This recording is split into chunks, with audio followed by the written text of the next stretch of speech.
Hello, everyone.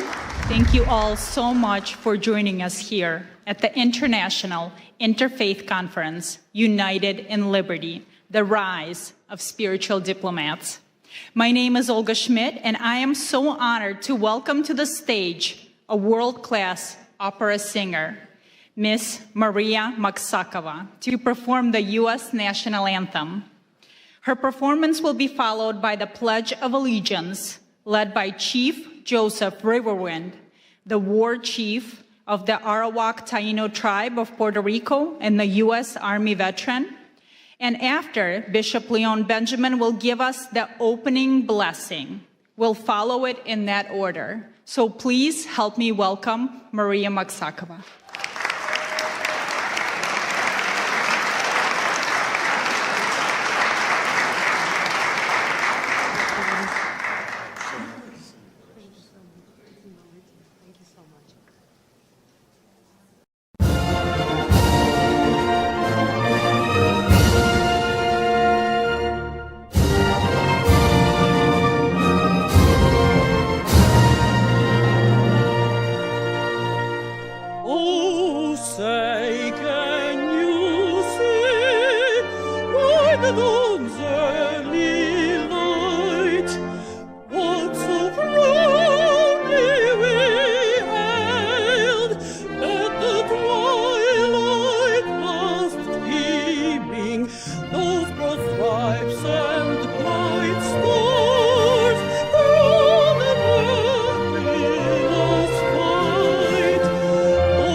God bless America.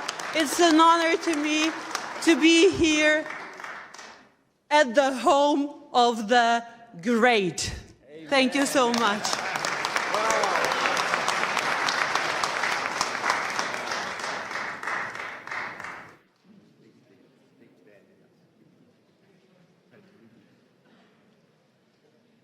Chief Joseph Riverwind will join us next.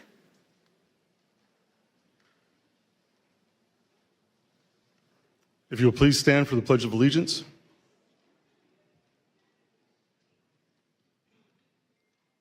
I pledge allegiance to the flag of the United States of America and to the republic for which it stands, one nation, under God, indivisible, with liberty and justice for all.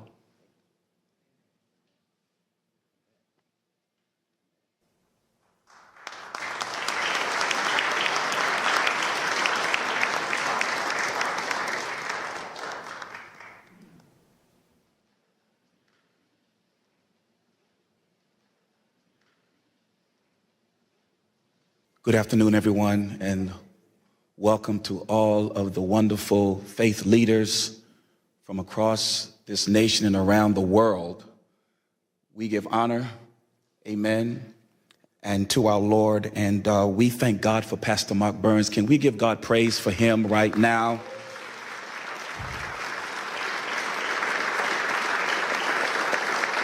The rise of spiritual diplomats as we pray today. The road of faith is not a road that is sometimes easy to get on. It takes courage, it takes boldness, it takes wanting to lay aside your differences to come together for a common good. What the Lord is saying today is that there are now adults who have turned into children who will walk by faith. Adults sometimes want to have their way, but children say whatever the Father says. We want us to come together as children of God, to get on this journey together, as Pastor Mark Burns has laid this out, that we need to solve the problems around this world. You are the solutionaries that have come together. Give yourself a hand for being the solutionaries. The psalm says, praise ye the Lord, in Psalms 133, as I pray this scripture. Behold, how good and pleasant it is for brethren to dwell together in unity. It is the precious ointment upon the head that ran down upon the beard, even Aaron's beard that went down to the skirts of his garments, as the dew of Hermon, and as the dew that descended upon the mountains of Zion. For there the Lord commanded the blessing, even life forevermore. So, Father, we come to you now, Lord, as you said in your word. Let this anointing now flow upon this wonderful spiritual diplomat service, that let it flow, oh God, from the head. As Pastor Mark Burns has seen this in his heart, let it flow down, oh God, to every person that is in this room and those that may be watching afar off. Let it flow so that, oh God, everything that is disjointed may come together in the spirit of unity. Let it flow until, oh God, every, oh God, type of defrailment and defragment, anything that cannot be joined together, let it be, oh God, put away and lay it aside so that the true unity can manifest in this room today. Father, we thank you, Lord, for a growing surge, oh God, of faith that is now rising in the hearts of men and women that have come together to solve the problems, oh God, that make for peace around this world. This whole globe needs, oh God, peace. And so therefore, Father, we command the blessing to come now, that every heart, every mind, every soul, every person gathered together here today will now begin to get a divine download because of the anointing. It'll come, and your solutions, your way of doing things will unite with men and women across this globe, and we shall solve the problems of this earth, and this earth will be blessed because of your faith. We thank you now. We thank you, Heavenly Father, that you chose us for such a time as this. Bless Pastor Mark Burns. Keep his heart, oh God, secure and safe in you, and allow these roads that have never met before, now we are joined together, and the earth will be better for it because of us. We thank you for it now. It's in the name of the God of Abraham, the God of Isaac, and the God of Jacob, in Yeshua HaMashiach, the name of the Lord Jesus Christ, our Lord and Savior. We thank you for it now. It is so, and it is done. Let everyone in this room that touches and agrees say amen.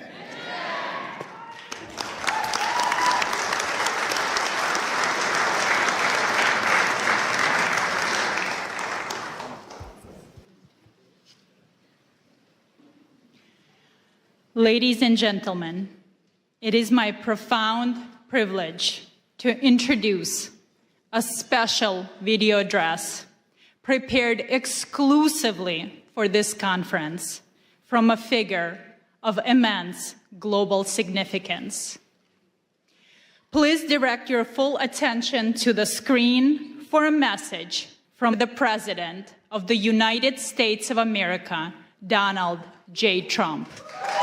I just want to congratulate and thank Pastor Mark Burns. He's been my friend for a long time, and he's been with me from the very beginning, and we very much appreciate it. But on the great job that he's done, so many people believe so strongly in him.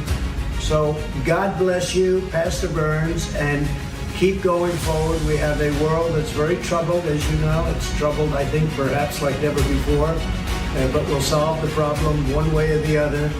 Thank you very much for the great job you've done, Mark, and keep it up.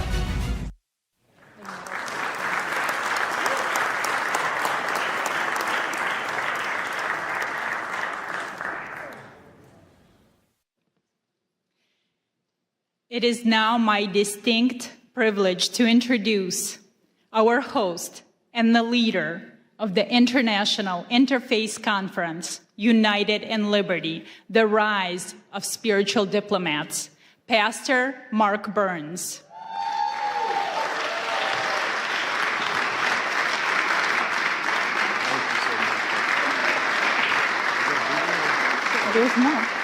Pastor Burns serves as a spiritual advisor to President Donald Trump and is the chairman of the Spiritual Diplomats, standing at the vital intersection of faith, diplomacy, and public life. He's also the founder of the Harvest Praise and Worship Center and the co-founder of the Now television network, extending his influence across faith, media, and global engagement. Pastor Burns boldly promotes unity and justice. Through quiet diplomacy and principled leadership, he engages in spaces where traditional politics often cannot reach, building bridges, fostering reconciliation, and advancing peace.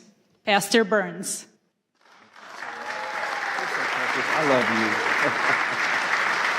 Wow, wow. Well, you may be seated, First of all, thank you all so much to all of you faith leaders that are here. Can you just give yourself a really big hand clap? I can't hear nobody. Now, I say this everywhere I go, whether I'm at the synagogue or whether I'm at the mosque. I say this everywhere. Can we pretend for a brief moment that you're at a Black Baptist church in South Carolina and just open your mouth? To all of you wonderful, wonderful leaders from around the world, it blesses me so much to see you that are here. To ALLATRA and to Creative Society and to all of the wonderful volunteers from around the world that has helped make this happen. I just believe that we are truly the answer to ending true wars in this world and bringing world peace.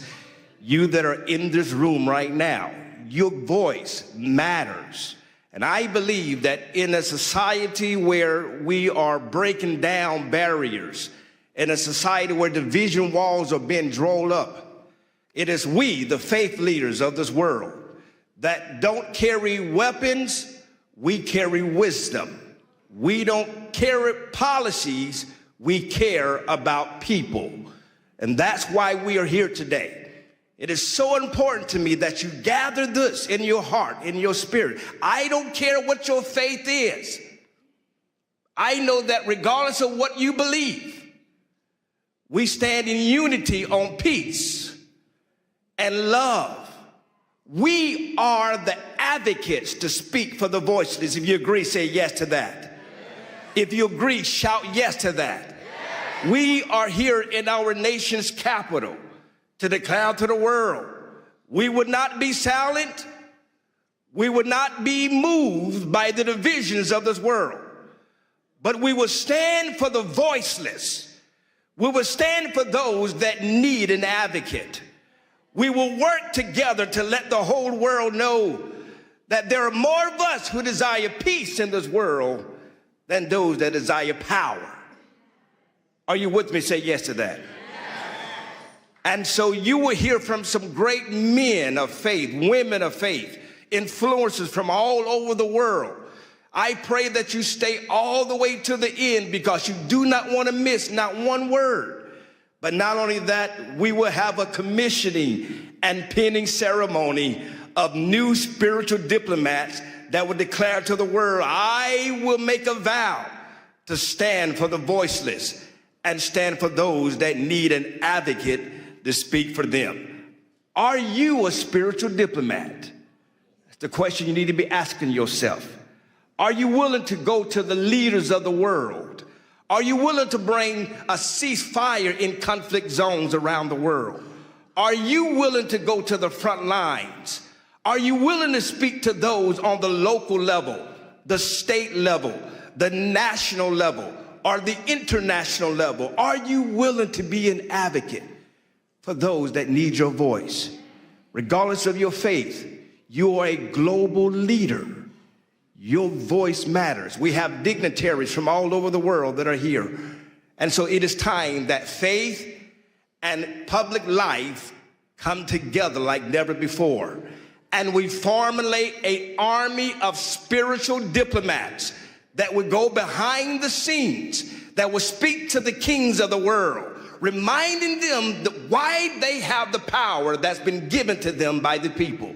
That power that's been bestowed upon them is not so that they may be empowered or rich, but they may use this power to speak to those that are less and to raise up those that need a helping hand.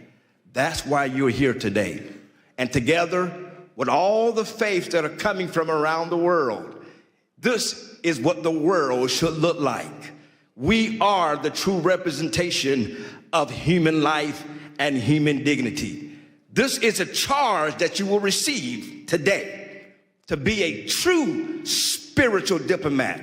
That you would go to your Muslim brother, you would go to your Jewish brother, you would go to your Christian brother, whatever the faith is, your Hindu brother, your Buddhist brother, whatever your faith is, regardless of what you believe or how you pray, you will stand on the fact that we are united in peace and in unity and in love.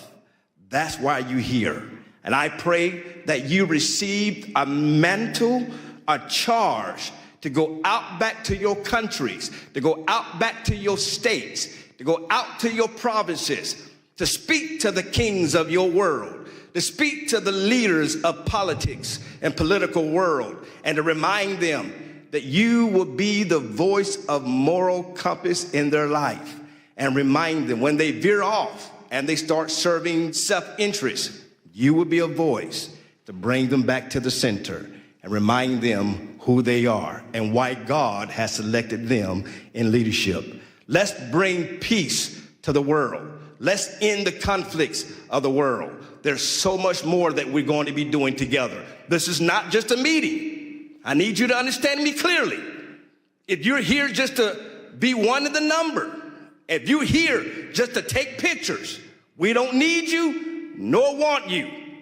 But if you truly here to roll up your sleeves and become the pit bulls of the world, and remind the leaders that you will not be silent, you will not be moved, but you will stand for those that are lost. You will lead the marches where there may need to be marches led. You will speak up for those that are being killed viciously. You would not be just keyboard warriors, but you would advocate for those that desperately need your leadership. If you agree with me, say yes to that. So that's why you're here. We're uniting the world together. And we started right here in our nation's capital. God bless you. Thank you all so much. There's much more to come. Please, please, stay to the end. You want to be commissioned.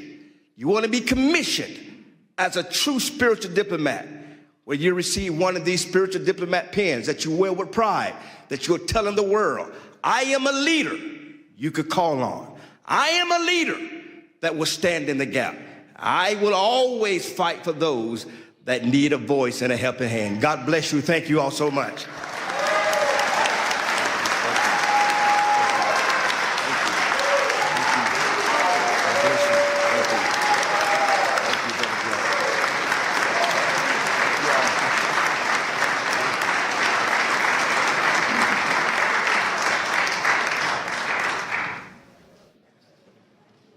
We now turn our attention to the screens for a brief presentation on the mission of spiritual diplomats. This video will help us understand who spiritual diplomats are and provide historical examples of them.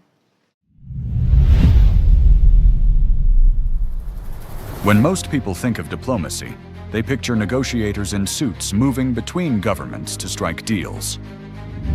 Spiritual diplomats operate differently. A spiritual diplomat is a faith leader who steps into spaces where politics, treaties, and traditional negotiations have failed. They don't carry weapons or political power. Instead, they bring wisdom, moral authority, and a commitment to peace rooted in faith. At its core, the Spiritual Diplomats movement is about advancing peace, protecting religious freedom, and defending human dignity across nations and faith traditions. These leaders represent the conscience of humanity. They include pastors, priests, imams, rabbis, and other faith voices who work together beyond political lines to foster dialogue and reconciliation. Their work is driven by shared values like safety for children, dignity and freedom for all people, justice, and the right to worship without fear. The model of spiritual diplomacy draws inspiration from historical figures whose faith guided them into spaces of conflict and division. People like Reverend Billy Graham, who stood before world leaders with courage and conviction, Sheikh Abdullah bin Baya, who worked alongside Christian, Jewish, and political leaders to foster understanding and protect religious minorities, Archbishop Desmond Tutu, who fought apartheid with faith and moral clarity, Gandhi, whose nonviolent resistance reshaped a nation, Dr. Martin Luther King, who stated that he dreams of a day where you're not judged by your color, but by the content of your character, and other interfaith leaders who showed that moral courage can change the course of history.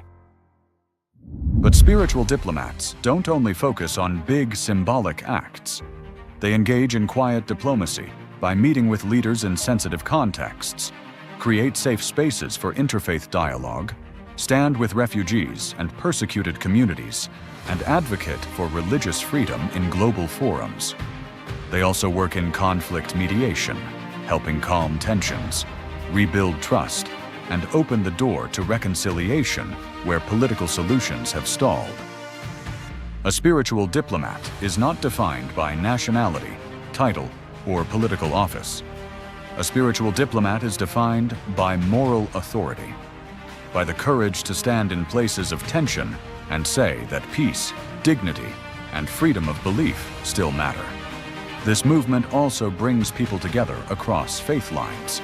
Events like the International Interfaith Conference, titled United in Liberty, the Rise of the Spiritual Diplomats, convene religious leaders from around the world to talk about practical paths to peace, grounded in shared values and mutual respect.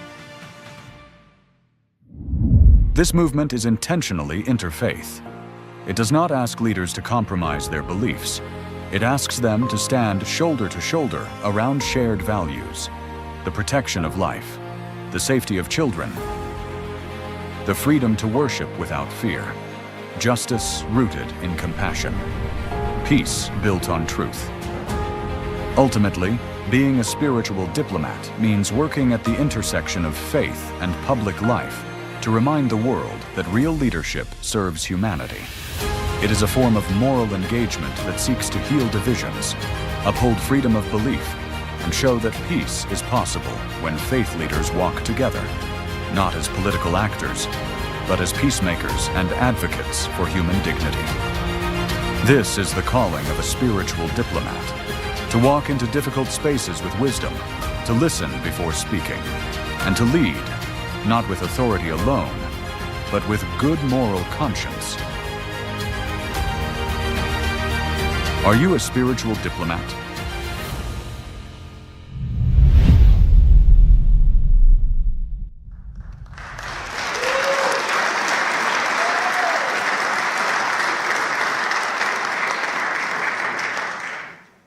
Traveling to us from Europe, we welcome George Simeon, President of the Alliance for the Union of Romanians, a courageous freedom fighter and defender of Christian rights. He brings a vital presentation on faith at the crossroads. He speaks to us today on how Romania's spiritual resilience offsets a lesson for a divided world.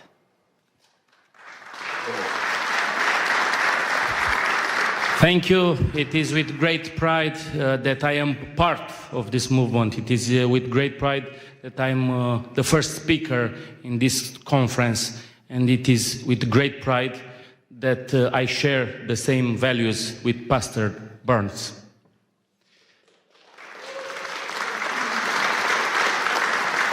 We come from Romania, a country where until recently You could have been jailed and punished for your belief. A country where the horrible experiment of communism tried to promote atheism. And the key to world peace, the key to global understanding, the key to prosperity is through God, is through faith, is through spiritual diplomats. We are here in Washington with a big delegation of members of the European Parliament and the Romanian Parliament, over 40 diplomats who are here to speak about a horrific attack on human dignity. In Romania, the elections have been annulled. In Romania, democracy has been annulled by wicked people who have no faith, no God, and do not like President Donald Trump. I am sure that all of us gathered here today think about world peace. I am sure that, like Pastor Burns advocated, we must find a solution for peace in Ukraine. I am sure that in Gaza, we must adopt the Trump solution for peace. And in the Middle East, I was speaking with Rabbi Duvi Honig earlier. There are so many rabbis here in this interfaith dialogue.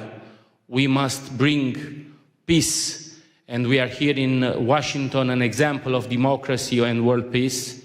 You have a great leader for at least 3 more years. And we must follow on the footsteps on Donald Trump for our nations, for our religions. Thank you, great friend. Thank you for what you are doing. And count on us, on the Romanian people, for world peace and for spiritual diplomats.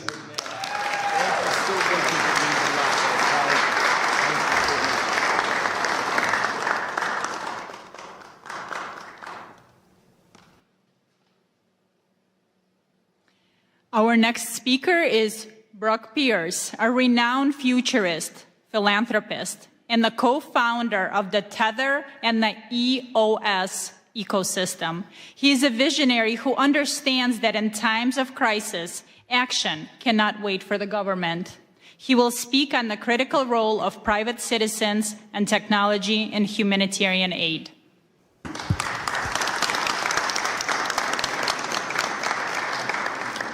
Well, what an honor and a privilege it is to be here with all of you today. And, specific thanks to Pastor Mark Burns, who I've had the great pleasure of working with on a number of initiatives. And this is as exciting as any of them because it is global in nature. And on behalf of all the Ukrainians that are here, this is one of them. And we've got a few other surprises I think we'll see in the months to come. But what a pleasure. I think it's worth talking, for a moment about the world, as it is right now. The world is changing rapidly. Technology has been creating uncertainty about what is our role, who am I, why am I here? And so there's a lot of fear in the world. There's a lot of uncertainty in the world and a lot of doubt that's leading to polarization and division from our technologies and tools. And what is the answer to all of that, in these moments? Faith. Faith is the answer to FUD. When you're feeling lost and you don't know where to go, faith is the answer. And that's what's brought us all together here today, is that we all believe in something more than our current moment, our present reality. We understand that there is a plan, that our life has meaning, and that we have a purpose for being here. And we just have to step into that, right? We have to say yes. Yes to being the spiritual diplomats, those of us that are so blessed and appointed to be in a position to engage with the leaders of the world and speak up, to use those connections and our voices to make that impact, in the world. And so how do we deal with, the current reality, conspiracies that have replaced trust, tribalism that is replacing dialogue, ideology that is replacing wisdom, Again, I think the answer to all of it is how do we continue to find our faith to overcome these challenges so that we can find that peace. We'll be doing another trip to Ukraine here soon, and Jordan, Israel, and Bethlehem. And, for those that take an interest in any of these journeys, please, connect with us. And so, what is spiritual diplomacy to me? It's the ability to engage with those nations and cultures and people through their deepest source of meaning, belief and identity, where it's not just about power, policy, and pressure, but it's those things that transcend our typical negotiations and bringing it back to purpose, bringing it back to dignity, that narrative and moral authority, one nation under God, right? And that's what we're all here for. So I'm so grateful to be able to speak and share this time with all of you and continue to do this, perform this great work in the world together. God bless all of you, and thank you for your presence and participation in this great work.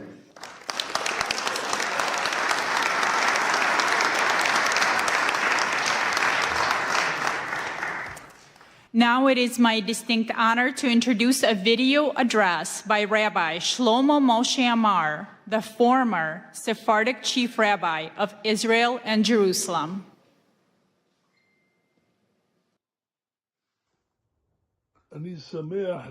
I am happy to bless the attendees of the International Interfaith Conference in the capital city, Washington, in the United States, which comes to share opinions and exchange views between religious leaders in order to increase love, brotherhood, and peace among the nations. We see that America's been blessed with a dear and important president, the Honorable President Donald J. Trump, a lover of peace and a pursuer of peace. And I'm confident that this initiative also comes from Pastor Mark Burns, who President Trump appointed to lead this initiative. I met Pastor Mark Burns in New York, and his entire goal is to increase friendship and brotherhood among nations. This is a very, very blessed thing, to bring about understanding that will prevent wars and prevent great troubles and will increase good life among people, among religions, and among nations. May it be God's will that the blessing of the Lord rests upon you. Do correct things for the good of the entire universe and all inhabitants of the world. And may we hear and be heralded with good news, peace, and blessing. Amen. Amen.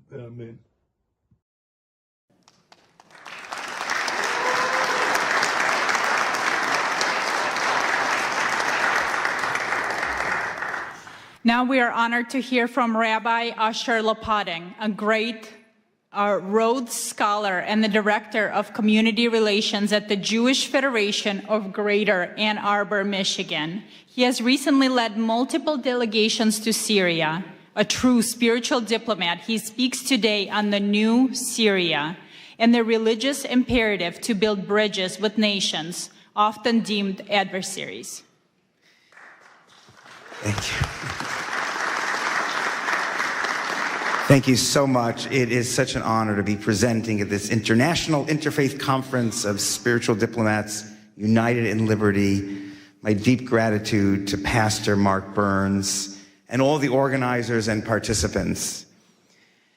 You know, there's an old Jewish joke that mixes humor with some warning. If we don't heed the word of God, a man's house is caught in a great flood. He sees a large piece of wood floating by, but instead of grabbing it, he says to himself, I'm going to wait for God, for the God that I pray to. Then miraculously, someone from a boat throws him a life jacket. The man says, no, I'm waiting for God to send me God's relief. Soon a helicopter swoops overhead and sends down a ladder, and the man refuses to get on because he says, I'm waiting for God to save me. Well, eventually the water swallows him up. He dies, goes to heaven, and at the pearly gate he demands of God, or St. Peter, if you're Christian, where were you, God? I prayed to you for salvation, you ignored me.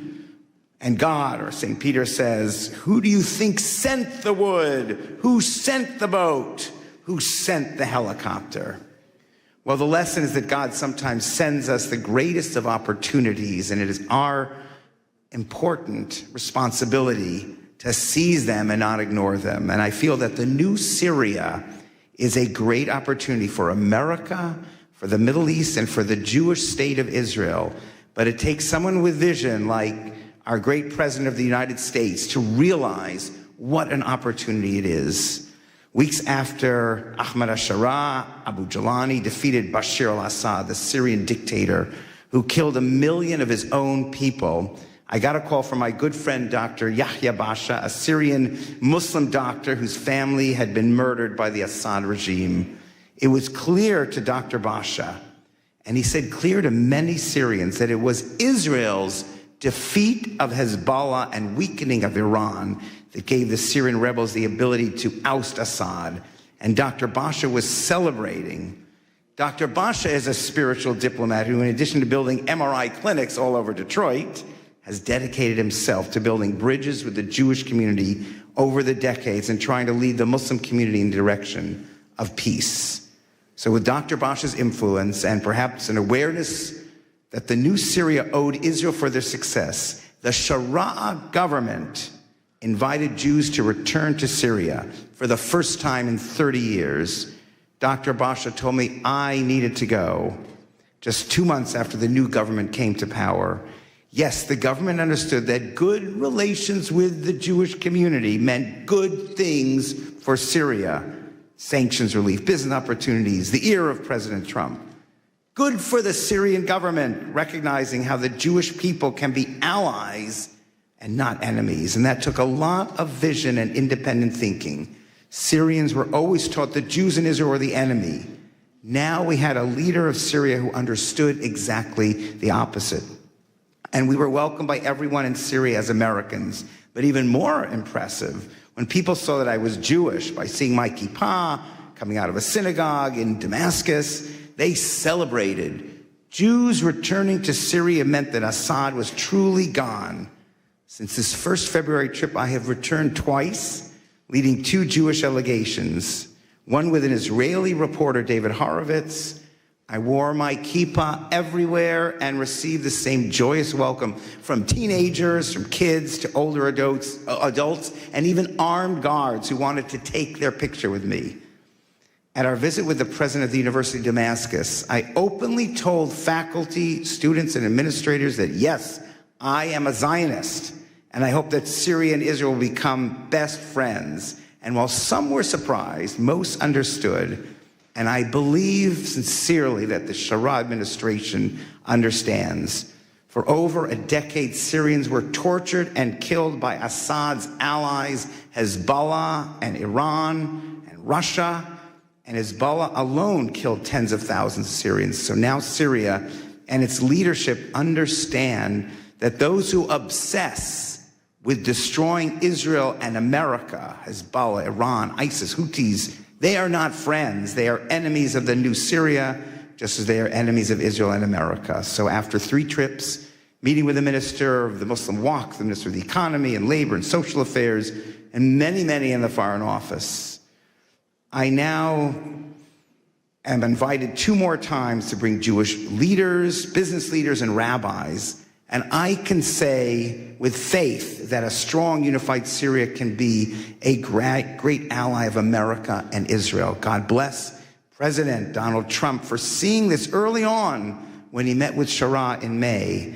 And now, as a strong supporter of Israel, I ask Israel to understand this. I believe God is sending America and Israel the wood, the boat, the helicopter. Israel has to figure out how to use all these opportunities while maintaining security. But I believe having a strong, unified Syria can be the best allies for Israel's security against its greatest enemies. Part of being a spiritual diplomat is seeing diplomacy and building unlikely bridges and breaking down old, outdated divisions and seeing that all, as the pastor said, as holy work accomplished by trusting in God to guide us into crucial opportunities, to the boat, to the helicopter. At these times, I think of the courage that it took for the great Martin Luther King to join with rabbis and Jewish leaders to fight together. Folks with different religions and backgrounds, but united in spirit and understanding and a respect for all human beings created in God's image.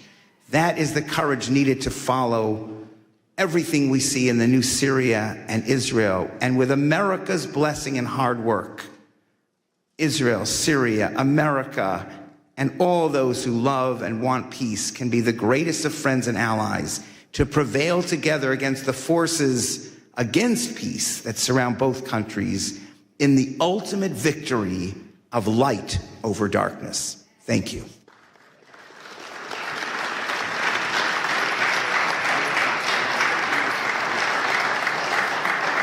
Thank you.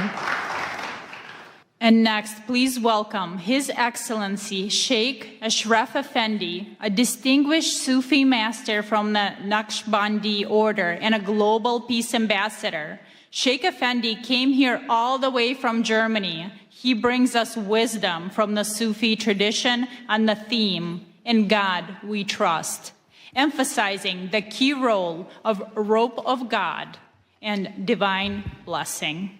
And we will have a translator. Thank you very much. Assalamu alaikum wa rahmatullahi wa barakatuhu. Möget ihr alle im Namen des Herrn gesegnet, gegrüßt und von seinem Lichte geführt sein. In the name of Allah, the most gracious, the most merciful. In the name of the Lord, may you be greeted and blessed and guided by His light forever. Zweifellos ist dies eine himmlische Zusammenkunft und das Werk göttlicher Inspiration. This is a divine meeting and standing under divine inspiration of God. Und so wie Allah, der Herr, alle Welten und alle Seelen es wollte, haben wir zu einer heiligen Zusammenkunft hier zusammengefunden. And as God wanted, guiding all the beings on this planet, we have found our way here to this meeting. Ewiger Dank sei dem Herrn der Welten sowie den Organisatoren, die diese göttliche Inspiration realisiert haben. Immense gratitude to the organizers of this event and the volunteers that are here and everyone today invited. Wir werden uns noch später bei Ihnen bedanken, ausführlich bedanken noch. Doch wir haben jetzt nicht die Zeit. Bevor die rote Karte gezeigt wird, müssen wir zum Thema kommen. At a later point, we will express our gratitude to the organizers in more detail and with the appreciation they deserve, but now our time is running out. Wie wahr, bei allen Friedensveranstaltungen zuvor haben wir noch nie so eine Hoffnung gehegt wie bei dieser.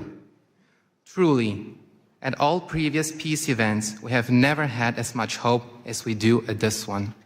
Denn eine Veranstaltung dieser Art, die Politik und Spiritualität miteinander verbindet, findet zum ersten Mal statt und dies ausgerechnet an einem Ort, von dem aus die Welt politisch, wirtschaftlich, sogar militärisch beeinflusst und geführt wird. For an event of this kind, which combines politics and spirituality, is taking place for the very first time. And this, of all places, in a location from which the world is influenced and controlled politically, economically, and even militarily. So wie wir es verstanden haben, geht es um die Freiheit des Glaubens und um die Zusammenarbeit von Politik und Spiritualität. As we understand it, this here is about freedom of belief and about the cooperation of politics and spirituality.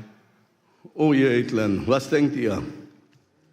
Wie können wir die religiösen Führer, spirituelle Autoritäten oder Diplomaten dazu beitragen, die Freiheit des Glaubens und eine Zusammenarbeit mit der politischen Führung zu realisieren? So what do you think? How can we, the religious leaders, spiritual authorities and diplomats, contribute to realizing freedom of faith and cooperation with political leaders? Müssten wir dafür nicht zuerst selbst in unsere eigenen Reihen die Ketten des Extremismus sprengen und unseren Glauben von jedem Extremismus befreien? Don't we have first to break the chains of extremism ourselves within our own ranks and free our faith from all extremism? Wie wahr, Keine Glaubensgemeinschaft ist frei von Extremismus, dem Satansvirus. Truly, no religious community is free from extremism, the virus of Satan. Wie können wir als Menschen des Glaubens dann Frieden und Glaubensfreiheit schaffen unter den Geschöpfen der Menschen? How can we, as people of faith, create peace and freedom of belief among the Lord's creatures? Um Extremismus im eigenen Glauben zu bekämpfen, müssen wir selbst, also wir, die Vertreter unseres Glaubens, konsequent an den goldenen Regeln, dem göttlichen Kodex festhalten. So in order to combat extremism in our own faith, we ourselves, we, the representatives of our faith, must consistently adhere to the golden rules, the divine code. Zum Beispiel im Islam. Wer einen Menschen tötet, ist, als hätte er die gesamte Menschheit getötet. For instance, in Islam, whoever kills a human being is as if he has killed all of humanity. Zum Beispiel im Judentum. Du sollst nicht töten und du sollst nicht begehren, was dem anderen gehört. For example, in Judaism, thou shalt not kill, thou shalt not covet what belongs to another. Zum Beispiel im Christentum. Liebe deinen Nächsten wie dich selbst. For instance, in Christianity, love your neighbor as thyself. O ihr edlen Diener des glorreichen Herrn, wisset, nur wenn wir die Kodizes der Religion des Glaubens ernst nehmen, sie an höchste Stelle setzen, achten und als das Seil Gottes festhalten, können wir eine gute Beziehung zu unserem Schöpfer aufbauen, dem einen und einzigen Herrn. O noble servants of the glorious Lord, know that only when we take the codes of the religions of faith seriously, put them first, respect them, and hold tight to them as to the rope of God, can we build a good relationship with our Creator, the one and only Lord. Ohne Zweifel, nur er kann uns den Frieden schenken. Moreover, only He can gift us peace. Denn nur er, der Glorreiche, ist der Herr des Friedens. Natürlich bedient er sich stets eines Werkzeuges für alles, was auf Erden geschieht, auch für einen wahrhaftigen Frieden in der Welt. For only He, the glorious one, is the Lord of peace. Of course, He always uses a tool for everything that happens on earth, including for true peace in the world.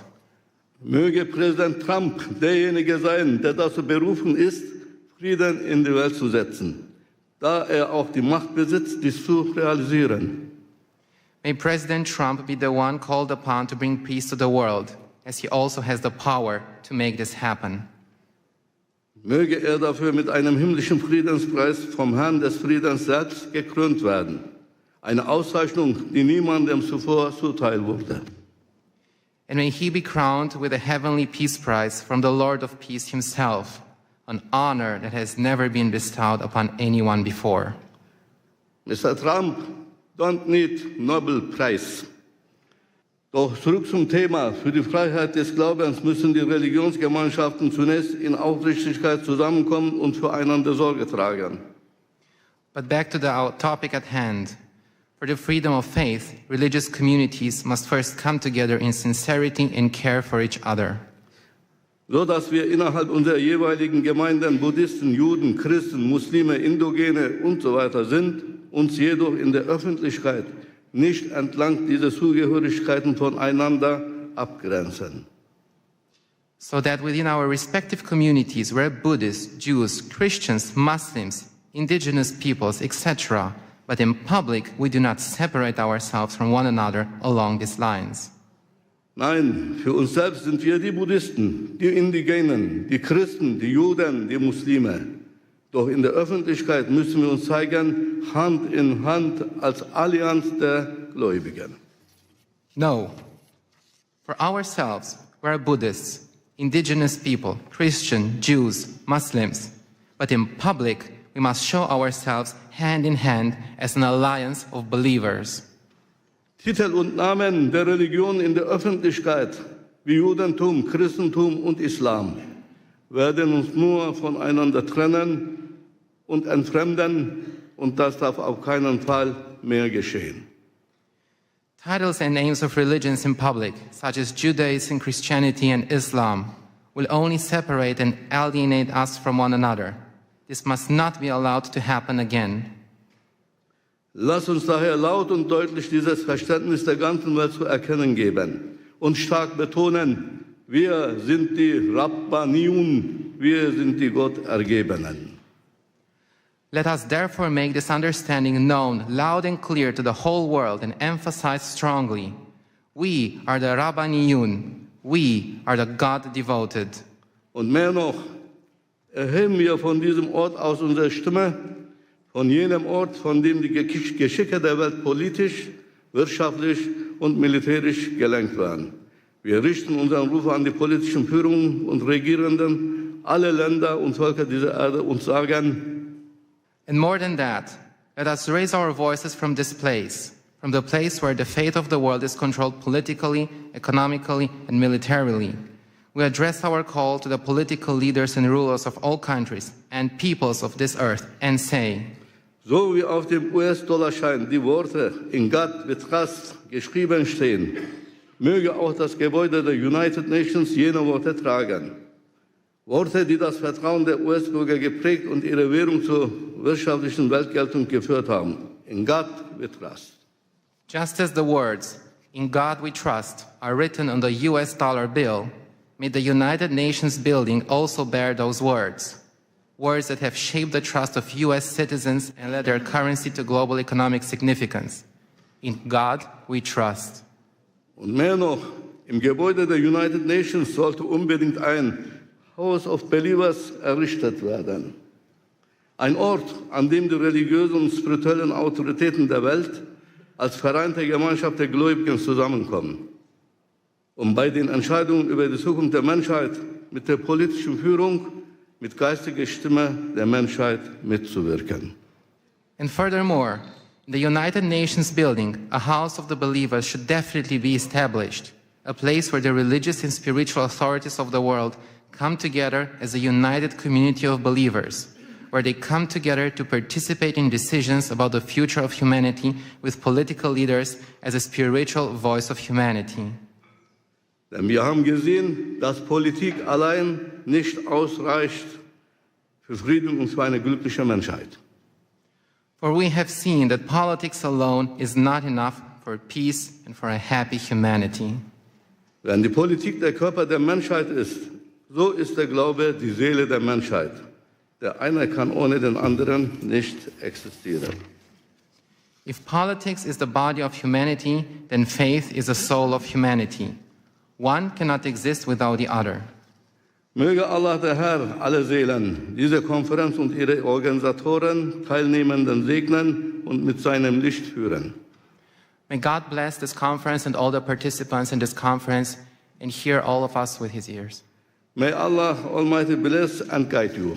Assalamu alaikum.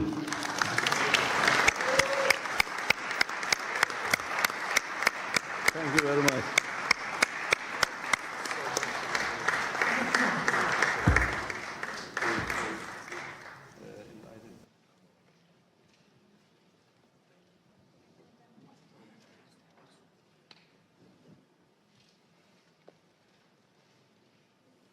Thank you very much. I'm pleased to introduce Rabbi Duvi Honig, founder and CEO of the Orthodox Jewish Chamber of Commerce. He has dedicated his life to uniting communities through economic cooperation. Today, he speaks on commerce as common ground, exploring how business can protect religious freedom and democratic integrity.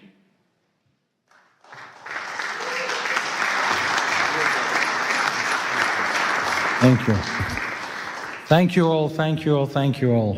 Before I begin, I want to thank Pastor Mark Burns for his leadership, partnership, and tireless efforts in bringing today's International Interfaith Conference together. Thank you. I skimmed through the topics, and I wanted to tell you, Pastor, that they couldn't have been more on target, and my short remarks are going to include all three of them: religious persecution, children protection, and spiritual diplomacy. This past Sunday, I attended a concert, the largest Jewish concert on the Northeast, that left the entire room silenced. Alon Ohel, a 24-year-old pianist, kidnapped from the Nova Music Festival on October 7th and held in Hamas tunnels surrounded by complete darkness without seeing sunlight for 505 days, told us that the only thing, Pastor, that kept him sane and alive was saying Shema Yisrael every day. Then he sat at the piano in the auditorium and played Shema Yisrael.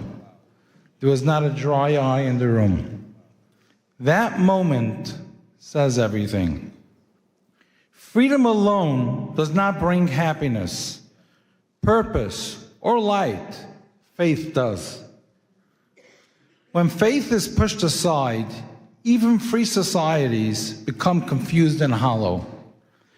We are seeing the consequences today. The woke movement over the past decade or so, and let's not forget what happened to women's rights, has tried to erase religion from public life. They ridicule moral boundaries and punish those who openly live by their faiths and basic truths, leaving a generation unanchored, divided, and increasingly hostile to one another, all in the name of democracy. That means all us religious leaders, we were absolute with the woke movement because we kept the Shabbat. We didn't want to go to work, so we had to file those briefs to protect religion. Christians on Sunday, all those things. A man, a woman, who's a man, who's a woman. Would you believe that today the Supreme Court's using our taxpayer dollars to decide if a man's a woman's a man? Come on. And I want to go on a little more over here, okay? The woke movement, anti-Semitism, confusion, anger, is not how it was during the Holocaust. It's very different. We have simple, confused children in the next generation. Imagine if you're told two men are your parent. Imagine if you taught, follow the science, follow the biology, follow science. Okay, I'm following it. COVID, follow science. Okay, I'm following it. So how could you tell me in school that a man's a woman and a woman's a man? That brings inner anger. That brings frustration. That brings confusion to the next generation. That destroys our country, our nation, our values. They are a hijacking democracy. We are here today to claim it back. Thank you, Pastor. We owe gratitude to President Donald Trump for taking a clear stand against the woke movement. And we all know the lack of stories, people saying he's abusing women. He's the one who's standing up to protect women. There's another issue I want to discuss. And I'm over here, by the way, I'm not wearing any gloves. I'm here, I told the pastor when he spoke, whoever's here for pictures, please leave. You know, we're not here for that. We want takeaways. We want to discuss topics that empower us. We want to discuss topics that empower us all together as faith leaders, that we could stand together and represent our communities without being intimidated or threatened when we speak up, because that happens way too often. And this is a topic that I want to bring up and work with everyone together with Pastor. Too often, political faith-based liaisons and appointees by the government specifically abused authority entrusted to them. Instead of compassion, there's silence when we reach out to them for help. Instead of dialogue, there's intimidation. Duvi, if you make this public, and you speak up and you complain to President Trump that I didn't include the Jewish communities in Nassau County or Rockland County or 770, the Chabad community reached out to me for over a year. The Jewish liaison didn't respond to him. And I have a whole list of the biggest communities. And then I have a tweet from President Donald Trump who said that Lakewood, New Jersey, where I reside, is the #1 supporter of him, the Orthodox community. And we built it. 2016, Donald Trump, the Trump organization was a sponsor by my event, and we built his network with him. And still our community goes ignored. And I spoke up against this, and I got threats from the Jewish liaison from the White House, and he blackmailed me and cut me out of the Hanukkah party because I spoke up. And I am calling him out. Resign. We need to speak up and have people represent the president who represents the president's interests. People who stand by empowering faith-based leaders, not intimidating faith-based leaders. When we stand together like this, our different divisions, different departments, in the White House, in government, and I was threatened by state when I endorsed Lee Zeldin. I was threatened by state liaisons because of the crash, smash, and grabs, and they said you won't have any place with the new administration because you stood up for them. When I called out President Biden's team for hosting a hate-based summit, blaming it on the Jews, blaming it on Jersey City, blaming it on Rockland County attacks, blaming it on anti-Semitism, but not including one Orthodox Jew, I called them out for it, and the White House took a fight with me, and the Jewish liaison cut me out then as well because I spoke up for what's right. But I work with the other liaisons, I work with the government, I work with the administration itself, and I'm able to help community leaders day in, day out because I'm above them. But it's those communities who reach out to me that I have to bypass on their behalf that we have to speak out for. On another note, in a multi-billion-dollar economic stimulation creating thousands of jobs in the U.S., New Jersey will host FIFA 2026. And we, the Orthodox Jewish Chamber of Commerce, are taking the lead, working with the new administration in New Jersey to form. And I met with the Lieutenant Governor. He came to my JBIZ Expo, and we had a meeting for a half hour about this. And he's also a pastor. He wanted to be here today, but he was just sworn in, and he couldn't make it.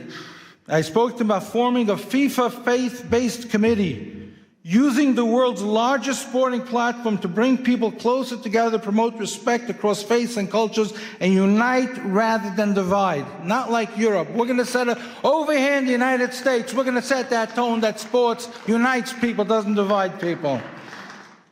I want to pause from personal note. Today, January 22nd, is my birthday.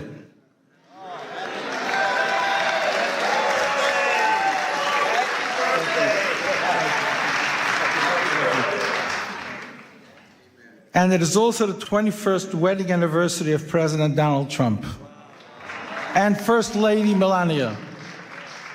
On behalf of our community, the Orthodox Jewish Chamber of Commerce, Pastor Burns and his team, we extend our warm congratulations and wishes and continues strength and leadership. Our chairman, J. Morton Davis, who couldn't be here today, he's close to 100, the close friend of the president, for half a century, sends his congratulations to the president.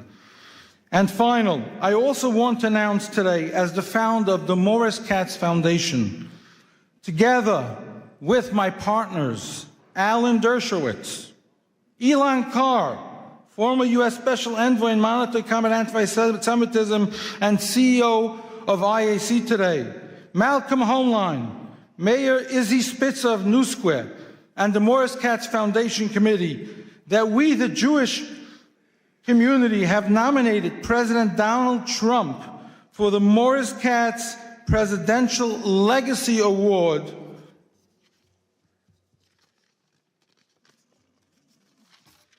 for President's Day 2026. Morris Katz was a Holocaust survivor, twice Guinness World Record holder, who spent 6 years painting every U.S. president in old master style with millions of postcards sold from him, never to take freedom or leadership for granted as a Holocaust survivor inspired by Kennedy's assassination to show appreciation to our president. In that same spirit, after efforts to diminish President's Day just 2 years ago, amid renewed threats to religious freedom, we proudly advance this nomination following prior honorees Ambassador Mike Huckabee and President Isaac Herzog from Israel, who took leadership stands putting American democracy first, carrying the artist's presidential collection message of appreciation to all. This is Newsmax President's Day article, and this goes to the children of the next generation to teach them what appreciation, what patriotism stands for. And I finish over here.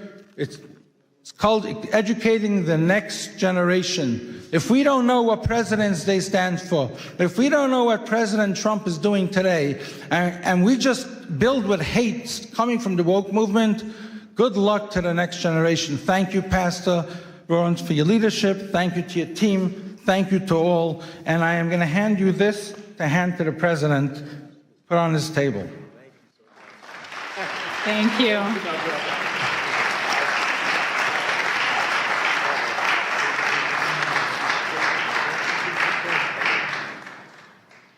Our next distinguished speaker is Sir Professor Dr. Gabriel Paupe Andreoli, President of the Institute for Advanced Studies and Cooperation and an ethical AI leader affiliated with the Vatican. A polymath in medicine and ethics, he addresses the shift from law to conscience, discussing the future of global governance.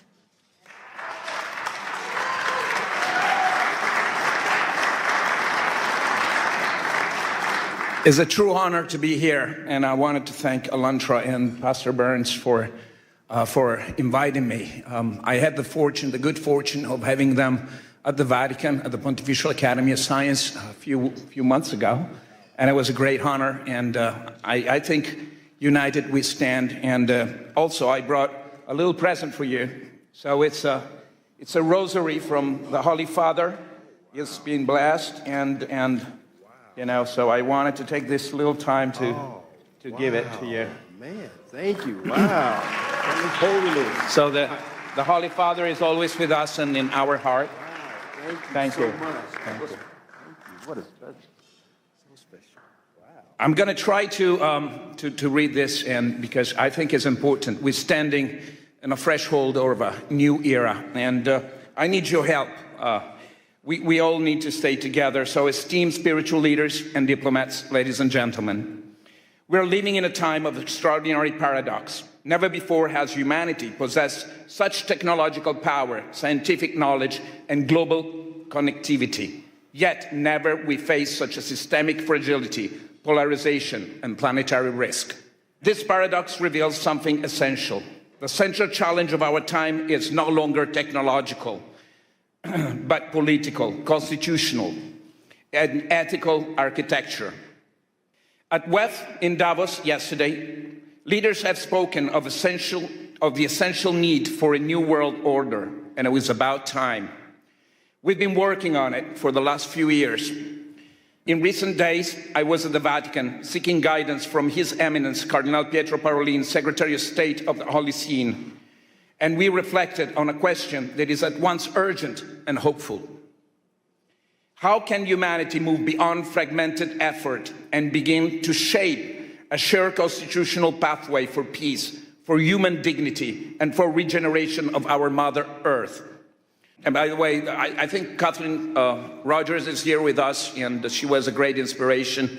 Kathleen, are here? Or maybe she's... Oh, okay, great. Thank you for being with us.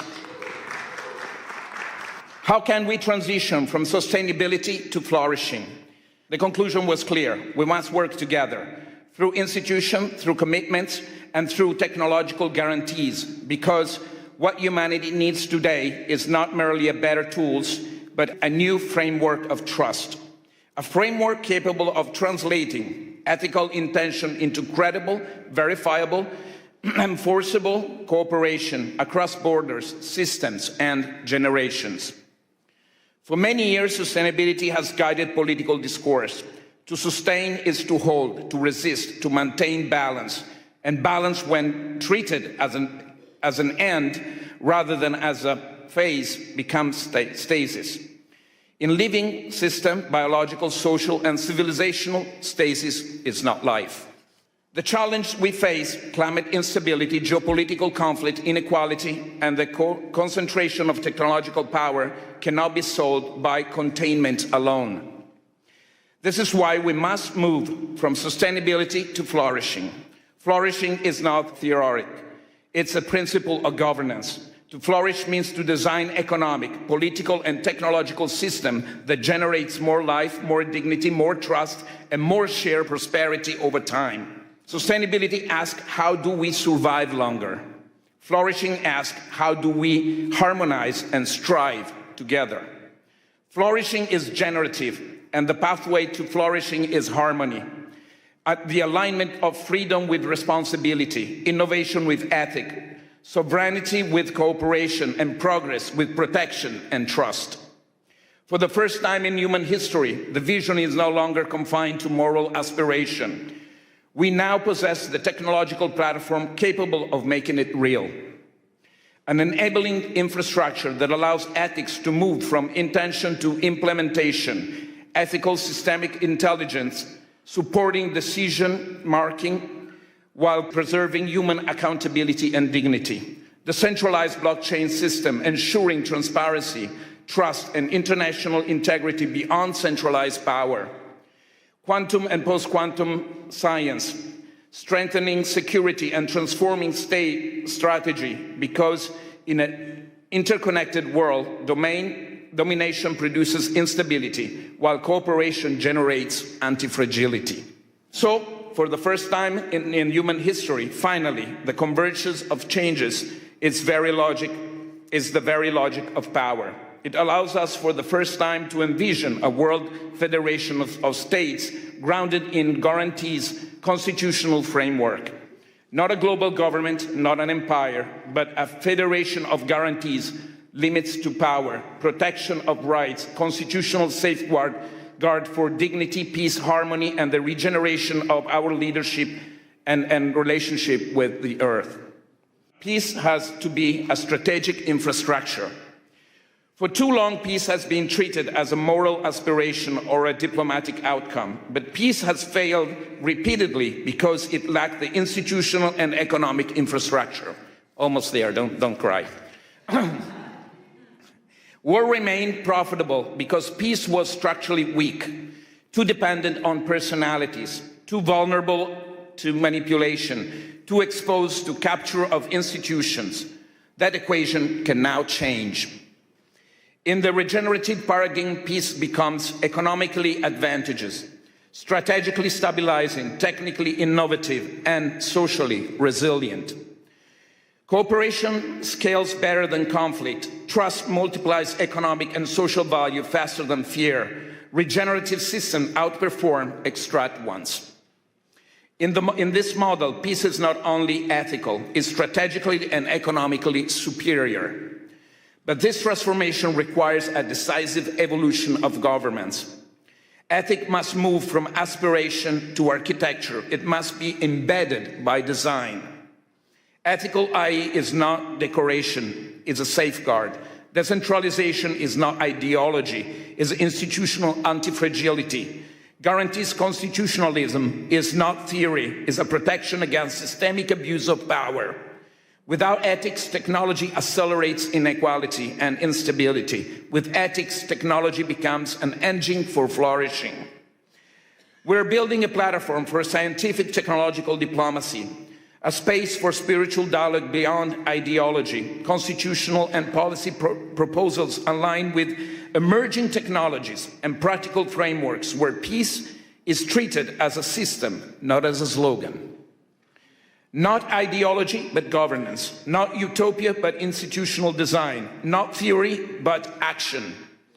A constitution is not merely a text. A constitution is a shared commitment to the future. We believe that time has come to give momentum to a new guarantees constitutional pathway for peace, one that can be endorsed, undersigned, and advanced by institutions, leaders, and citizens of conscience. I therefore invite you all to engage, to follow this work, to contribute to it, to undersign it, and encourage others to do the same, because the future is no longer something we merely debate. It is something we are now responsible to design together through policy, law, technology, and leadership. We started. Let us embrace as a spiritual leader. We can. Let us build what is structured, safeguard, and regenerative for all of us and our children and future. Thank you all.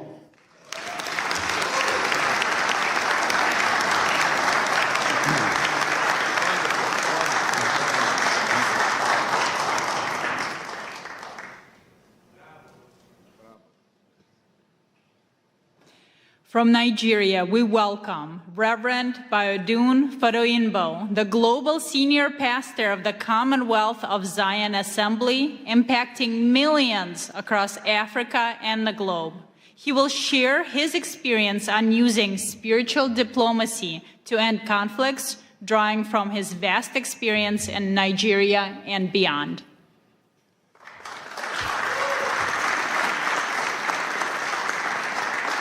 Good afternoon.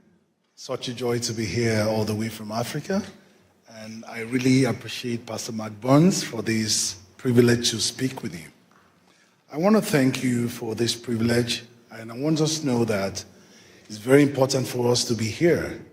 And we are here because, not just because we've been invited here, but because God has brought us together and given us the kind of influence and affluence that we have to influence our world and to help our community and to experience peace.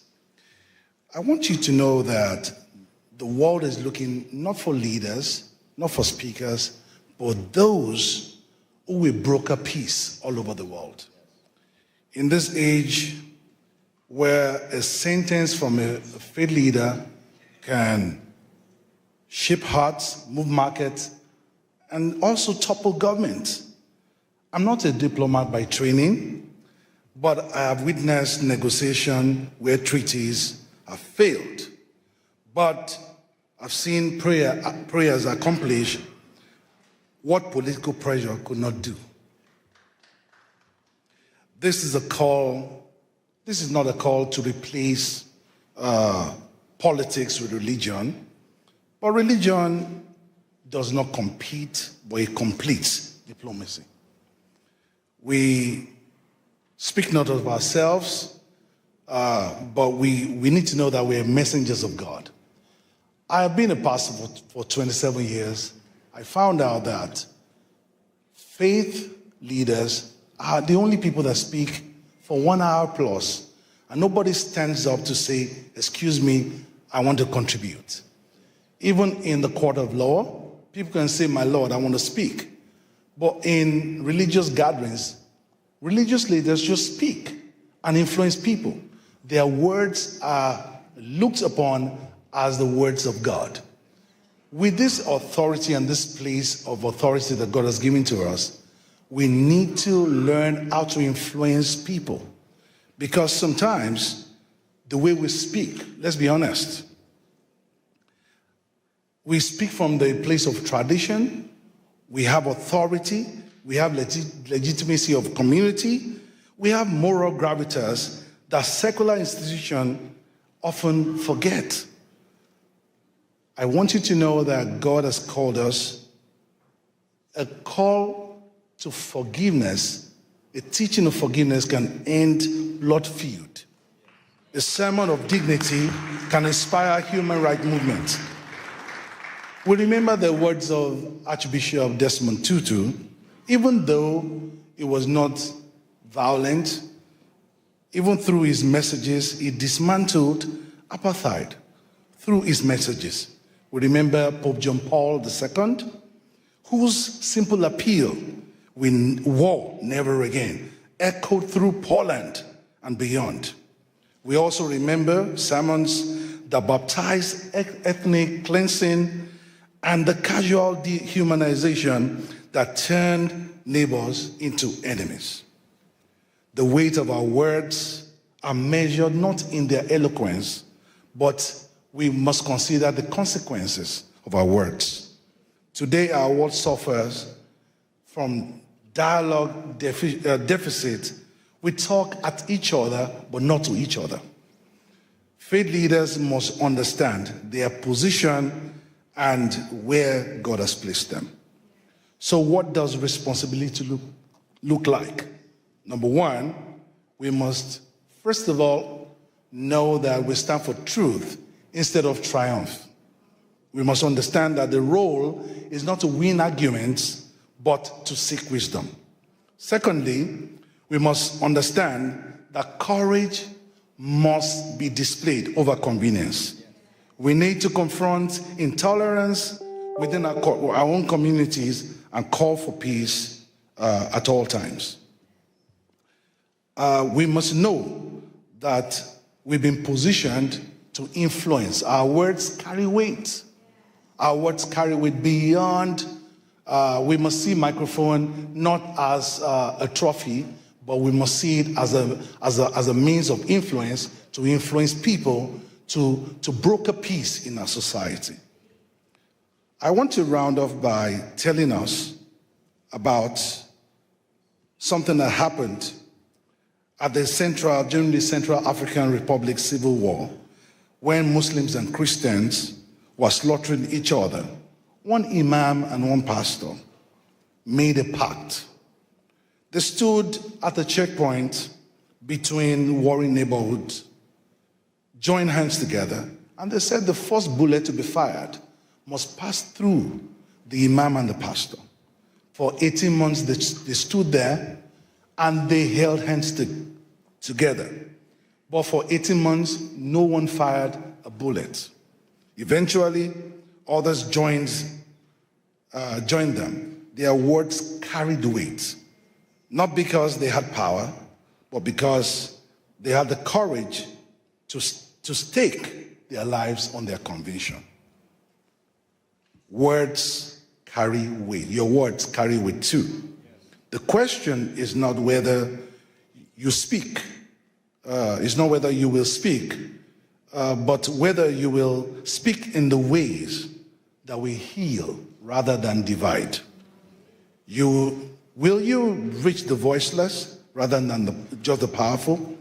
Will you use your position to heal your community, heal your country, and avoid the differences in the religion and make sure that we heal our world? This is something we need to stand up to, and our lives will not remain the same. God bless our world.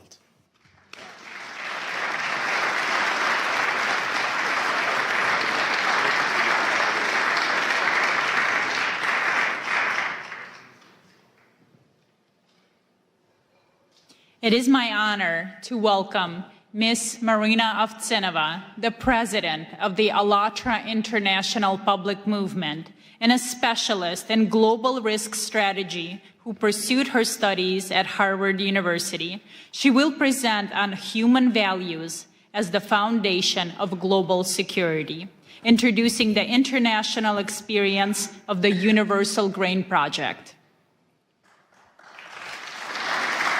Thank you so much, Olga. Hello, dear friends.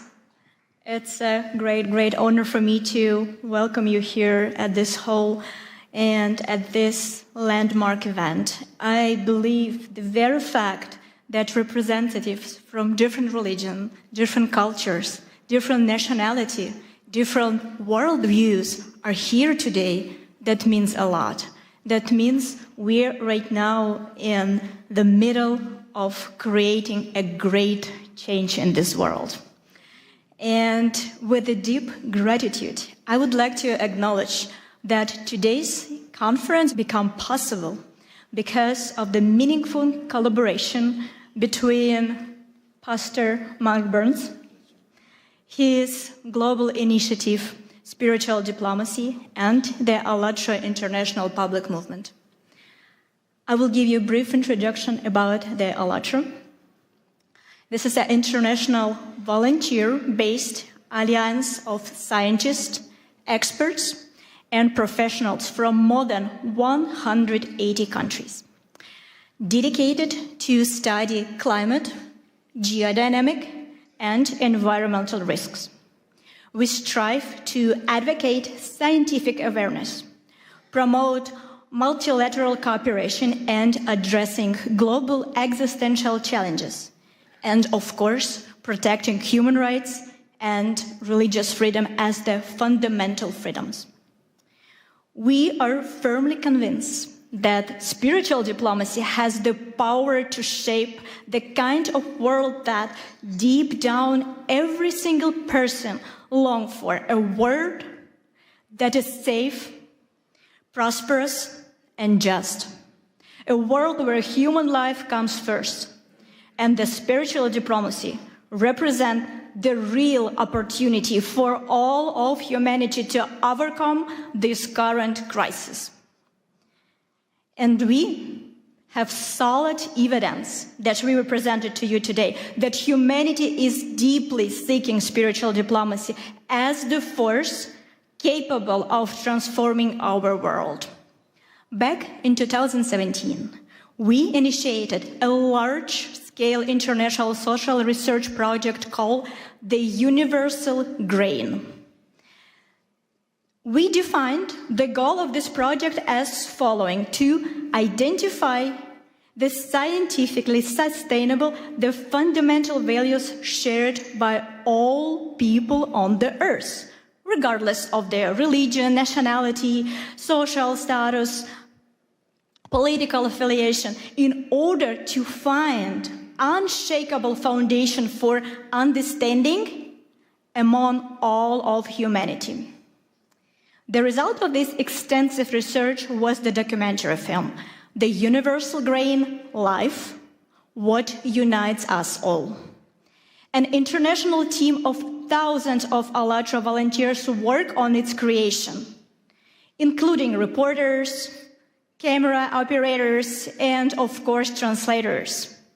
An unprecedented global public survey was conducted.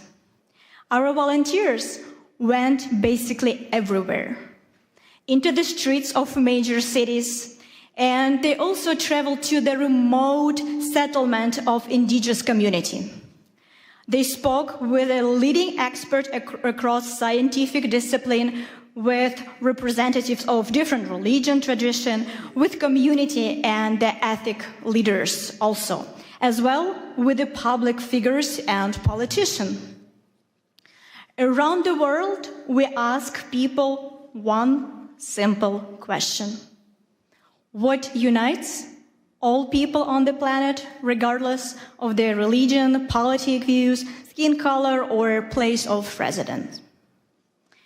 Then, of course, we had to sit down and analyze thousands of responses. And what emerged was the holistic pictures. People in every culture aspire to the same thing: peace, safety, justice, and the opportunity to live a dignified life. This is the universal grain that lies at the foundation of all world religions and humanistic teachings. Why is this knowledge important today?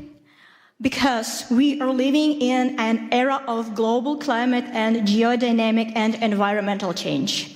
The challenges facing our planet know no borders. Nature does not ask which religion we follow or what kind of passport you have, right?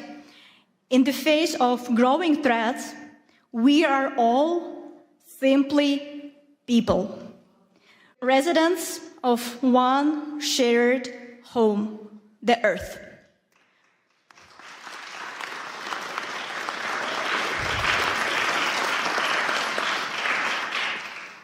And we know for sure that civilization can survive global changes only if we are able to rise above our disagreements, to welcome our differences as the source of richness, while standing firmly on the shared moral foundation.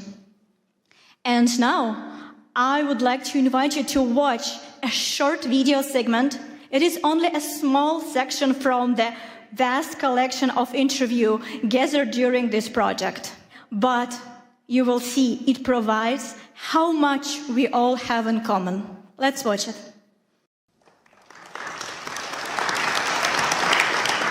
Life on our planet manifests itself in an amazing diversity.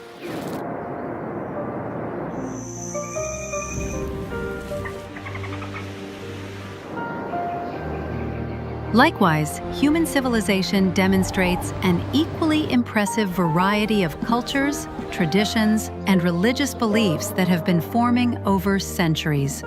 This kind of rich heritage reflects various approaches to understanding human values and people's life in society. Within the framework of the Universal Grain, a unique social research project of ALLATRA International Public Movement, the volunteers addressed people worldwide with question, what do all of us have in common? And their answers show what unites us all.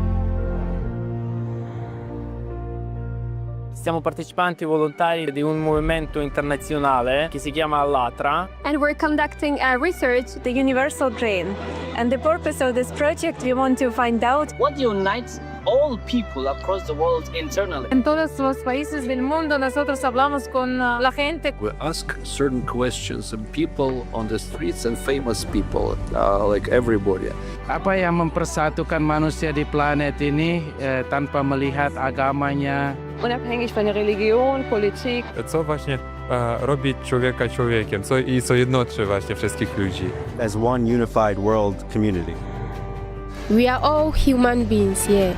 Aside everything, aside the colors, we are all human beings. So it inspires and it unites all of us here. I think people feel love and care for other people in the same way, despite whether from their religion, their beliefs, anything like that. So I definitely think we all have that in common, definitely. I think that love unites all of us. When this feeling fills our hearts, you know life becomes very happy and beautiful.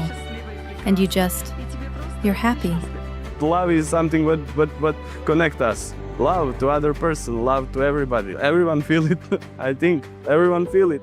We are all human beings. We are all made by the one Creator. So we have to live in harmony with each other. We can change the world by giving love to others, so that as each one of us receives love, then we have more love to give the next person. You deposit love in yourself, so you can give that love. Humaneness is the most important thing, because people shouldn't do evil. A human being should do good. It is love for life in all its manifestations. God has endowed us with many qualities. We need to be able to fill them with our hearts.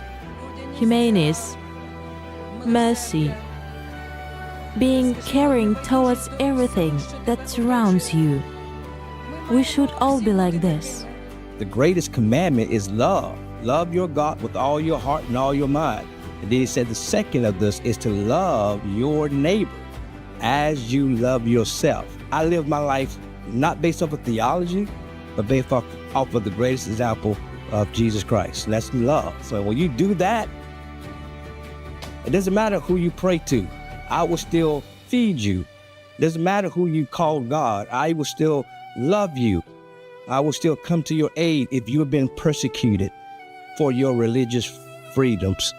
Does that make sense? And that's become my rallying cry to the world. I just want to see people have a right to do what they have a God-given right to do, and that is to worship God in freedom.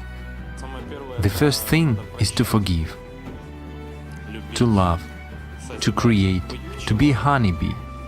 Yeah, a bee builds everything, right? We should create, and then we'll be fine. What unites us all on the whole planet Earth, regardless of where we live, who we are by nationality, and what our religion is? heart, smiles, joy. We should open up. Life is very short. We should live. You have to wake up, open your eyes with a smile and live. That's it. You don't know when the heart will stop beating. So you need to be happy. Humans have to love each other because they are human and they came from one place. We need our good thoughts and every situation, peace and love, it's everything. I may be Malawian, someone would be Zambian, someone would be from Germany, but we are all human beings. We are all united in the spiritual aspect because we are all human beings created by one creator. You have a spirit, I have a spirit. It doesn't matter, the outside skin is different, but we all have one spirit. People, they are all the same, despite the fact that they are from different cultures and have different backgrounds. And the most important thing that unites us is love. The ability to love and the need to be loved. The need to communicate with other people. If humanity is first, then we will know how to develop one another and how to care another. What each of us does, and more importantly, how we go about doing that, can and will, in fact, determine the future of mankind. Working together, we can forge a more promising future. You know, I'm a diplomat, but above all, I'm a human being. And as a human being, what I want peace and reconciliation. We are all human beings, so we have different culture, we have different religion, but we believe in life, we believe in love. We want a better life, we want a better world, and that's why we need to be united. No matter the religion, no matter where you come from, no matter the color, we are one. Of course, we want the good part of a person to dominate. We have peace, we have friendship, we have kindness. And those are the things that the world really needs. Whatever our color and shape or beliefs may be, we are all human beings. We are all here together to do something together. Love is what unites all inhabitants of this blessed earth, given to us by God. It is love, heart. It is joy which may be radiated through a look or a smile. I think each of us has to remember that we should treat everyone as equal, treat everyone the way we would like to be treated ourselves. Humans are humans, everyone, even it's from the India or even from America, everyone's emotions are same. All humans are same, so respect each other, respect the individuality with them, and serve others, help in whatever way you can. That's fine. That's the way you can find the purpose in your life. People around the world share so many common values and ideas. They dream of a better future, and so many people, even when they are in terrible situations, they all still have hope. Every person is like that drop in the ocean. And the more drops you have, it suddenly becomes a tide and it becomes a wave of change. So every drop in that ocean counts. Doesn't matter how small it is. You know that the situation in the world now is not so safely to live because of this war, conflict everywhere. But you know that love can fight for these things, yeah? And friendship. No border for friendship. We can friends each other. In the era of informations, we can change the good information, not bad information. Thank you very much for this moment because, however, that you can spread the good things to the world, and how people thinking about what is the importance of living together, living in the peaceful, in the society. So thank you for this TV, So conversations and purposeful conversations, meaningful conversations like these will set a thought process in society, and they get to understand more about what are we looking for in this life, and bridging yourself, connecting yourself with the world around you.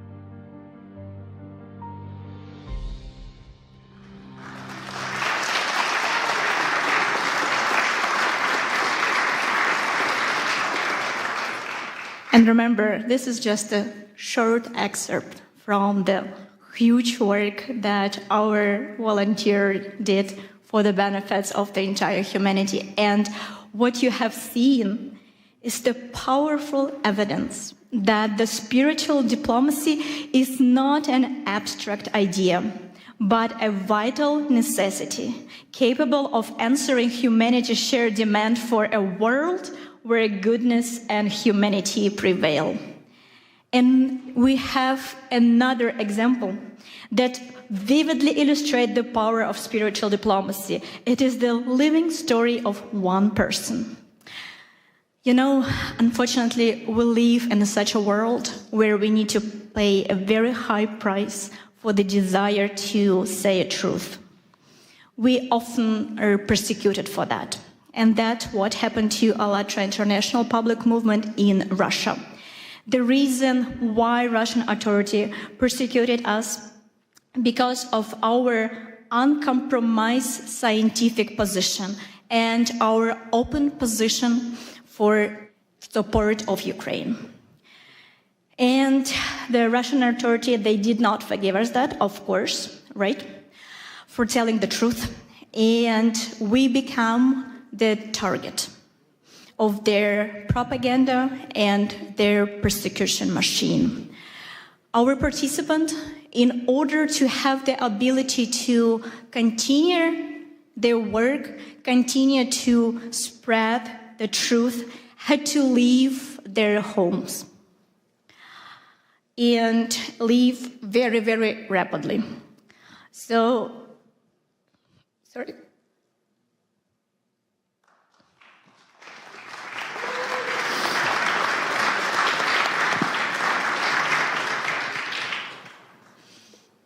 Among them who left the country was one remarkable young woman.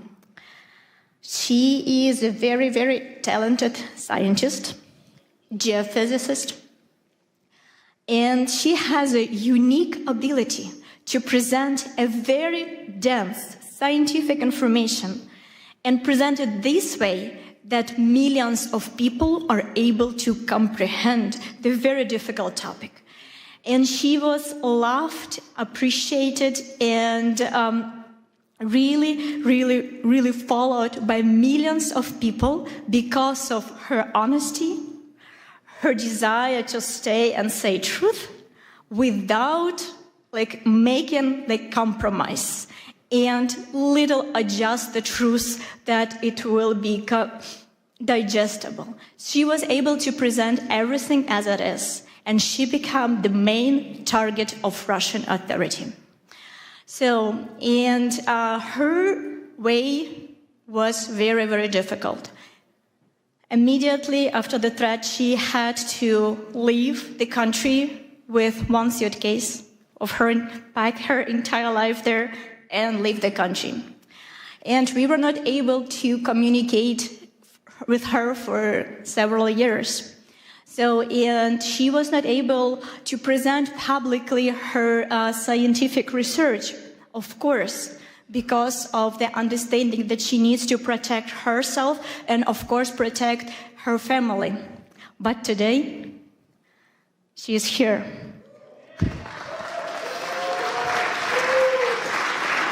And this is one of the victory of spiritual diplomacy.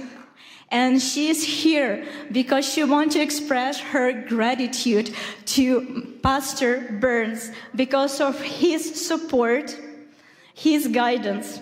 She is here to present him personally with the book that she wrote about Pastor Mark Burns. Ladies and gentlemen, please welcome Елизавета Кромова.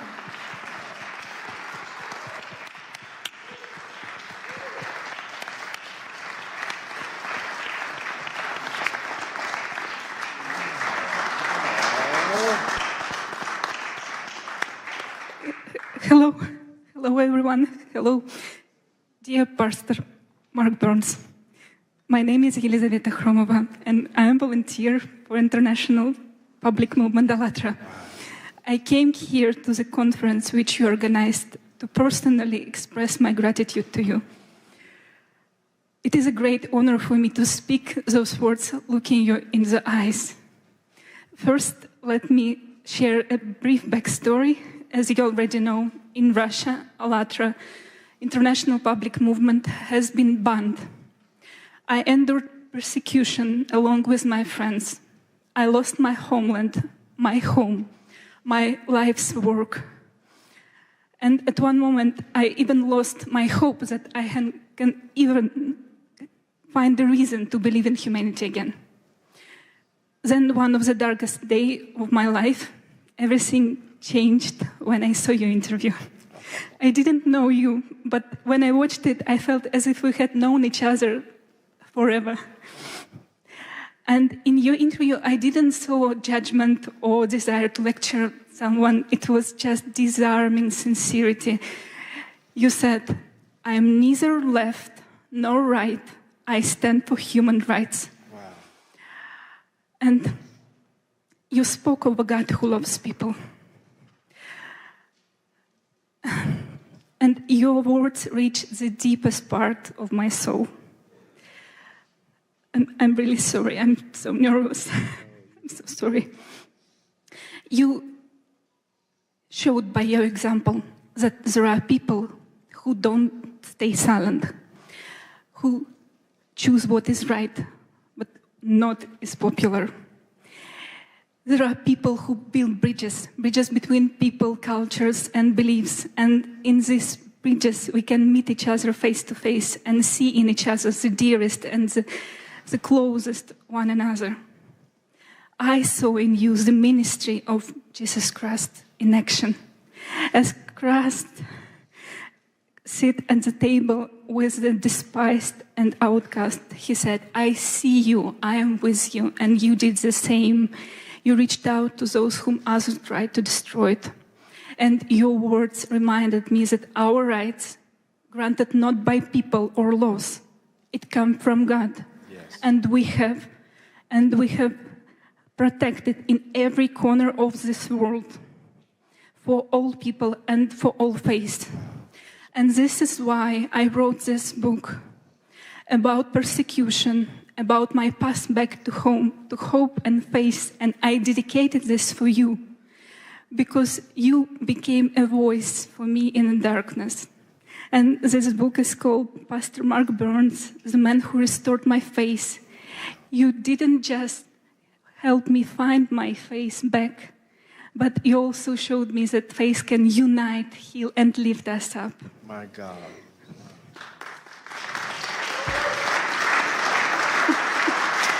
Thank you. Thank you, dear Pastor Mark Burns. Thank you for who you are. Thank you for your courage, for your bravery, for your love, for your service to people. Thank you for your sincerity and truly for your inspiration, which your faith in action gives all of us. This book is for you and for all of us who believe that one honest voice can change everything. Thank you so much.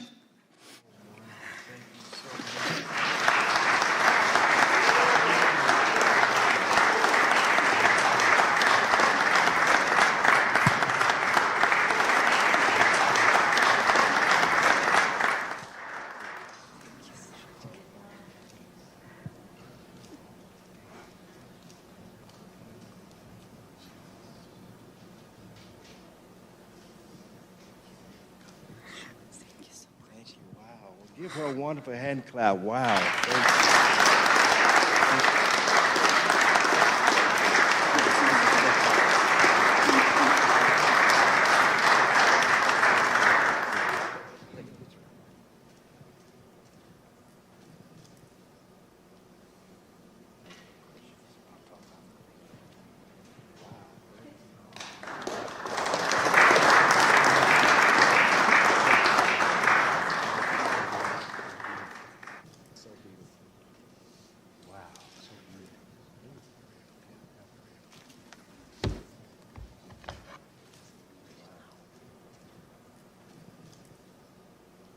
Thank you, Elizaveta, for sharing your sincere testimony. We're so happy you're here with us today. It's definitely an honor and a surprise.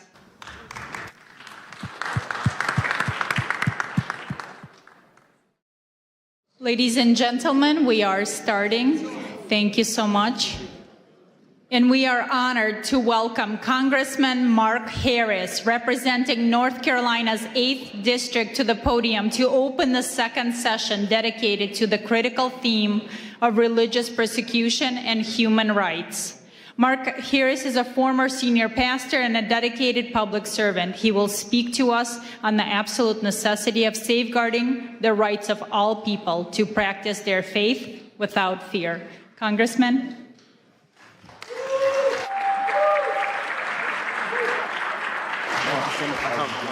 Thank you so much for having me. Well, good afternoon. It is great to see you. I'm sorry for being just a little bit late, but I literally just ran out of Judiciary Committee meeting today that we were holding, and we had a pretty big hearing going on today with a special guest there that we were dealing with. So, but I am so honored to be invited to be with my friend Mark Burns and to have the opportunity to address this International Interfaith Conference. Listen, I'm excited today because under the Republican trifecta led by President Trump, faith is back in America and it's making a powerful difference. From day one of this administration, the president drew a clear line. Anti-Christian bigotry has no place in our federal government. Go ahead, give that a hand. Listen, he boldly affirmed that the United States recognizes only two God-given genders, male and female. He stepped in to protect the most vulnerable minors from irreversible body-mutilating surgeries that the radical left once celebrated. And he restored fairness, safety, and dignity for young girls in sports, ending the painful experiment that allowed biological males to compete against them, shattering dreams, causing injuries, and leaving too many girls feeling unsafe and sidelined in spaces that were meant just for them. And President Trump said, that will not stand any longer. We all know that deep in our bones, that the soul of this nation is inseparably tied to our Judeo-Christian heritage and the timeless truths of the Western tradition. Our founding fathers didn't just mention God, they wove Christian justice, natural law, and biblical principles into the very fabric of this republic. For decades, those foundations were chipped away by an aggressive secularism and left-wing ideology. But praise God, the tide is turning. It's turning in the halls of government, it's turning in communities across the land, and it is turning in the hearts of everyday Americans. Government works best when it gets out of the way, when it respects the sacred space. When it respects the sacred space of parents to raise their children according to their convictions, for entrepreneurs to be able to build businesses without endless red tape, and for churches to be able to preach the gospel and biblical truth without fear of reprisal from any source, come or shine. Listen, that's the limited, accountable government our founders designed.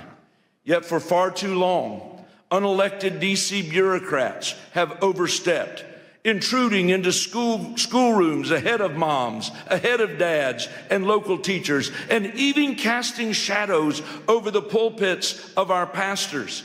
Consider the IRS's chilling overreach, threatening to revoke a church's tax-exempt status if a pastor would dare to apply scripture to the moral issues of our day. Ladies and gentlemen, the First Amendment was written to protect exactly that kind of speech. That's why I am so thankful to have been able to introduce in this 119th Congress the Free Speech Fairness Act, which is legislation to shield pastors and churches and nonprofits so they can speak freely according to conscience without the constant threat of IRS intimidation. It's frankly absurd that we even need this bill in the first place. Imagine having to explain to George Washington that the government he helped forge would one day try to muzzle Christian voices in their own sanctuaries. But I'm standing before you today because I believe you're a group that understands that there's still urgent work that must be done.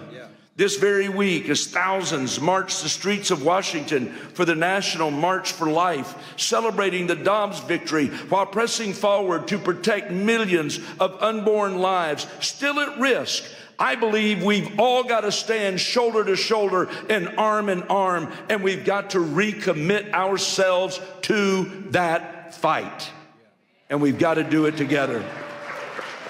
Listen, the Supreme Court got it right in the Dobbs decision, returning the issue to the people and their elected representatives. Tragically, as I stand here before you today, the total number of abortions has actually risen since that time, fueled by the explosion of chemical abortions delivered by mail through telehealth and shield law loopholes. That's precisely why I've introduced legislation to shut down abortion by mail, effectively criminalizing the practice and closing the deadly back door. Ladies and gentlemen, legislation is essential, but even that is not enough on its own. As conservatives, as people of faith, it's our calling to keep sounding the alarm. It's our calling to keep holding our leaders accountable. And it's our calling to persevere until we end this grave evil once and for all in this nation. House Republicans step into this new year, I believe, with great optimism and real resolve. We're committed to restoring peace and safety in our communities.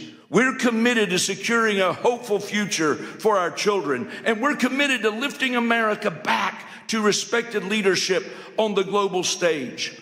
So as I come to you this afternoon, I just want to humbly ask something of you. Please lift us up in prayer. Lift us up in prayer that we in Congress will not grow weary, that we will not stumble. But as Hebrews 12 exhorts us, that we will run the race with endurance, the race that is set before us, looking to Jesus, the author and perfecter of our faith. Thank you, and may God bless you, and may God bless the United States of America today. You're sent here to fight, so let's fight, fight, fight until we get it done. God bless you. Thank you, brother. That was powerful, brother. Appreciate it, man. Amen. Pleasure to be with you. Ladies and gentlemen, please welcome Mr. Matt Schlapp, Chairman of the American Conservative Union and a pivotal figure in American political strategy. As a leader who has guided the conservative movement globally, he addresses the critical intersection of faith, freedom, and political action.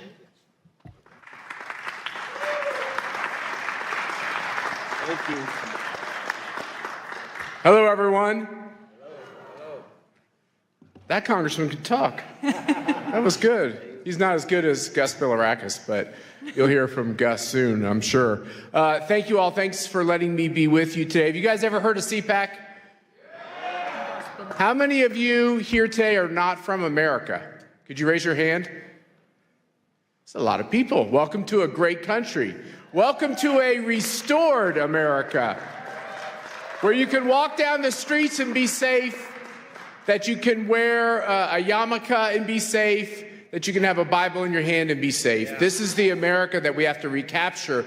It's actually the America that we have to refound. Our founding principles, we were taught recently in the last 25 years that our founding principles are hateful, racist, overly religious, too Christian, and we've been feeding our children a constant diet of anti-patriotism and hatred of their own country, and we wonder why America is so divided.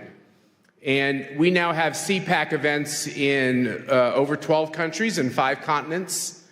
So if we're not in your country, we're near your country. And what we're seeing is common themes in all these countries. In each one of our countries, we see the problems of the basic persecution of religious freedom, the persecution of political speech, and we wonder where it's all coming from. And then many of us were watching the World Economic Forum in Davos, and we can see that maybe that's where a lot of it is coming from, or coming from the UN, or coming from these global institutions, which know better. They have more fancy degrees than most of us have. They're trying to tell you that your values are old-fashioned and counterproductive. And the most wonderful thing about Donald Trump's victory, kind of like resuscitation, revitalization, there's another R word we could use, political resurrection, it gave hope to all of us. We have a renewed sense that it's okay to live the life that God put us on this earth to live. But I think our time is short. In basketball, they have a shot clock. In football, they have a clock. You only have so many quarters to score and everything else. There's an end time to all this. We don't know when it is. The Bible tells us we don't know that exact time. But America also has an end time, and freedom has an end time. And maybe we can extend that time. You all know how many times in the Bible God is mad at people and he wants them to turn from their wicked ways, and they don't want to. And then he finds a good man, and that good man negotiates on behalf of the people who are kind of mediocre to bad and tries to earn them more time. And, I fear that we're in this kind of a situation where we're trying to get more time. And so what I say to all good people, and boy, it sure gives me great joy to be with all of you because you look like just a room full of good people, is think about the time and the days you have left and how you can impact the situation that we're in your country, in America, around the globe. Like I said, I run this group called CPAC, and we have an event, Pastor, with a lot of talkers. There's a lot of talkers. The conservative movement is so good at talking. Guess what? It's time for the conservative movement to do some doing. Yeah. And Donald Trump has showed us that, by the way, he's a good talker too, so there's nothing wrong with being a good talker. Being a good talker is great. It's just not sufficient. It's not enough. So our theme at this CPAC is going to be actions, not just words. And there's only so much time, as I said, to make a difference. So my wife, Mercedes, and I, we think a lot about this as I comb gray hair, less and less gray hair, by the way. And as I watch my kids who used to be little, now they're like all getting old and even doing things like getting married and such, I realize that time goes fast. And all of us have to rededicate ourselves to our purpose, to our reason. Why are we here? Why have we been put on this earth at this time in history? It can't be an accident. There are no accidents with the creatures that God puts on this earth. It's for a purpose. And I think all of us are trying to work together to figure out what that purpose is for ourselves or to execute on that purpose. And we know that we're stronger when we do it together. And so what you have from all of us at CPAC, and I have two of my colleagues here who are with me today. Stand up, guys. Where are you? There we go, Spencer, Ernesto. They're doing great work. I feel like a grandpa at the office because everyone's so young, but they're the non-woke kind of young people we have in the CPAC office, which is great. But we decided to dedicate ourselves to a couple of important lines of action. The first thing is we believe passionately in your freedoms. You have the right to practice your religion, not practice a religion, practice the religion you want. You have that right. There's something so special and sacred. I think that's the most foundational right that God gave us. And we see both this freedom of religion and freedom of political expression, both of them, under attack. We just did a review of all the countries on the globe on political speech. There are some countries where you can be put to death for simply saying something against the leader of the country. Think about that. You can be put to death for that. Look at what's happening in Western Europe, where you can be put in prison if you put up a Facebook posting that's overly pro-Jesus. Think about that. This is what's going on in quote-unquote the civilized world. We look at religious freedom and the persecution of Christians and the rise of anti-Semitism in Western democracies. I'm using air quotes for a lot of these things. It's disgusting that millions and millions and millions of Christians are being persecuted, many losing their lives, being slaughtered in countries. And you wonder, like, how could we have this kind of evil and chaos? And why are so many Christians believe that, like, that's a kind of like a made-up hoax that's not really happening? Well, it is really happening. The videos and the photos are real. You talk to the pastors that come from these countries, it's real. There's the persecution and the martyrdom through the blood, but then there's the martyrdom through the persecution in the sense that if you're too bold in your faith, you can't get the job, or you can't get into the school, or that's what we're seeing growing and growing and growing, and sadly in my own country here in America and in other Western democracies. And I want you to know that I believe you do have a friend in President Trump and the Trump administration on these issues. I believe you have a friend in Mike Johnson, who's the Speaker of the House, who's a very good man on all these issues. We have a lot of great people who are trying to make a difference. But as far as CPAC is concerned, we're going to be in these countries. We're going to be confronting these regimes. We started up a new center to end communism. How about we just end communism? Aren't you tired of fighting communism? Let's end communism. What China is doing to destabilize the globe, there's kind of a cozy conformity with China because they're rich and they're powerful, and a lot of countries need support. It's a dangerous game they're playing because really at the end of the day, what a communist totalitarian regime wants to do is they want to take away all of your freedoms, your promise and your hope, and really turn you into a slave of the state. And it happens every time, everywhere, always. My wife's father tried to stop the Castro regime in Cuba, which looks like the end of that regime could be coming pretty soon. That'd be good for the world. And you have people like Jimmy Lai, who was arrested in Hong Kong, who simply wanted freedom for the people of Hong Kong. What you're seeing around the globe is really disgusting. And what we're going to do is take our voice, our team, our message, confront all these regimes. It's amazing. I don't think those of us who believe in freedom have all the money. I don't think we have all the power, but man, sometimes we look like we do. And I think we got to be like bears. Bears in the forest, sometimes they growl, or like the little dog that barks really loud because they're really little and they got to bark loud so you think they're bigger. We have to recapture this idea that if God put you on this earth for a purpose, and the purpose is now, why would he put you on earth for this purpose to just be humiliated and lose?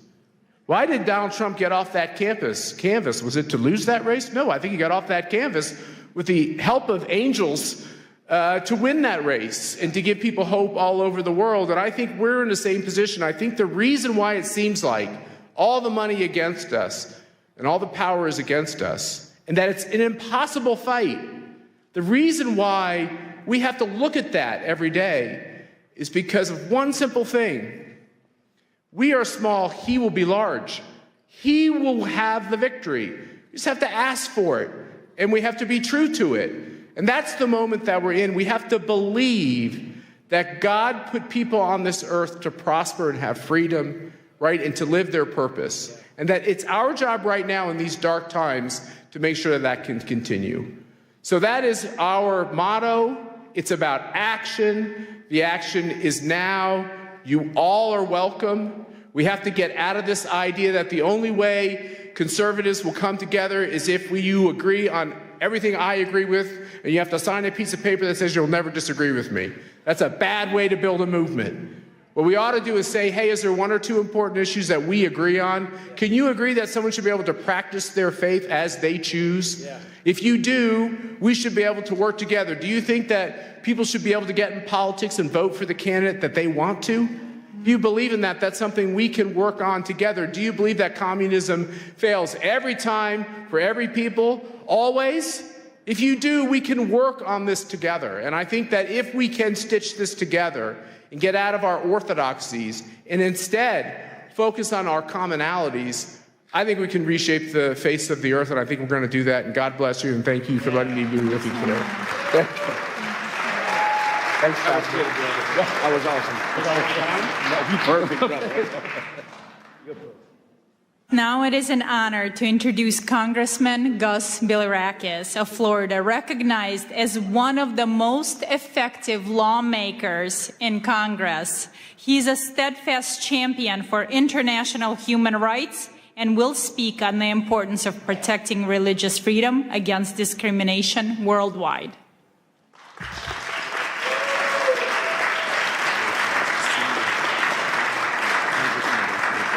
Thank you for having us. Thank you so very much. And I want to thank my good friend Matt. He's so right about these issues. We have a lot of things in common. We have to work together for the good of society, humanity. And you talked about, Matt, you talked about your wife, Mercedes' father, that was probably a political prisoner in Cuba. But this shouldn't happen in our hemisphere. And President Trump is doing something about it. We have hope now. And, you know, Cuba is 90 miles from just south of Miami. And that's in our hemisphere. Venezuela, same thing. We need to take care of our people and make sure that they have freedoms and opportunities to succeed. So we appreciate President Trump as well. We gather here today, folks, on Capitol Hill for a truly remarkable occasion. The International Interfaith Conference, the Rise of Spiritual Diplomats. Thank you so much for attending. Please, again, before I begin, I want to extend my deepest gratitude, Pastor Burns. Pastor Burns, thank you for your vision and for your tireless leadership in organizing this great summit.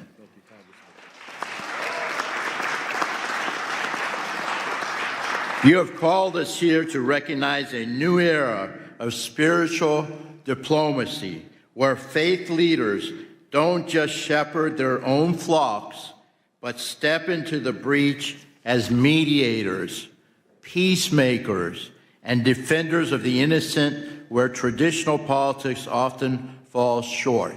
And I will tell you, people like Matt and the Speaker of the House, who's not here right now, but Mike Johnson, he cares so much. He really does.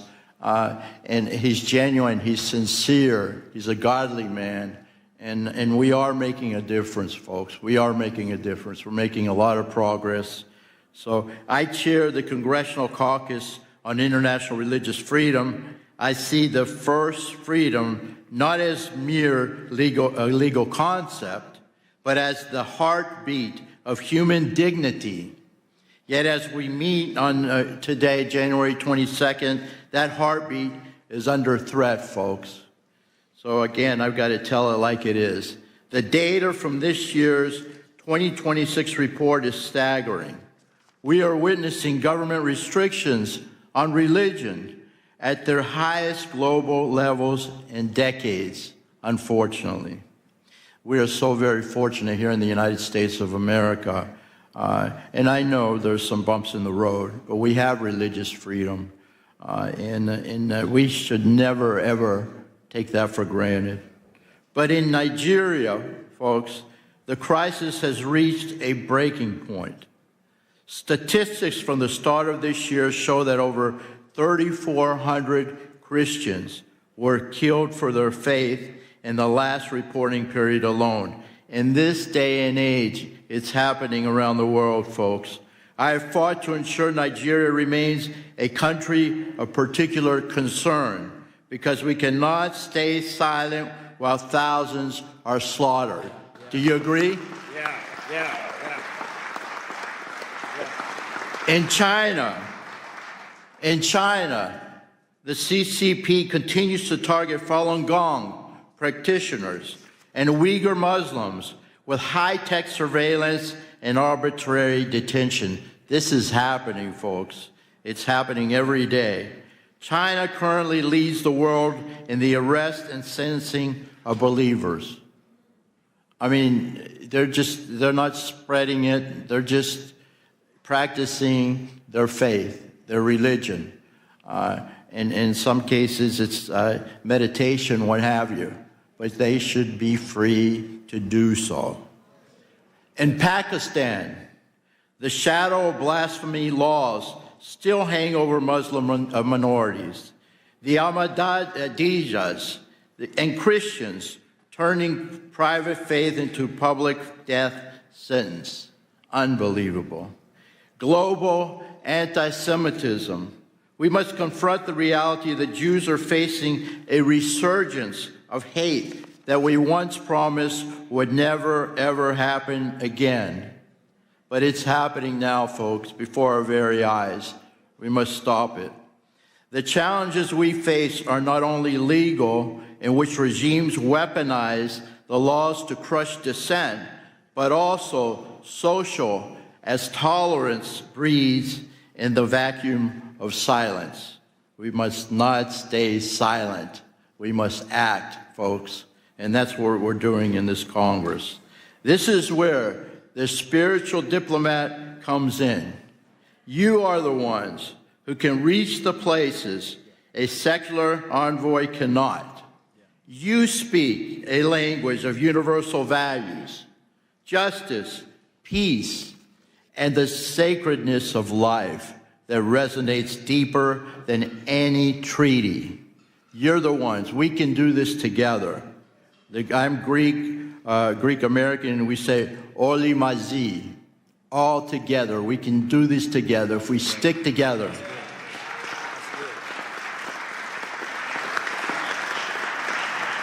Effective advocacy requires more than just thoughts and prayers, folks. It requires diplomatic engagement with teeth. With teeth, I have to emphasize that. We must continue to use the global Majesty Act, I know how to pronounce it, but I'm sorry about that, to target those who profit from persecution. We must elevate religious freedom. This issue must be a permanent pillar of our foreign policy. Do you agree? Yeah. It has been under this administration and under Marco Rubio as Secretary of State. And we must always be present. When faith leaders and members of this caucus speak up for the persecuted, it sends a message. We are the greatest country on the face of the earth. People listen to us. We must take advantage of that. The world is watching, folks, and you are not alone. You are not alone. Pastor Burns, you often say that spiritual leaders, and I quote, carry no weapons, they carry wisdom, right? I'll repeat that. Pastor Burns says, spiritual leaders carry no weapons, they carry wisdom. Today, let that wisdom guide our policy, whether it is Christians in the Middle East who are being persecuted, a Muslim in China, or a Jew in Europe. And I will tell you that the Orthodox Christians are also being persecuted in the Middle East. Syria in particular, and of course in Turkey as well, there's not religious freedom for Orthodox Christians in the country of Turkey. We must speak up, folks. We must not be afraid. Let us leave this conference, not just as observers, and I know you won't be, but as diplomats of the Spirit, committed to ensuring that every child of God can worship without fear. That's our goal. Thank you very, very much. God bless each and every one of you, and God bless America. That was powerful. Thank you. Oh, that was good, Congressman. Thank you so much.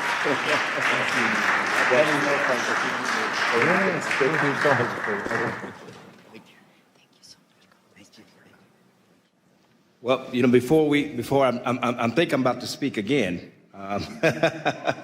But before Matt Schnapp leaves, this man, again, you all know who he is. He does so much for America. He does so much for the conservative movement in America. He literally, him and his wonderful wife, Mercedes, bring millions of conservatives all over the world to bring a message of unity and peace. And it's a great honor for me as he had to slip out. But as you know, we're going to be pinning everyone who takes the commitment of becoming a true spiritual diplomat. And here I am going to pin my brother Matt right here in front of everybody with this wonderful spiritual diplomat pin. He's taking it very seriously. And I told him I'm hoping I would be called up to the varsity league and be invited to CPAC and speak for the next time. But hopefully I'll get called up to the big league next. But I want everybody to witness here today as I pin on my dear brother, Mr. Matt's lap, for all the wonderful work that he does as a spiritual diplomat around the world. And I want us to realize, yes, that it's because of leaders like Matt we have a safer world and a safer place for our children to grow up. Thank you so much, my brother. Thank you, thank you. I have to just say, you heard it here. He called me on the carpet. He's coming. You're speaking at CPAC, whether you like it or not. There we go. Thank you, brother. God bless you. Thank you very much. It was great to hear from the congressman. And now it is my honor again to welcome Pastor Mark Burns back to the podium as he addresses the key topic entitled From Pulpits to Peace Tables: Why Faith Leaders Must Engage the World.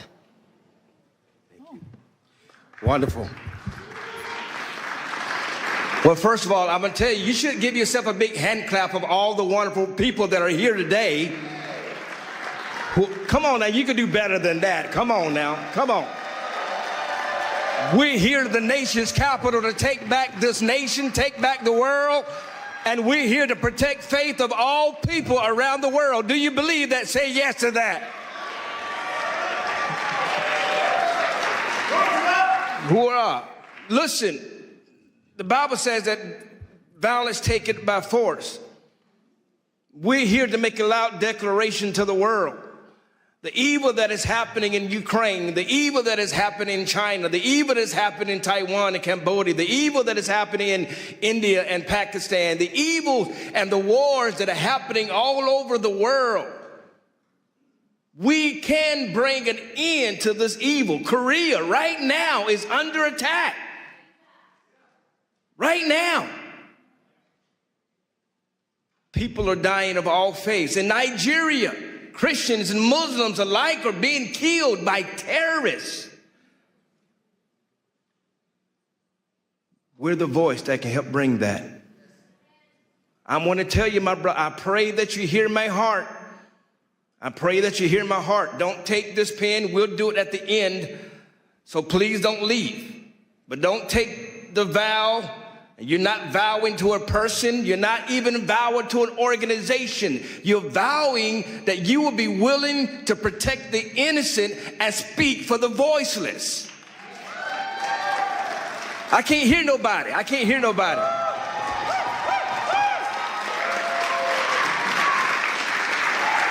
That's why you're here.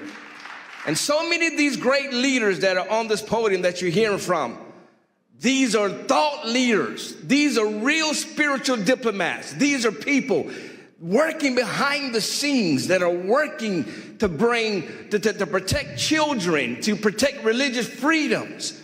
We're going to talk about it a little bit later about the young girl that was raped in Tanzania. We have His Excellency that is here right now, all the way from Tanzania to talk about it, to discuss about it. It's not always about the things you see on CNN. I'm not here to play games with you. I was recently at an embassy, and I'm not going to mention the name of the embassy, but I was sitting down with the ambassador, and we were sitting down, and everybody was eating, and everybody was loving on each other and patting each other on the back, and I put my hand down, and I said, "Don't you understand why we're here?" I said, "I'm here because people are dying right now in your country. We don't have time to be sitting here drinking champagne. People are dying. We're coming and assembling ourselves to bring peace, to be willing to speak to the kings of the world, to speak to the leaders of the world, Brother Jack, to speak to those that are voiceless." I'm going to keep repeating it. I want you to get up and leave and exit yourself out of this room if you just want to get a lapel pin, just to say, I was there. I don't need you, nor do I want you. I am not here to play games. There are too many people that meet in this building, and all they do is talk, talk, talk, and nothing ever happens. I need people who are going to go to the front lines with me. I can't hear nobody. I can't hear nobody. I am in a room full of leaders, am I not? I am in a room full of real warriors. I can't hear nobody. I dare you to open your mouth up and say, I'm one of the people. I'm ready to go to war. Somebody say yes to that.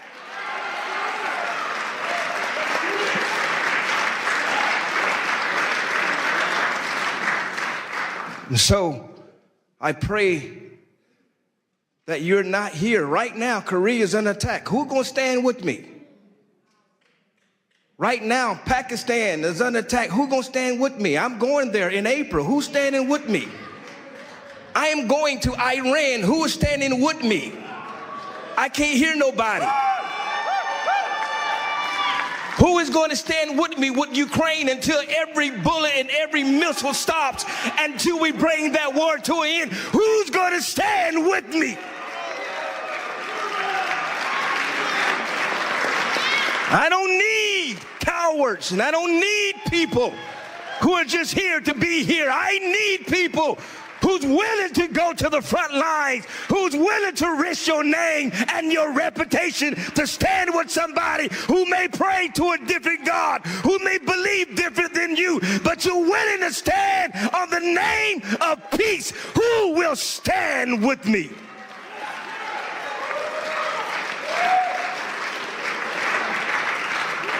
Who will stand with me? Who will stand? Who will stand? Who will stand? You're going to be charged today. You're going to be charged today. I'm telling you, my Jewish brothers, my Muslim brothers, my Hindu brothers, my all of the faiths, the Buddhists that are here, all of you, the Christian brothers and sisters, all of you that are here, you are going to be charged. Please take it serious, because somebody's life depends on it. Are you hearing me? Tragic that even happened in your own family, happened in your own life. I've studied your story and how you left, how she sung the national anthem, but she was in Russia, and how her husband came under political persecution, and they left Russia, moved to Kyiv with her son, who's standing right there, just to have her husband assassinated in Kyiv. This is the kind of battles that people are facing right now around the world, and yet she flew all the way from Kyiv just to come to sing the American national anthem. That's putting our differences aside and standing as one people, as one voice.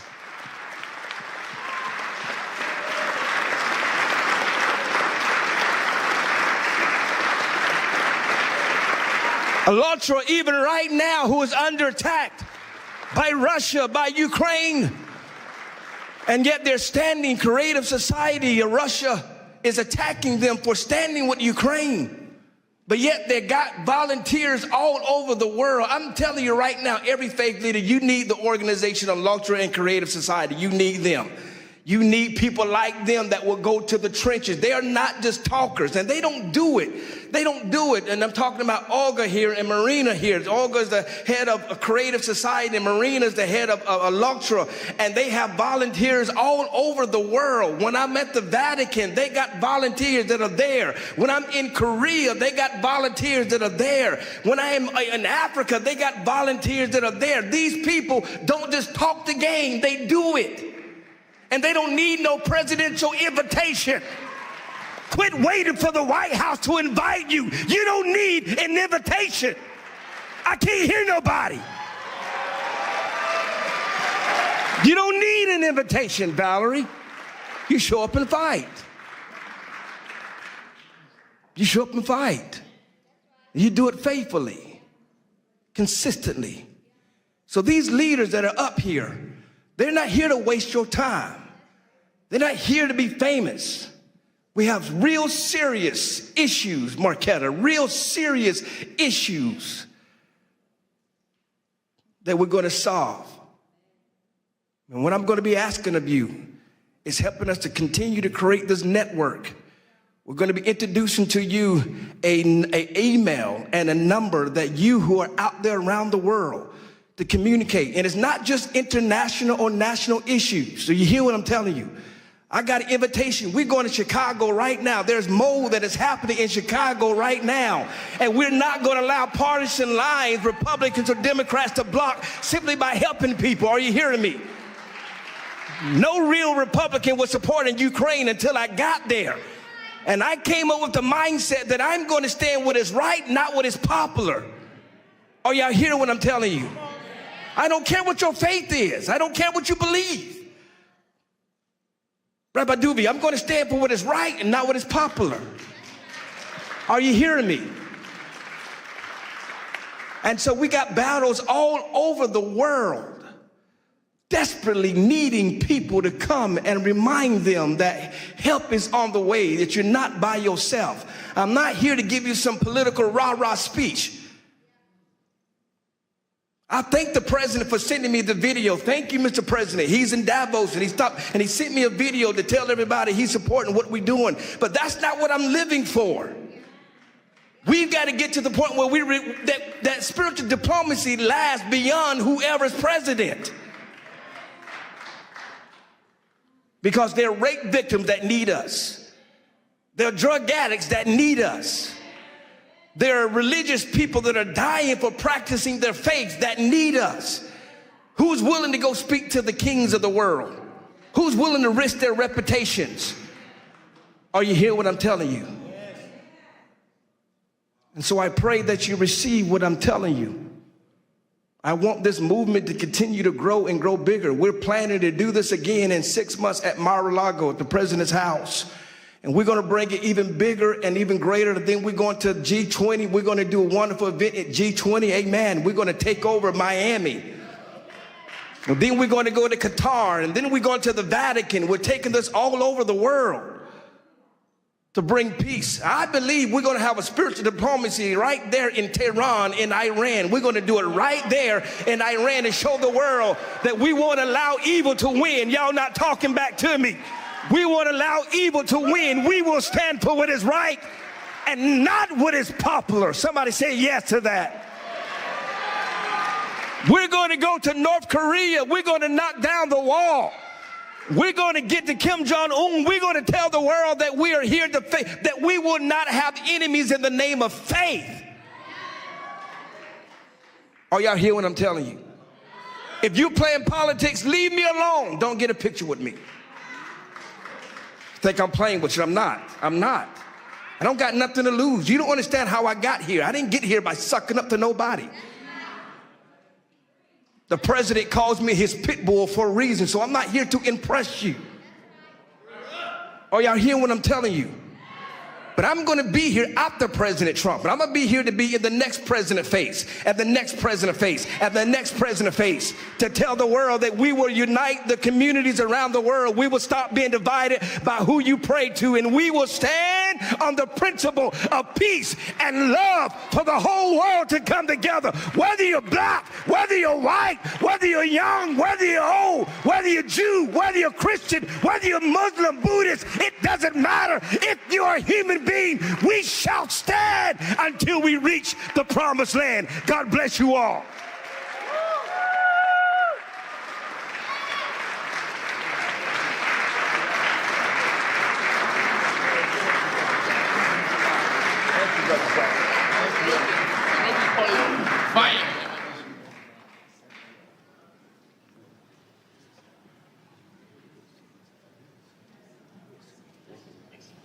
Thank you, Pastor Mark Burns. Wow, who's going to follow that speech?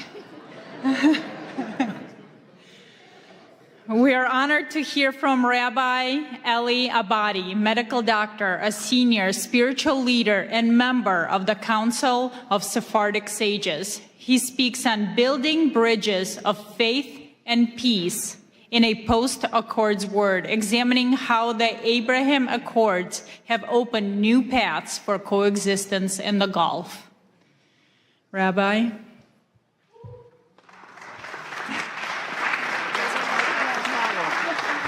Pastor, that's a very hard act to follow. I was the lucky one. First of all, Pastor Burns, I want to thank you very much for the privilege and the honor that you bestowed on me in coming and addressing this illustrious audience. And secondly, for pinning me today and inducting me in the cadre of spiritual diplomats. I shall carry this with great honor and duty. Together, inshallah, God willing, we will fashion a better future for the next generation of humanities. Thank you. And now I start my official speech. Your Excellency, Pastor Dr. Mark Burns, President Marina Otsenova, honorable congressmen and parliament members, honorable ambassadors, esteemed rabbis, imams, pastors, reverends, bishops, and religious leaders, distinguished speakers, and dear audience.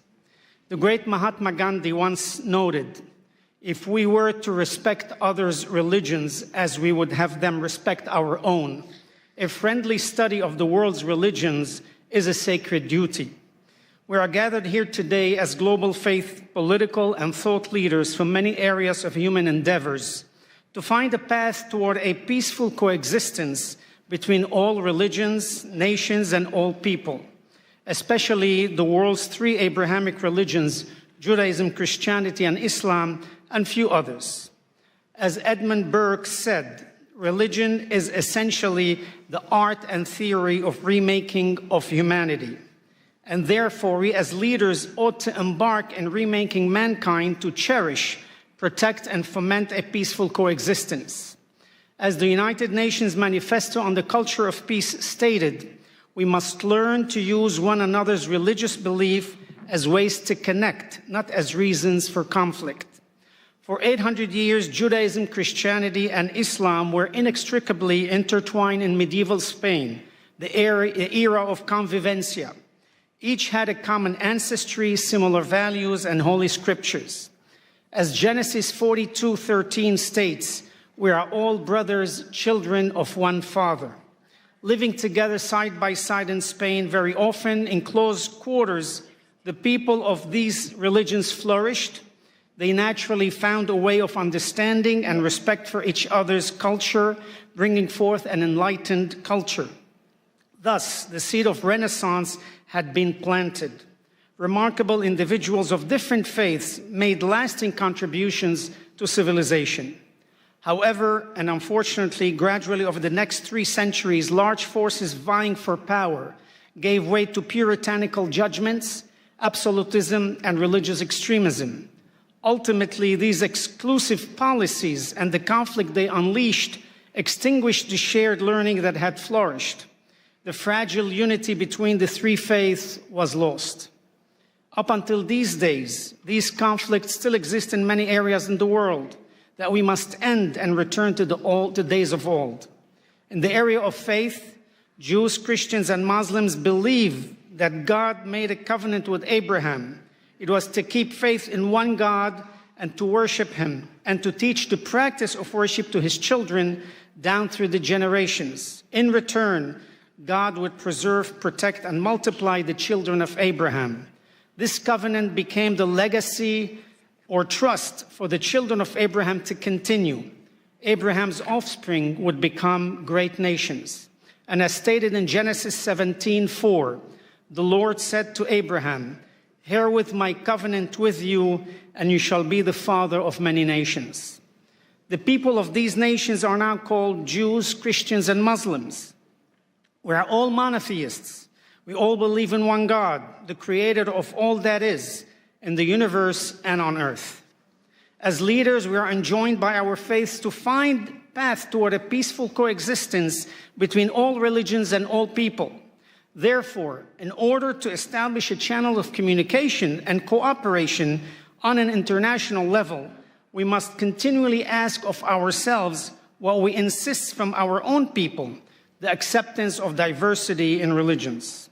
First, as leader, we must lead by example and communicate to our people that peace is a basic human right.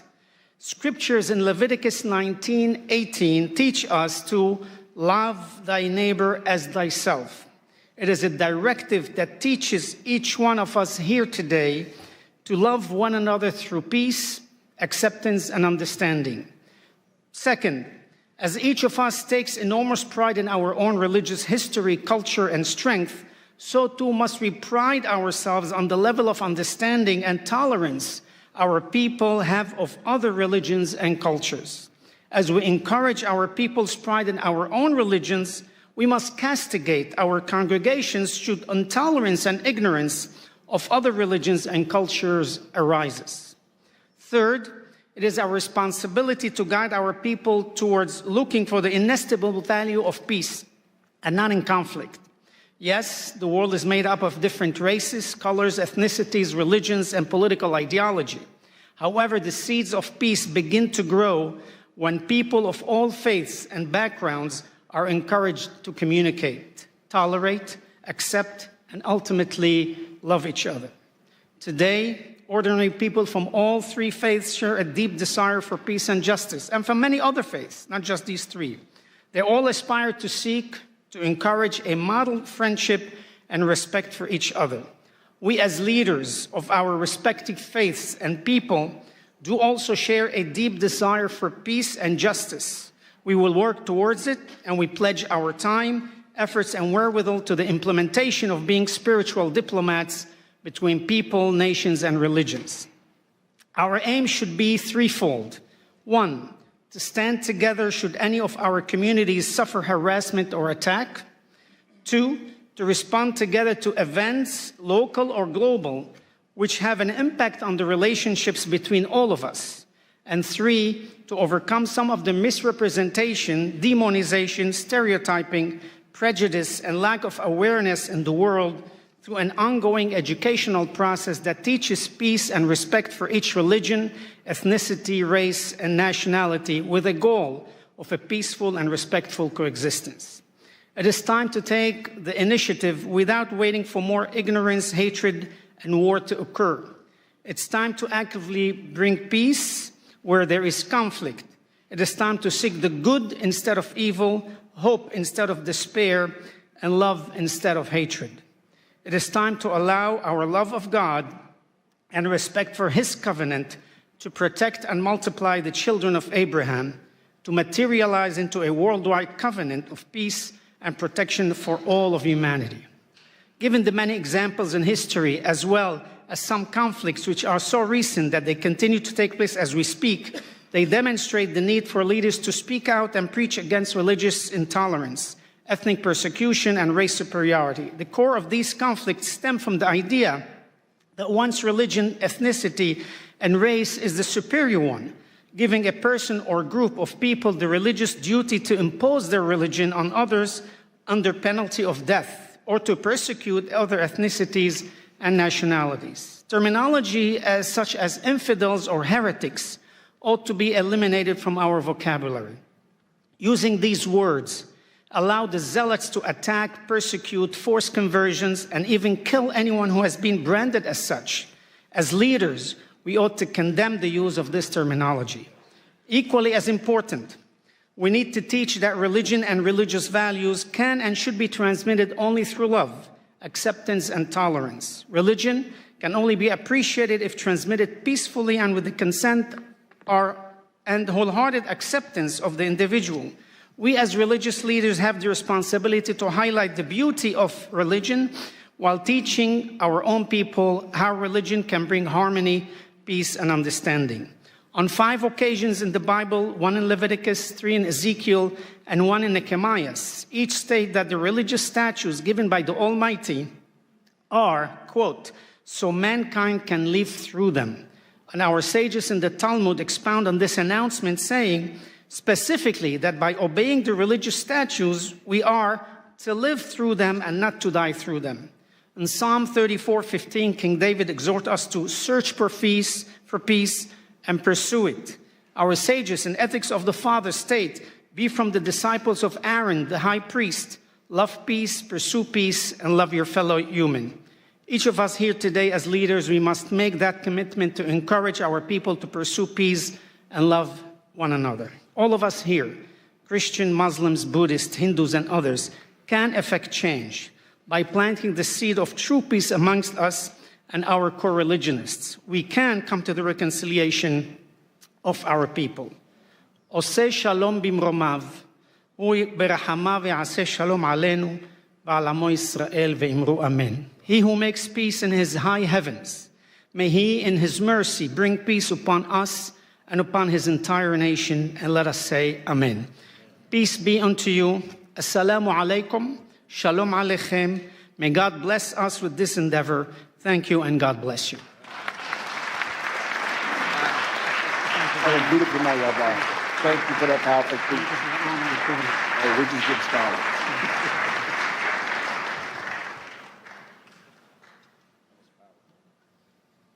Very much. Returning to the podium is Ms. Marina Ovtsinova, President of ALLATRA International Public Movement, bringing her expertise in counterterrorism and global security. She addresses a grave threat to democracy, from stigmatization to repression, focusing on the danger of anti-cultism. Thank you so much. It's a really big pleasure to have the opportunity to address you once again. Thank you so much for that, Pastor Burns. And the energy in this room feels really huge, right? It feels like a really strong. And it's because we all, every single person in the room, we gathered to defend human freedom, a person's dignity. We all, every single person here understands what that means. And we're here to protect the right to believe, to speak the truth, and to live without fear. These freedoms are the very fundamental on which true security in human society is built.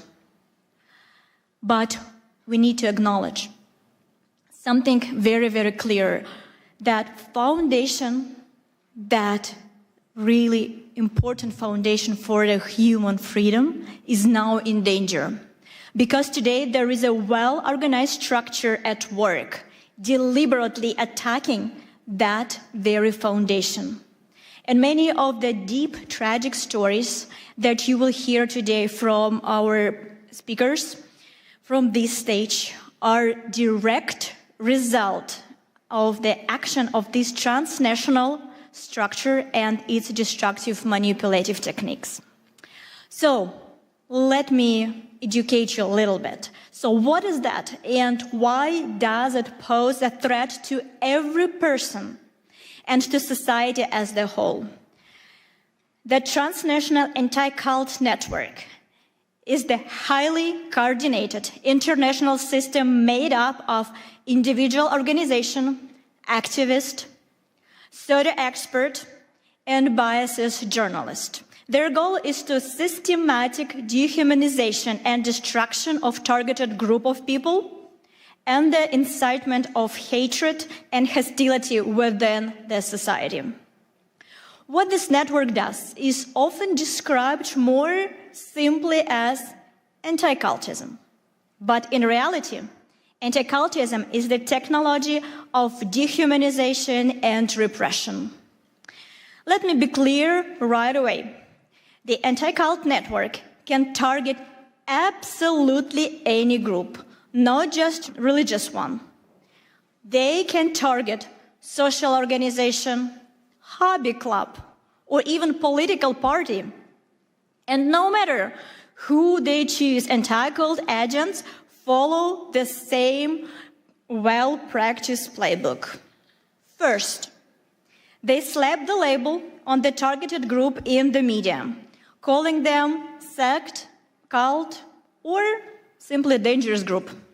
Then, the step number 2, they launched an aggressive media campaign to smear that group using fake discriminations, false testimonies, and distorted information. Through these dirty media campaigns, they dehumanize the people in the targeted group. They strip them out of their humanity. And as a result, Those exposed to this manipulation stop seeing the targeted group as equal, as neighbors, as co-workers, as parents, as children, or fellow citizens. Instead, they begin to treat them as outsider or enemy. And after this stage of dehumanization, society is effectively giving, quote unquote, permission to persecute. People are fired from their jobs, pushed out of the public life, silenced through the pressure and intimidation, dragged into court, and even subjected to violence. And in the end, the very foundation of democracy collapses. Freedom of consciousness, the right to speak freely, the rights one's face, and the right to human dignity. If these step-by-step patterns feels historically familiar, you're not mistaken. This is the very same mechanism Nazi Germany used to dehumanize the Jewish people, one step at a time, through the language of hatred, lies, and systematic propaganda. That process led to the tragedy of the Holocaust. And while the Holocaust itself is condemned by the international community today, the method that made it possible never truly disappeared. The tragedy of our time is that the world unequivocally condemned the outcome, genocide, but did not eliminate the tool itself. The technology of hatred survived, and it is still being used by the anti-cult network to this very day, in a different form, but with the same destructive consequences. This is why the use of anti-cult tactic always, without exception, leads to real violence, from persecution and repression to mass killing, forced organ harvesting, assassination attempts against political leaders, and school shootings. Today, you will hear the real stories, lived life experience that reveal the brutal reality of anti-cultism. These are testimonies from those whose friends become a victim of forced organ harvesting and were killed simply because they held different beliefs. These are the story of mothers whose sons died in the school shooting. These are the voices of people whose loved ones are being held in prison right now under harsh conditions simply because they practice a different faith. And our international movement has practical experience with how the anti-cult mechanism fuels hatred. Many of you ask me about the persecution that I mentioned in the first speech. So let me give you that story. So beginning in 2015, a coordinated, discrediting campaign was launched against the ALLATRA movement in the Russian Federation. It was carried out by the anti-cult network and coordinated directly by the FSB, the Federal Security Service of Russia. The reason we became a target was simple. We tried on a scientific level to warn the world about the geodynamic risk associated with the possible activation of the Siberian magma plume located on the Russian territory. A potential eruption would threaten not only Russia, but the entire world. Our warnings were ignored. The economic interests of powerful groups profiteering from Siberia's natural resources matter more than human lives and safety. As a result, a network, anti-cult experts, and structures affiliated with FSB was deployed against us. Their mission was to destroy our reputation and drown out the very substance of our scientific warning. In the end, the ALLATRA movement was labeled in Russia first as undesirable organization and later than extremist, in part because of our support to Ukraine also. In Russia, anti-cult actors use their full arsenal against us. The media, courts, and the full machinery of the state. They believed that by putting us on the blacklist, they could force us into the silence. But they were wrong. We began to speak even louder. We studied their method in the smallest details. We made them public. We exposed the structure of their network, their roles, their connection, their channels through which they spread their narrative and their real motives. And we brought it to the world's attention. We proved that this Russian anti-cult infrastructure of hate has already been exported to China, Korea, Africa, Europe, and the United States.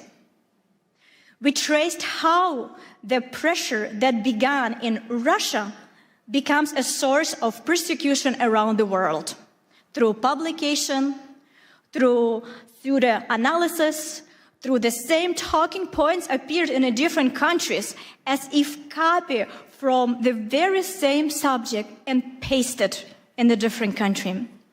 We also discovered that within the ranks of anti-cultists, pathological cruelty and sadism thrive. This is the matter of deep moral decay. And there are strong reasons to suspect their involvement in human trafficking and crimes against children. One of these stories we will share today with you. It is a real case that will show you the true brutal face of anti-cultism. You need to understand that anti-cultism is the global assembly line of crimes against humanity. It runs on the same playbook everywhere, and we have exposed it for what it truly is. Anti-cultism strikes at the most basic rights: freedom of religion, freedom of speech, independent media, the right to a fair trial, and the principle of the presumption of innocence. So today, I want to deliver one simple and clear message. As long as anti-cultism exists in this world, true democracy and human freedom are impossible. And if we do not eradicate anti-cultism as the phenomenon, we will not be able to secure a future, safe future, prosperous future for our children. And I would like to note a particular that you, dear Pastor Burns, play a special role in the countering the destructive anti-cultism. Through your spiritual diplomacy initiative, you are uniting leaders of different countries, different religions, different worldviews, who have stepped forward to defend human dignity and freedom of conscience and the right to live with dignity. And we all know, and we can say it, that you, Pastor Burns, act as the true leader. You build unity where others saw division. You give a voice back to those who are being pushed into silence. And you offer protection to those who are in need, who cannot protect themselves. And it's because that initiative, like yours, extremely important right now.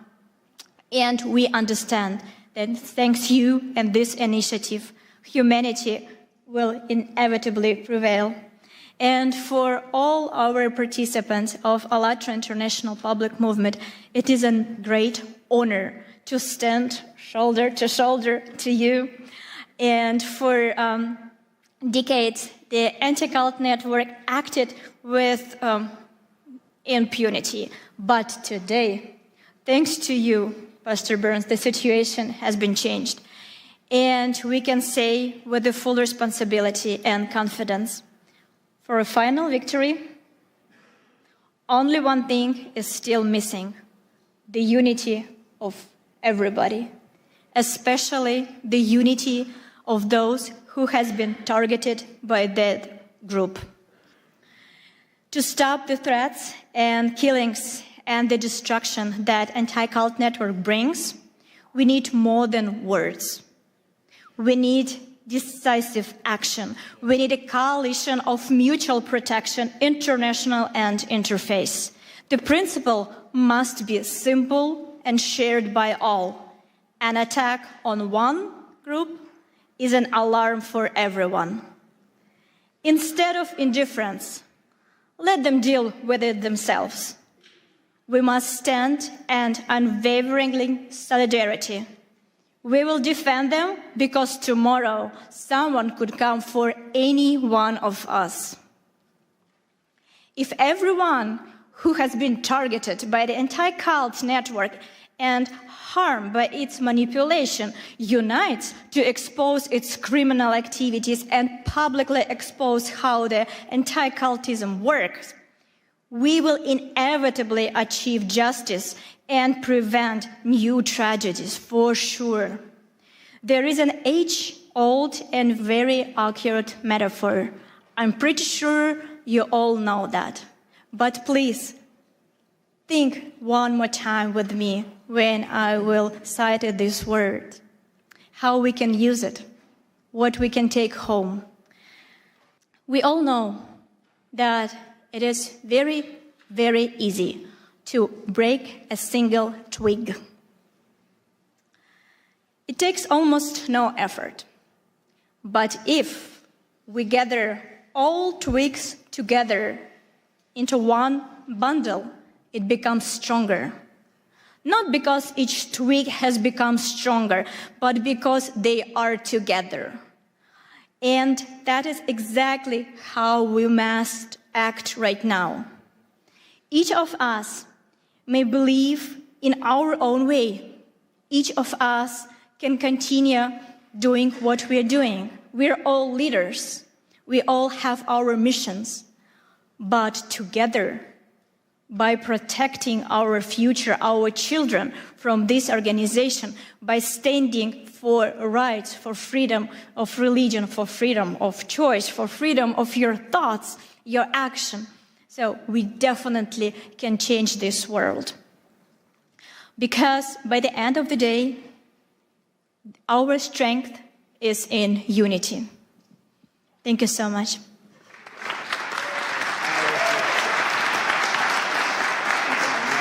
Wonderful. That's so powerful.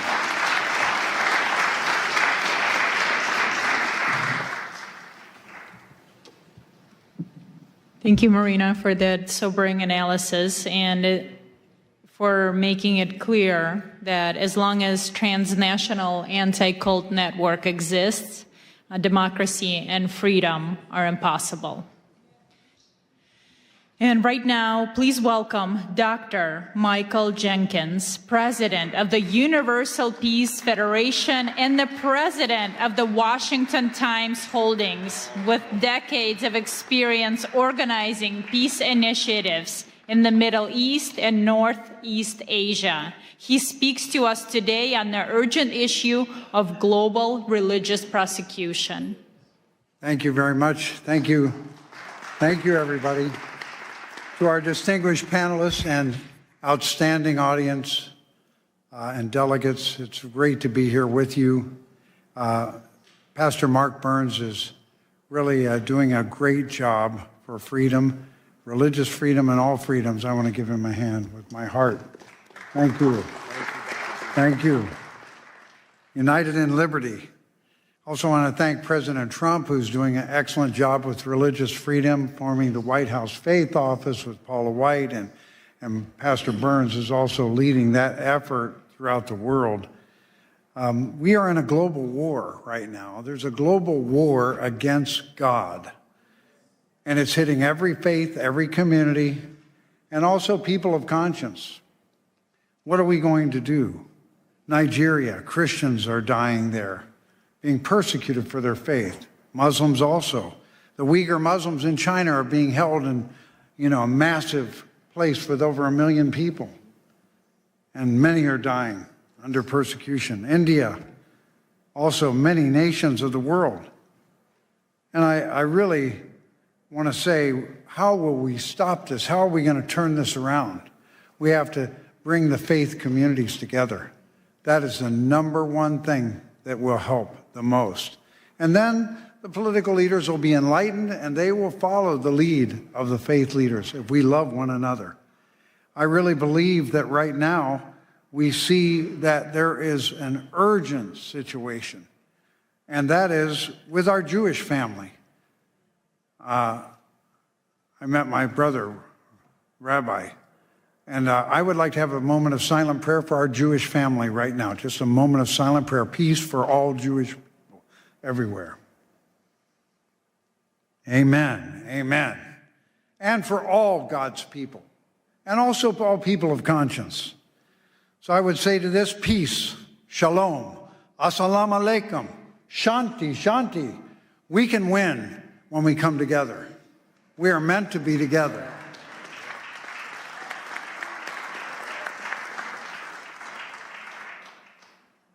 I was fortunate to be called for the Middle East Peace Initiative for many years, and I went over there dozens of times to Gaza, to Jordan, also to Lebanon, all the countries around that area. And I found interfaith dialogue can do more to heal divisions than anything else. Other things are important too. Economic development, all kinds of friendship, education, economic investment.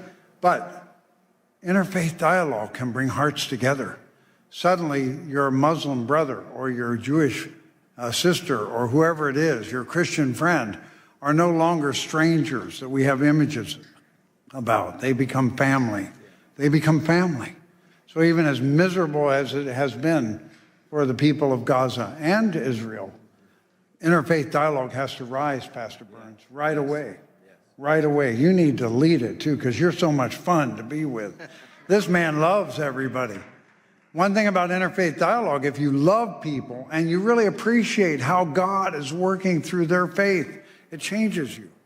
That's why America has such a central role to play, because there is an understanding that all faiths are welcome here, even though we mess up a lot of times. All people are welcome in America, all faiths. How are we going to make that happen? We need leadership. We need the spiritual diplomats. Spiritual diplomats are not political leaders, but they can help lead the way for political leaders. Our congressman who came here, how great it is that they support. But they're also, the lead of spiritual diplomats is something that's not restricted. We don't have to worry about a lot of protocols, right, Doc? That's right. You just go and start engaging with love and wanting to heal. So I just want to highlight a couple areas in the world that are shockingly going the wrong direction. We usually see countries that are unstable or countries where there's kind of a strong leader, a strong man leading that oppress other people. But how about democracies? How about democracies? We never imagine democracies. No, they really follow the will of the people. Well, in Japan, a terrible thing has happened. Matt Schlapp talked about communism. Why is communism a problem? Fundamentally, it denies the existence of God, and it sees religion as the enemy. So earlier on, Father Moon and Dr. Han developed a movement in Japan in the late 70s, and it was so effective at stopping communism. Prime Minister Kishi brought him in together, and then Prime Minister Abe, and they all worked together. And communism did not take over Japan. They were trying very hard in the 70s. It was possible it could happen. But then those same communists formed lawyers groups that have been against this movement of family federation. And they've been against it for years and years and years. And then finally, a more liberal leader came as the Prime Minister of Japan, and he kind of caved into them and said, we got to get rid of this group. And he announced, we can't. They haven't broken any law. So somebody came up with the idea, we don't need a law. If they've just made some disturbances or they've had lawsuits, we can use that. So they used that. Fortunately, there's a new prime minister now, so I think a new history is about to be written. But why do we bring this up? Because when a democracy like Japan goes the wrong direction, a domino effect occurs. So last year, Rwanda, and Kenya cited Japan's example of closing or dissolving a religion without breaking any law. They got excited about it. This happened in 23 and 24. Rwanda has now closed, shut down, or destroyed 10,000 Christian churches in 2 years. And they cited Japan's example. They're a world democracy. And then also Korea. Now the leader of Korea is really not supporting the faith traditions. He's more of a left-leaning person. That's why President Trump challenged him when he came to the Oval Office. He said, what's going on in Korea? Looks like some kind of a revolution or purge. You're persecuting churches. They went after Yoido Full Gospel Church. They went after Billy Kim, who was the translator for Billy Graham. On July 18th, this last year, they raided thousands of organizations, or thousands of people came out and raided many churches, including the Family Fed. And they went to Sagero Church, a Presbyterian church, and because that leader is standing up for family values, marriage in the image of God, and freedom of speech, he's now in jail now. He's been in jail for almost 137 days, right? And Mother Han of the Family Fed, she's been put in jail now for 125 days. She has not been convicted of anything. So we're just calling your attention to that, because when you come together, we can move our faith communities together, and then the nations can move. God bless you all from your nations, your faith. God bless your family, and God bless America. You're so good.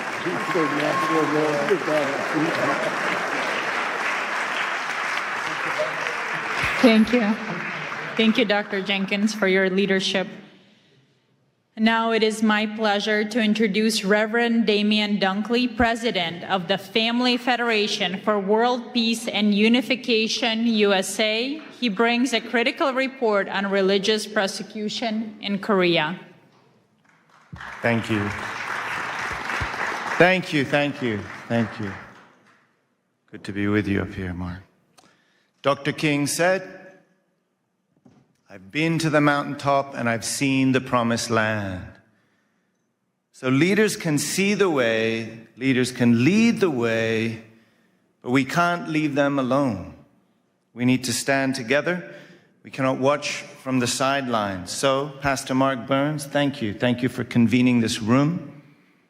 Thank you for bringing us together. Your courage and clarity, the president's pit bull, yeah, that's just maybe one thing you are. The image, as you spoke, came to mind of those, those huge logs they used to use in the medieval times to break down palace doors. That kind of power, your word brings that kind of power. So, I mean, get out of the way. Better to stand with this man than stand against this man, I say. Thank you, Pastor Burns, for bringing us together. Bless you.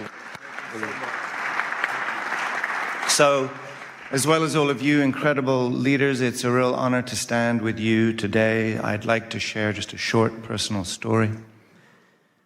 I've lived all over the world. It's crazy how many places, all over Europe, Southeast Asia, Northeast Asia, and I've visited all kinds of places, Oceania, Central Asia, Central and South America, Middle East. But America is the only country that I've ever truly cried for. I want to explain. I was 10 years old. This isn't that dramatic a story, but I was 10 years old. I was in London, beautiful city, and two young men ran up on me to attack me and take my bag. And I wrestled round and around. I wrestled with them, and I stood my ground. But on the way home, I cried. I wasn't crying because I was all bruised up or because they took my bag, because they did not. I was crying for something deeper. And I couldn't quite put my finger on it, but I knew it was something to do with America, my first home. It was something that you couldn't see. It wasn't McDonald's or whatever, they got all of that in London too. It was something intangible, something invisible that back then I didn't know what it was, but I know what it is today. Even at 10, I could sense that freedom in America and freedom, even in Europe, is not the same thing. We use the same word in England and America to say freedom. We translate that word into many other languages. And we think that when we, Mark, as an American, use that word and it enters the ear of a foreign speaker, that they understand what we mean. But I promise you, it is not the same. It is not the same. Now, we can lose it here. Thank God we haven't yet. But there's something I just wanted to testify to you about this concept of freedom. And it has something to do with what our founders built here, right? Our Constitution says that our rights are inalienable. This is endowed by our Creator. This is so unique. So our freedom is rooted in this because government does not grant it. Government is realizing it, honoring it, accepting it, and protecting it. Protecting something not that the government gave, protecting something that God has already given. Freedom is our birthright from God. And freedom of religion is the freedom to worship God. There's a lot of folks that may think that's just important for religious people. But I've been experiencing through many of these stories that you're hearing about, when you go to these places firsthand, you realize whether it's a democracy or not doesn't mean necessarily anything anymore. Because there's no democracy without freedom, and there's no freedom without God.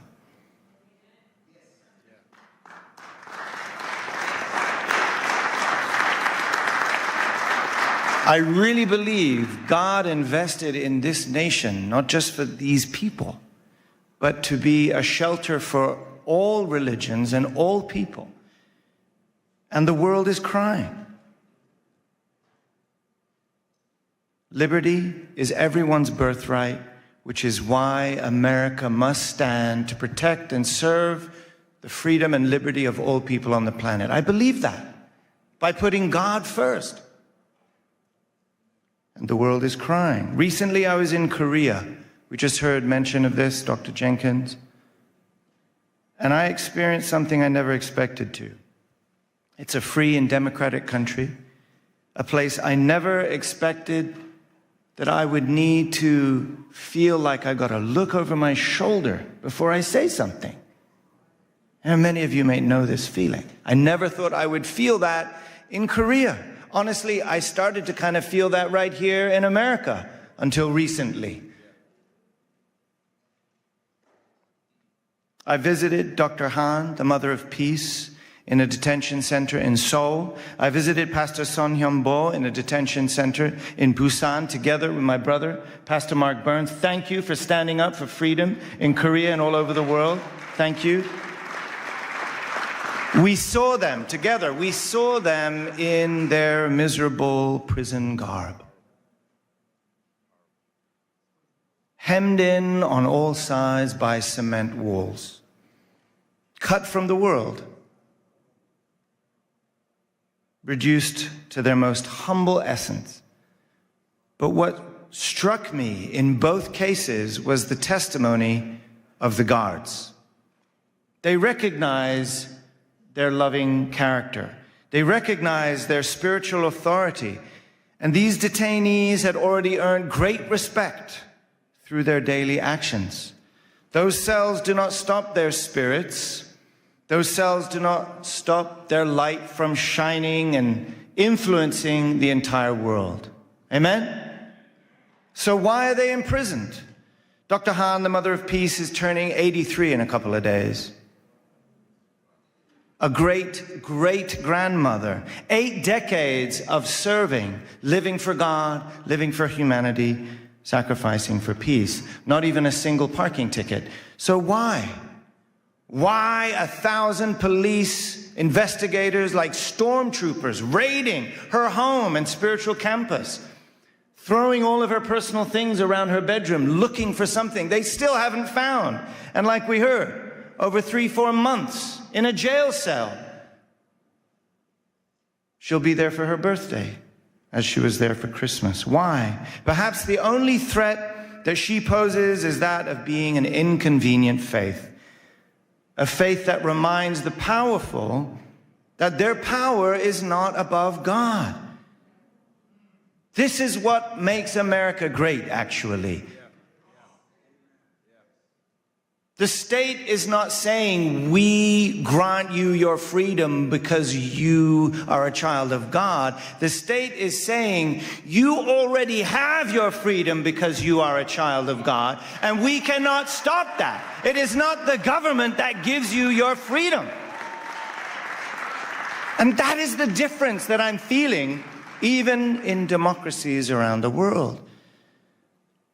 So we know this isn't just about 1 or 2 churches. There's a global war on God. And that's why I'm just drawing our attention to this unique taste of freedom, rooted in religious freedom right here in America. We need to protect it right here in America for the sake of not just America, but for the sake of the world. That is why we're coming together. Religious freedom is America's greatest treasure. And if we lose it, it's not just lost here. It will affect the planet, I promise you. So, to defend American democracy against godless dictatorships, this is what Dr. Han reminded us why we've been working in America, why founding the Washington Times, to protect American democracy against godless dictatorships, against communism, and to restore the original virtue and value of the family, the moral spine and backbone of this nation, and to remind everyone that we're not just one nation under God, we're one family under God. When America attends God, it becomes the beacon of freedom and liberty, the light and hope to the world. We cannot leave one another alone on that mountaintop, Mark. We'll only be able to defend liberty when we rise up together, when we stand up together, when we work together, just like those sticks we're talking about, right? That is why it has been an honor to stand together with you here today. Thank you so much. Let's do this. Where are we going next? You're so powerful. Such a master.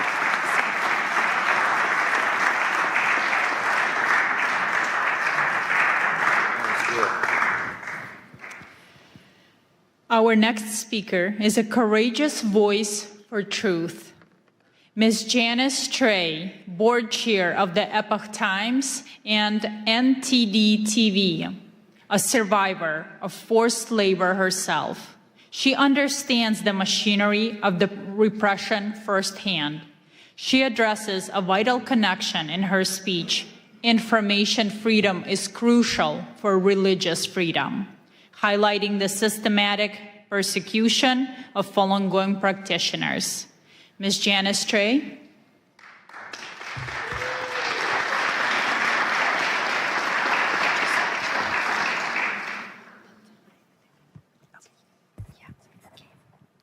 Thank you, Pastor Burns, for having me here in this magnificent Canon building, congressional buildings. I would never have imagined I would have this date, because I could have killed during the forced labor camps as a child laborer, first grade, second grade, third grade, carry fertilizers to the top of the hill heavier than myself, pick up crops from the cornfield every day after school during harvest seasons. And I could have been killed during the Tiananmen Square massacre, June 4th, 1989. The fact that I am alive in front of every one of you, in front of all the spiritual diplomats, we all should give a voice to the voiceless.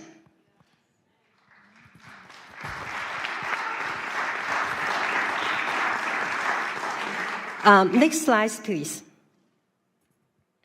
Today, we honor the Creator. We speak for the voiceless. to share life-saving actions, to unite as spiritual diplomats, to end communism once and for all, to counter information censorship, to restore humanity's freedom to connect with the divine. For 5,000 years, China was a land of the divine. But since 1949, the atheist communist regime has sought to erase faith, eliminate God with communism. And since 1999, 70 to 100 million people practicing a peaceful meditations have been brutally persecuted. And even the crimes against humanity, forced organ harvesting, was being used as an instrument for religious persecution, and it still goes on today. Next page. The repression does not stop at China's border. Under Xi Jinping's order, transnational repression has spread globally through subversion, deceptions, unrestricted warfare, and the erosion of moral and religious traditions abroad. Chinese Communist Party's propaganda, misinformation, disinformations have been amplified through coordinated online campaigns, films, legacy media. Next slide. Let me give you an example. New York Times reporter Nicole Hong published over 10 articles in a short 8-month period attacking Shen Yun without disclosing her father worked for the United Front Works Organization. That is the Chinese Communist Party's spy organization overseas. And Nicole Hong and New York Times misleading articles were artificially amplified by thousands of inauthentic social media accounts appearing to be widely read, even make it to be most read New York Times articles in election year 2024. You know that cannot be true. But that is how information warfare operates. Next slide. What New York Times recycling the propaganda of the Chinese Communist Party on Shen Yun. What is Shen Yun? Shen Yun is the beauty of divine beings dancing. Shen Yun brings to life 5,000 years of China's divine traditional culture, nearly destroyed by the past several decades of Communist Party rule. Shen Yun Performing Arts is actually a U.S. company based in New York, founded 20 years ago. It's the fastest growing, successful American companies, and with 8 touring companies reaching over 20 countries, 200 cities every year, and it has inspired more than 10 million audience members. If you haven't seen it, go see it yourself. It's so beautiful and inspiring that you may feel connected to the divine. Next slide. Shen Yun also tells the true story of the peaceful civil resistance by as many as 100 million people. They are persecuted simply by living the universal principles of truthfulness, compassion, and forbearance. Why? Next slide. This spiritual practice includes 5 gentle exercises and meditations. Falun Gong is practiced in over 110 countries, recognized by tens of thousands of proclamations around the world for its significant health benefits, spiritual clarity.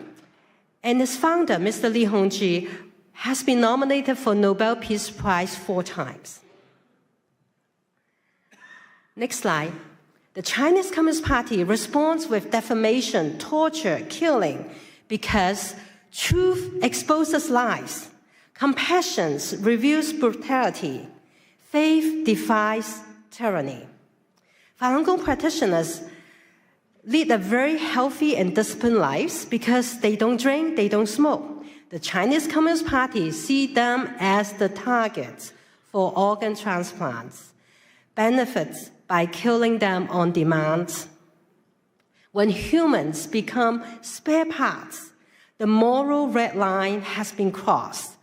We must do something. We must do something now.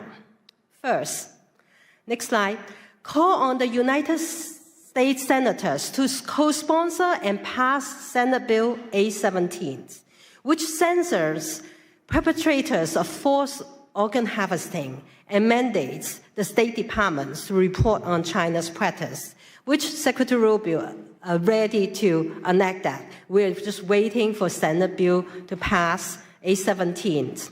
And the companion bill in the House, 1540, has already passed unanimously. By calling your senators or calling someone who knows the senators, you could save lives. You can stop the crimes against humanity that is taking place every second, every minute, every hour. Second, next slide. We need a secure communication tool, and I'd like to introduce you to the most advanced, most secure tool for all the freedom fighters and for all the spiritual diplomats. Our brothers and sisters in closed societies need a secure tool. All of us here need a secure tool. Everybody watching it online need a secure tool. And this tool is more secure than the standard security setting of Zoom, of Microsoft Teams, or Google Meet. And it is all 4 functions in one platform. You can do video conferencing, you can do messaging, you can do file sharing, you can do calling, all in one tool called SafeMeet. You can go to safemeet.us to download or download it from App Store in Apple's or Google phone. And it operates on its own private server networks. It's not on any of the big tech clouds. So you will not be subject to those cyber attacks that are often experienced by the big tech. And SafeMeet uses the encryption technology that's trusted by NATO, NASA, German Department of Defense, French Interior Departments, and the United Kingdom's National Health Services. It's all free. This is a gift to humanity. It's a gift so that we can all communicate safely, and it can handle thousands and thousands together. Like a conference like this, we could have hosted on SafeMeet. It's not limited to Signal, only have 50 people. Third, next slide, uphold the freedoms of the press by subscribing to the Epoch Times or the NTT TVs, which we have 4 satellites broadcast into China, and plus over-the-air and cables. We've been providing uncensored information in and out of closed societies. Despite all the suppressions by big tech, including demonetizations, including all the suppressions, for 25 years, we never bend down because we are nonprofits. We want to provide truth reporting to you. We are based on the principles of truth, tradition, and hope. Many of our readers and viewers learned about the pandemic in December 2019, a few months before the rest of the world know about pandemics. And they changed the return flights and avoided the lockdowns. Whereas their relatives and colleagues will perish in China, never return home. You never know when timely information saves lives. So sign up Epoch Times and NDT. Epoch Times, 9 commentaries of the Communist Party, as of yesterday, has inspired 457,255,926 people, renounced the Chinese Communist Party and its affiliated organization, the Youth League and the Young Pioneers. The specter of communism ruining our world exposes how communism suppresses faith and corrodes humanity by destroying culture and moralities. Last but not least, the 4th action, if you have not seen Shen Yun, go check it out. Tell communism, no, we are not listening to you. We want to see communism before China, before communism. We want to learn the 5,000 years of wisdoms that God has given us. All of you are courageous. You stand up for religious freedom and human rights. It's critical today that we all join hands to face down this evil, as our courage is stronger than brutalities. We can accelerate the fall of communism. We can dismantle censorship, and we can all reclaim humanity's sacred connection to the divine. May God bless you, bless everyone who walked the path of truthfulness, compassion, forbearance, and may God bless the United States of America. Thank you all. Thank you so much. That was so powerful. Thank you.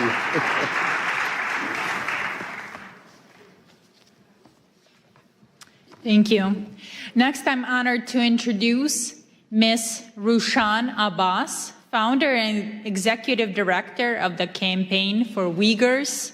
With her own sister unjustly imprisoned by the CCP, her advocacy is personal and unrelenting. She presents unbroken Uyghur voices calling for a united interfaith response to the atrocities facing the Uyghur people.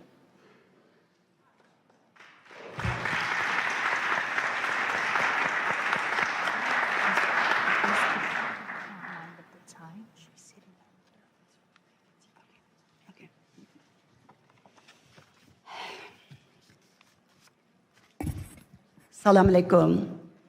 Good afternoon, everyone. It's a privilege to join you all here to this wonderful conference, an extraordinary initiative led by brave Pastor Burns to advance peace, dignity, and the freedom of belief. I speak as first-hand witness to China's religious persecution. My people, Uyghurs, in East Turkestan, also known as Xinjiang Uyghur Autonomous Region, under China's occupation. They're enduring an ongoing genocide right now because of their identity and religion. The Chinese regime brands Uyghur Muslims as extremists, criminalize normal practice, and disguise mass detention of millions of people as re-education centers. And where the Uyghurs' faith is erased and replaced with enforced loyalty to the communist Chinese government. For them, the faith is a threat to absolute control. Surveillance technologies track people who pray, attend religious gatherings, and Uyghur mothers are sent to the jail because they are teaching their children the culture and the religion. Some of them are sentenced for more than 10 years. Over 1 million Uyghur children are taken from their families, sent to state-run orphanages, where being raised with Chinese communist ideologies, forsaking their religion and religious and their cultural identities. Uyghur women are subject to forced sterilization, forced abortions. Because of that, the Uyghur birth rate dropped down to 0% to some of the Uyghurs' mostly populated areas. And the Chinese embassy is not hiding that. They're publicly, Chinese embassy here in the United States, publicly celebrated those genocidal efforts by saying Uyghur women are no longer baby-making machines. And this persecution is not just limited to the Uyghurs. As my sister Janice just reminded everyone, they started in our homeland with surveillance technologies and they using our homeland as a testing ground. And then Tibet, Southern Mongolia, Falun Gong practitioners, they all endured the same fate. The democracy in Hong Kong demolished in front of all of us in our eyes, and the world stood silent. Now Taiwan is under threat.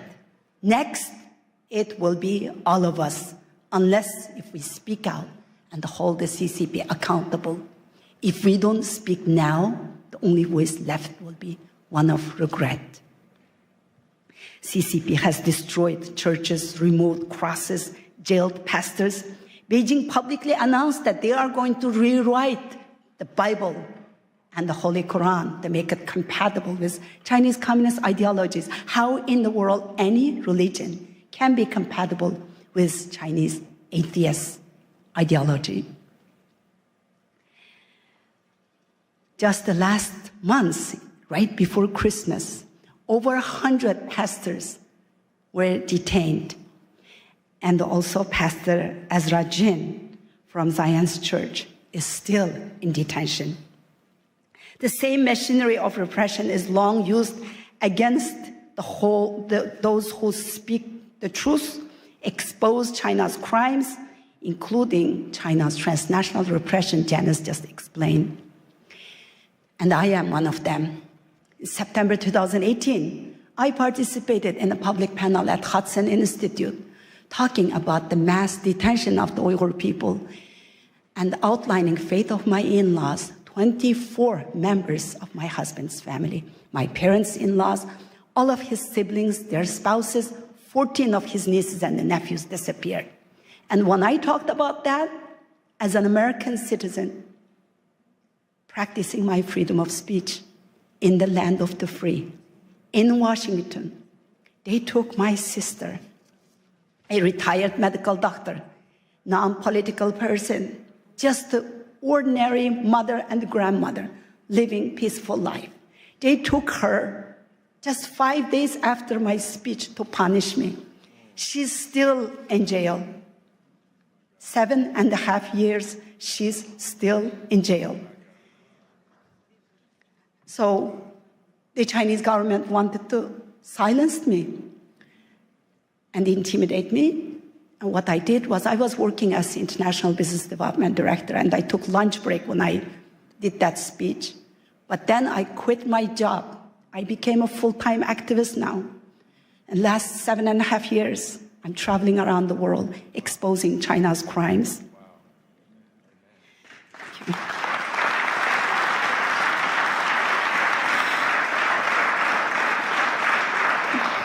Our religion, our language, even our names, our identity, our faith, everything is being erased.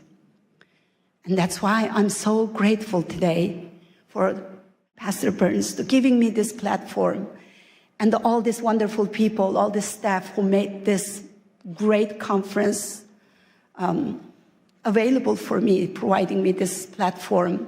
It's not just giving me the voice, but you are giving millions of Uyghurs, 20 million Uyghur Muslims a voice here at this platform. So thank you so much.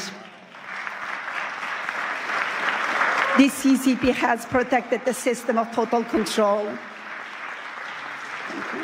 I know I'm short on time. Just give me 2 minutes, I'll be finished.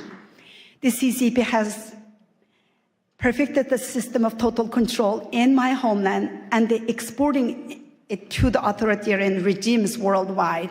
They have the vision, strategy, and the means to spread the system of oppression far beyond its borders, undermining national security and eroding democratic foundation that your parents, your grandparents worked so hard to build and to defend.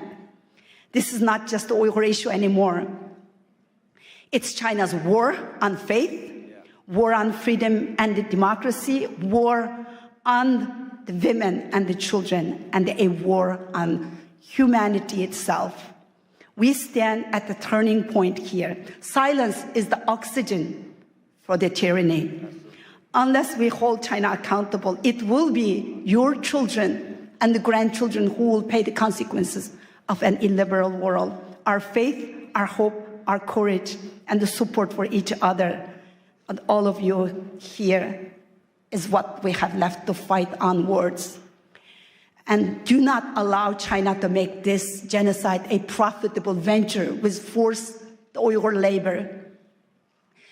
Your cotton, your tomatoes, the parts of your car that you drive, and everything you use is made by Uyghur slaves. Blood, sweat, and the tears.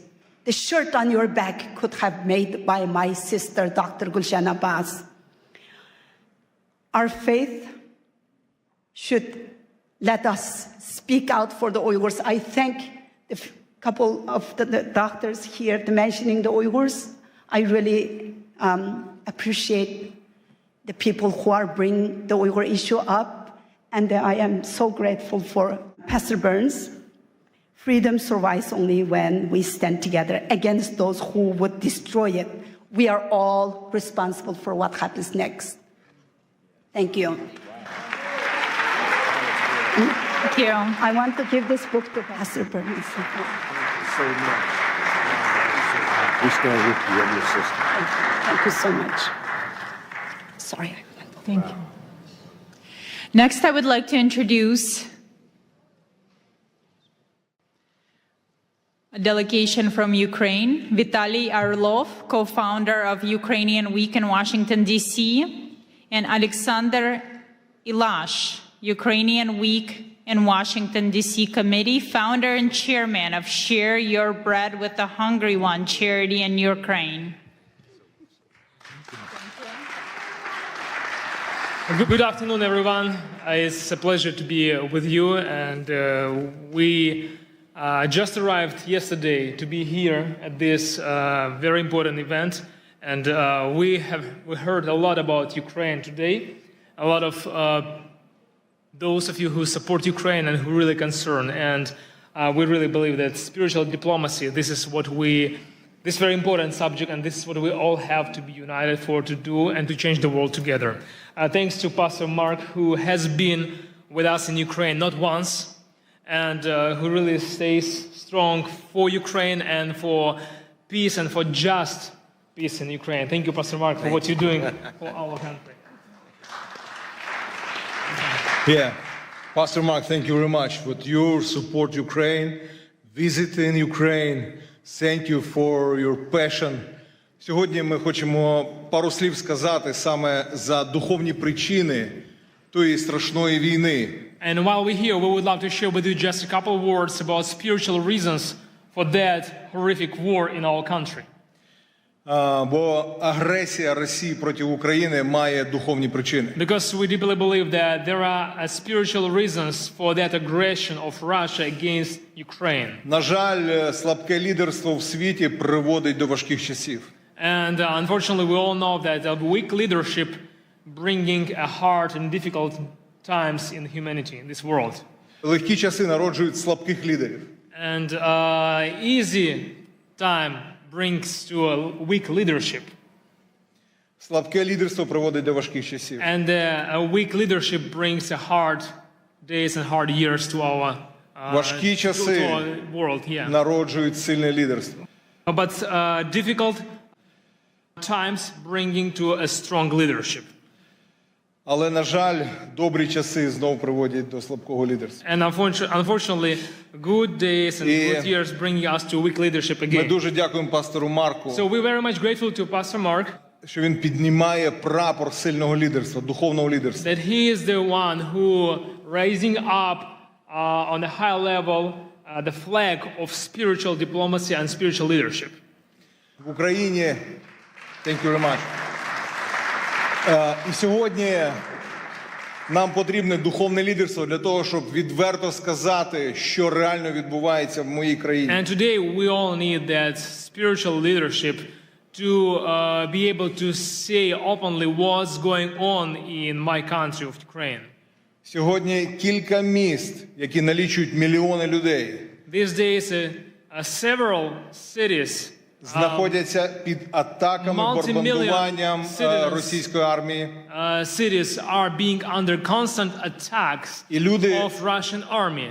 І люди знаходяться без тепла і без електрики. And during these freezing winter days, people are living without electricity, without heating, without water in their houses for weeks. Сьогодні температура в Україні біля нуля по Фаренгейту. And today the temperature in Ukraine is about 0 with Fahrenheit, or minus 15, minus 20 with Celsius. Але Україна стоїть. But you know, despite all these challenges, Ukraine stays strong. Україна історично завжди була християнською країною останні більше ніж 1000 років. Historically, our country has been a Christian nation for over 1000 years. Тисячі місіонерів Україна відправила в Росію, в інші країни. And for those of you who never heard about that, Ukraine has sent thousands of missionaries all over the world. І це свідчить про те, що саме ця війна – це духовна війна. And this is one of the reasons of this spiritual war in our country. Сьогодні іранські дрони бомблять Україну і Ізраїль. Today, Iranian drones are bombing Ukraine and Israel. Сьогодні північна корейська зброя бомбить християнську країну Україну. And today, Northern Korean soldiers and weapons also bombing Ukraine. І Україна знаходиться зараз в християнській цивілізації. And these days, Ukraine is a country in a Christian civilization. А все, що на схід, це диктаторська цивілізація. And down to east, there is a lot of dictatorship civilizations. Де немає свободи для проповіді Євангелія. Where there is lack of freedom for the preaching of the gospel. Де Росія знов ставить комуністичні пам'ятники. Where in Russia they putting back those communistic monuments. Росія розбомбила 700 церков в Україні.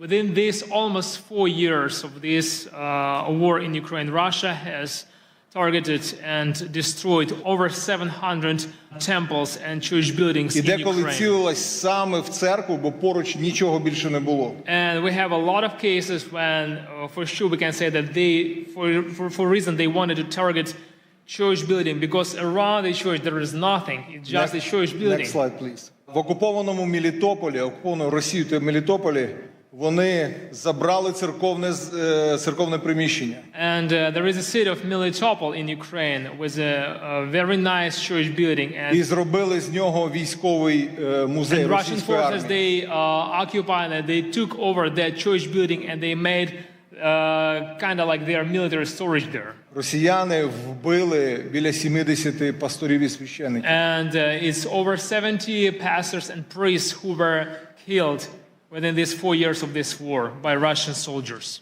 Половина з них це протестантські євангельські віруючі. And half of those priests were evangelical Christians. Next slide, evangelical pastors and priests. Це один з пасторів, Юрій, я його особисто знаю. This is the picture of Pastor Yuri. I knew him personally. Він прийшов на ранок для того, щоб провести ранкове молитовне служіння. He came to his church building in the morning to lead morning prayer service. Як тільки служіння закінчилось, and right after the service finished, люди розійшлися. And people left the building. І прилетіла російська авіаційна бомба і розбомбила і вбила його. Right after that prayer service, Russian aviabomb was dropped straight to that church building, destroyed the building and killed the pastor. Тому я дуже прошу, щоб ми духовна дипломатія повинна називати чорне чорним, а біле білим. And that's why, today here we are talking with you about spiritual diplomacy, and we have to be the people who will call white things white and black things Це black. справжня духовна битва. There in Ukraine we are on the real spiritual warfare. Наступний слайд. Why do I say this? В Україні повна свобода для проповіді Євангелія. Because you have to know that in Ukraine we have full-scale freedom to preach the gospel. Декілька місяців тому молився з президентом Зеленським і з урядовцями в нашій країні. Prayed together with our president and with a lot of parliamentaries, members of parliament, during our national prayer breakfast in the capital city of our country. We have full-scale freedom to preach the gospel. Російська пропаганда намагається сказати, що в Україні немає свободи. And these days we heard a lot that Russian propaganda tries to say and to deceive people that we don't have freedom for the gospel in Ukraine. Декілька років тому ми зібрали 500 000 людей на центральній вулиці. A few years ago we had a gathering which 500,000 people attended для того, щоб славити Бога і at the прославляти very царя царів. central square in the Kiev, in the capital of our country. And those people were gathered to praise God and to worship Him.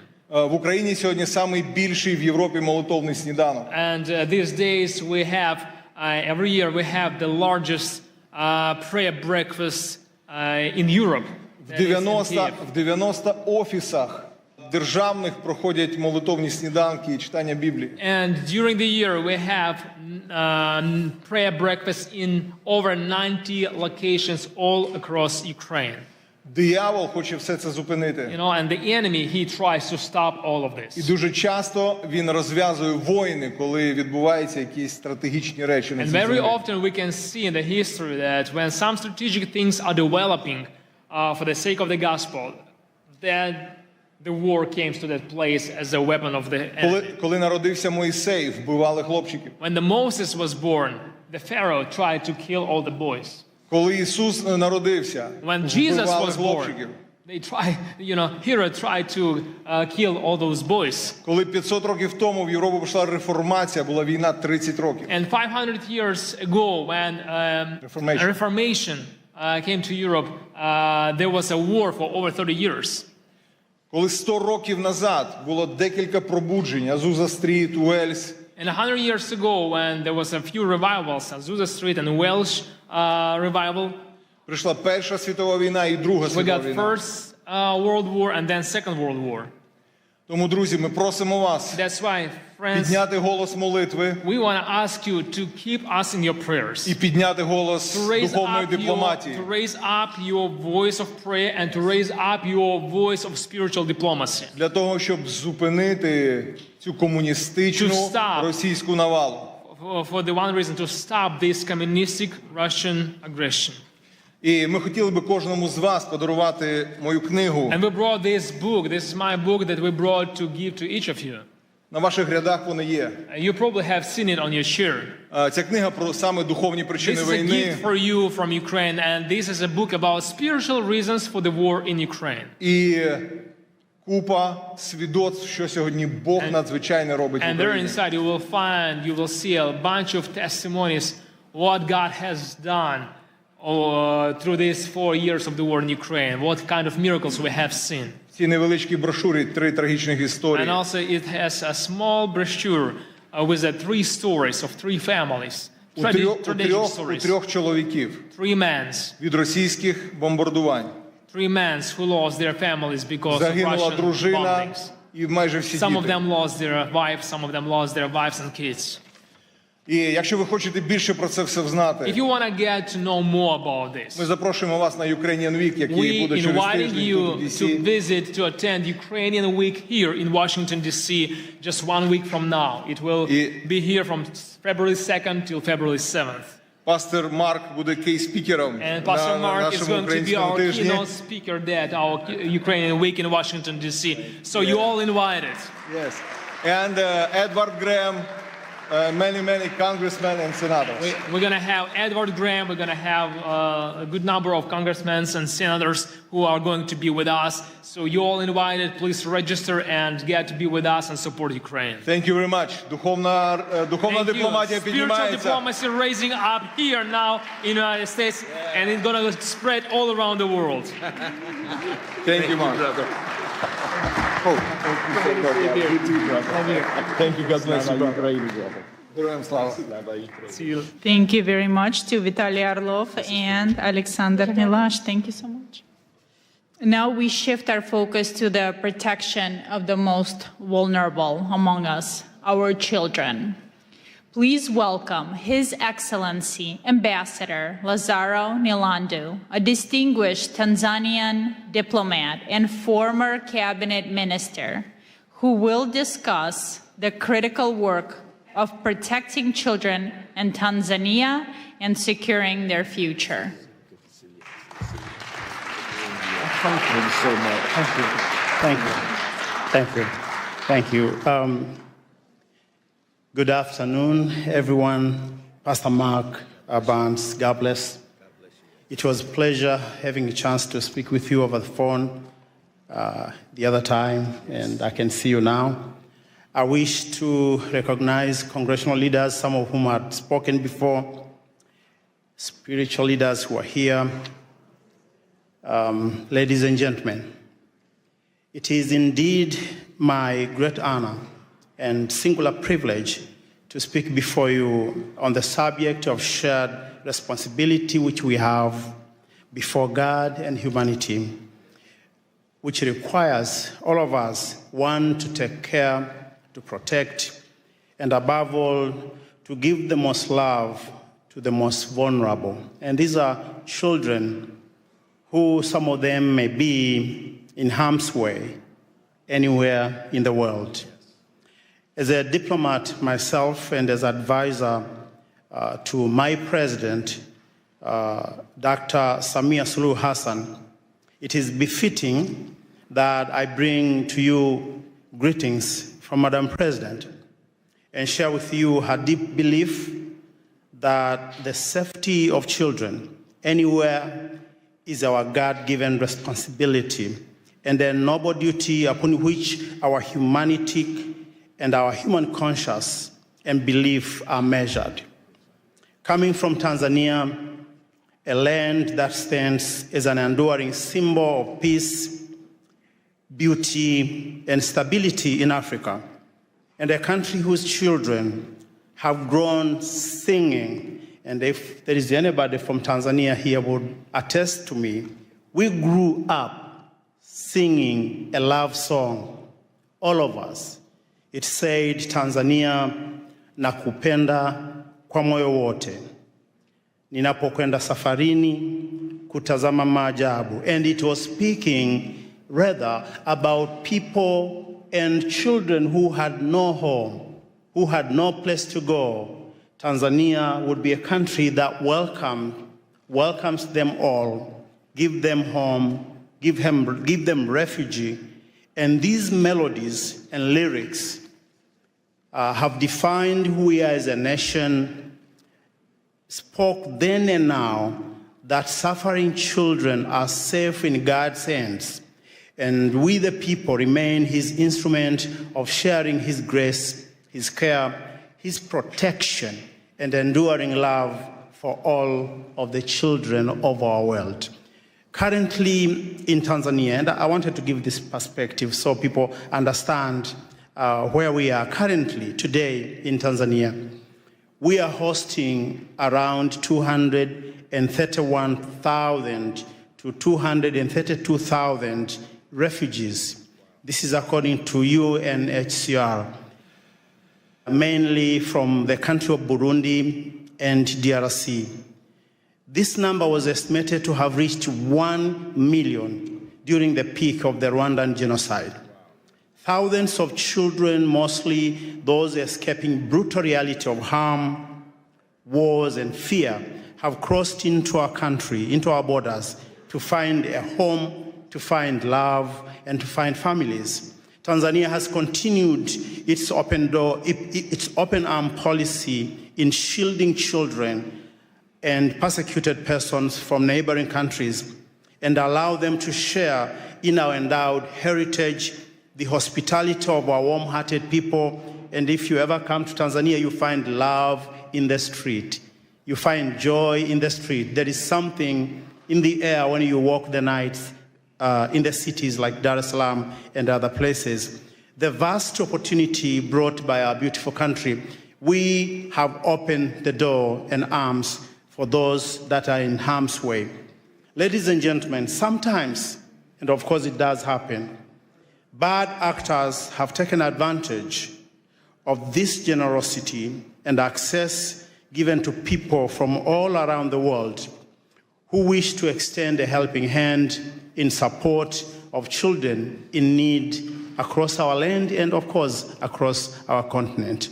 We had a story recently that Pastor Mark and I shared. This was a story of a man who was not a native of Tanzania. He had come from another beautiful country, and his name was Jakub Jahal from the Czech Republic. This man, whose infamous actions represents a modern-day cross-border criminal rings targeting children, is alleged to have abused children and misappropriated charity funds meant to support those same children in need in an orphanage somewhere in Moshi, just beneath the beautiful foot of Mount Kilimanjaro. This man became a monster in hiding, accused of abusing children in the most inhumane ways. And Jacob is reportedly to have arrived in Tanzania sometimes in 2020, initially as a community support lead through an organization called Nature Skills, which was supporting vulnerable children and promoting environmental action. Such actions are abhorrent and contrary to international laws and to the laws of the United Republic of Tanzania, and hence a coordinated due process to bring the perpetrator and his associate to justice is warranted, and regardless of where they may be hiding today in the world.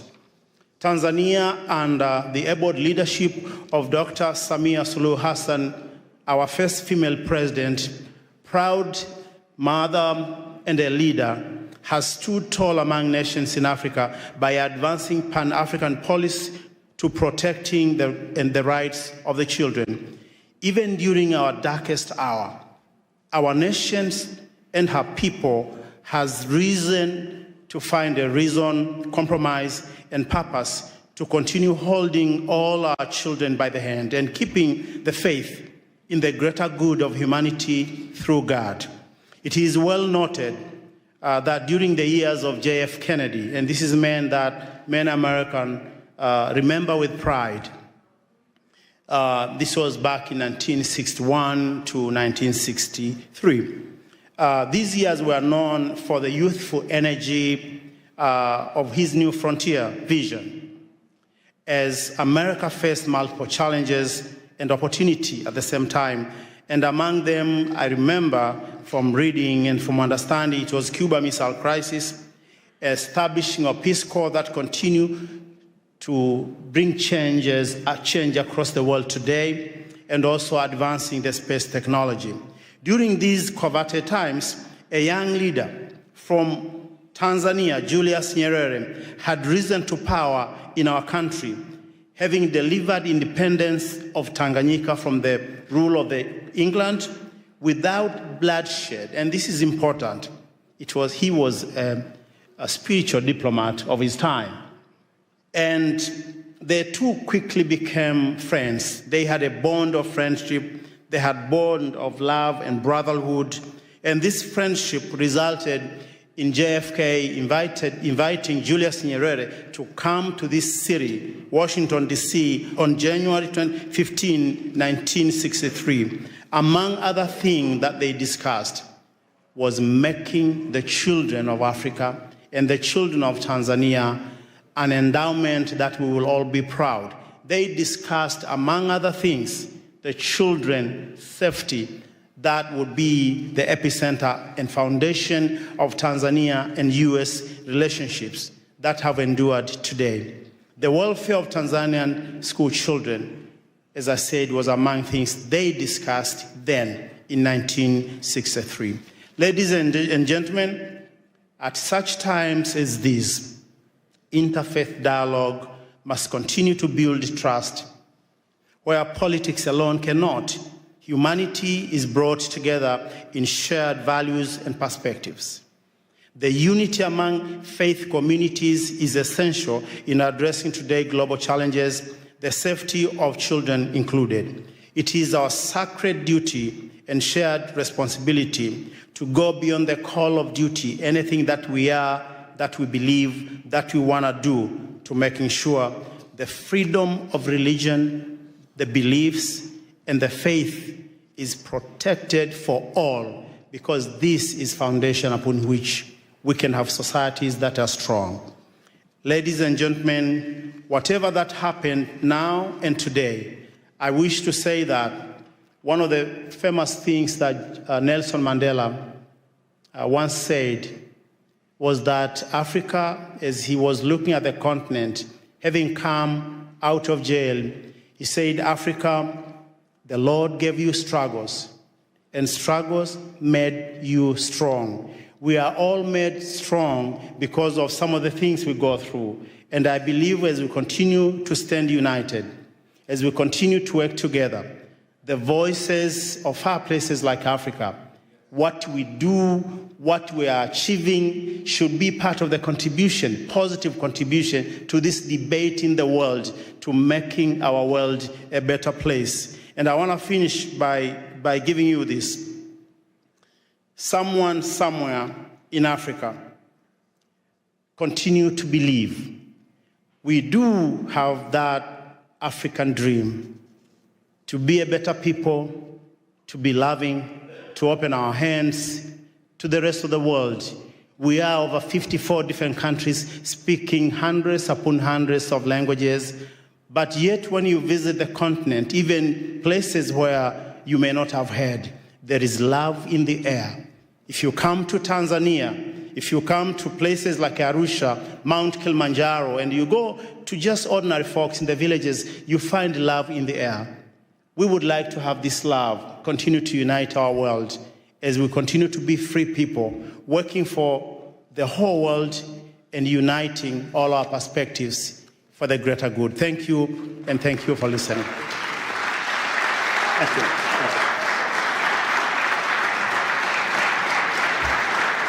Thank you very much, Your Excellency. Thank you for bringing up the Yacobial case as well, that has allegedly committed the grave crimes against children in Tanzania. That is devastating, and I'm glad you're looking into it. And now it is my pleasure to introduce Congressman Joe Wilson, representing South Carolina's 2nd Congressional District, a long-serving member of the House. He brings extensive experience on national security and foreign affairs, as currently serves as the co-chairman of the U.S. Helsinki Commission, advancing human rights and democratic values around the world. Congressman, it is a pleasure. Thank you. And ladies and gentlemen, and champions, as I look out to see so many champions of religious freedom, I just want to thank you for your success. And indeed, Pastor Dr. Mark Burns has just done such a great job organizing. He also has another identification. He is a friend of somebody named Donald Trump. Aside from that, and so, but the bottom line truly is that I'm grateful to be here, and we're from the same state, South Carolina, and he's from the upstate now. That's where the money is. That's where they make BMWs. But I'm from the lower part of the state, and actually I was born in the holy city of Charleston, South Carolina. And with that in mind, the reason it's called the Holy City is because of the number of churches. And the people living together and serving together. And so we have virtually a church on every corner. And so it's really exciting because most of the churches are from denominations or from people who had to, were expelled or flee from other countries. And so from that, what an example indeed South Carolina of the United States is. And that is, and for example, I grew up in the First Scots Presbyterian Church. And I want you to visit Charleston, the only church in North America with the seal of the Church of Scotland on the front in stained glass. And so the reason the Scots, my ancestors, came is because they were expelled from the villages in Scotland because the landowners realized that they could make more money growing sheep than having people to support. And so they actually expelled the population. And I'm very grateful that my ancestors came to South Carolina. Additionally, also my family is French Huguenot. They too were expelled from France and came to the United States. And I'm really grateful the only functioning French Huguenot church in North America is in Charleston. So please come by and visit. Beautiful church. And the significance of that is our country benefited, again, from having people come to our country to realize freedom and liberty. As I tell you about French Huguenots, I was working with patriotic organization. Somebody that Pastor Burns really appreciates is the Swamp Fox, Francis Marion of the American Revolution. He was a Huguenot. And so I was working to help raise money for a statue here in Washington. And I kept telling people, hey, this is exciting now. We'll finally have a statue to a Huguenot in Washington. After a couple of years, somebody said, Joe, you're wrong. There are statues to a Huguenot in Washington. I said, well, who? George Washington. So hey, who would ever imagine putting all this together, that our country indeed has benefited from religious freedom? And then flash forward, I'm really grateful that in Charleston, South Carolina, at the time of the American Revolution, the largest Jewish population in the New World was in Charleston, South Carolina. That was real news to people from New York City. I'm educating them.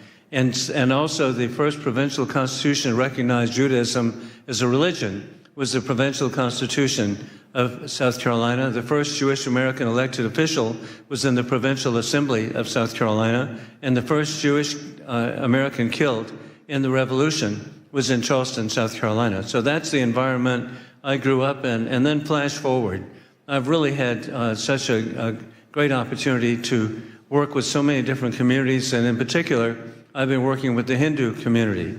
And as a real estate attorney, I worked with Indian Americans buying hotels and motels in the United States, and particularly in South Carolina. And flash forward, they now have a majority of the hotels are owned by Indian Americans.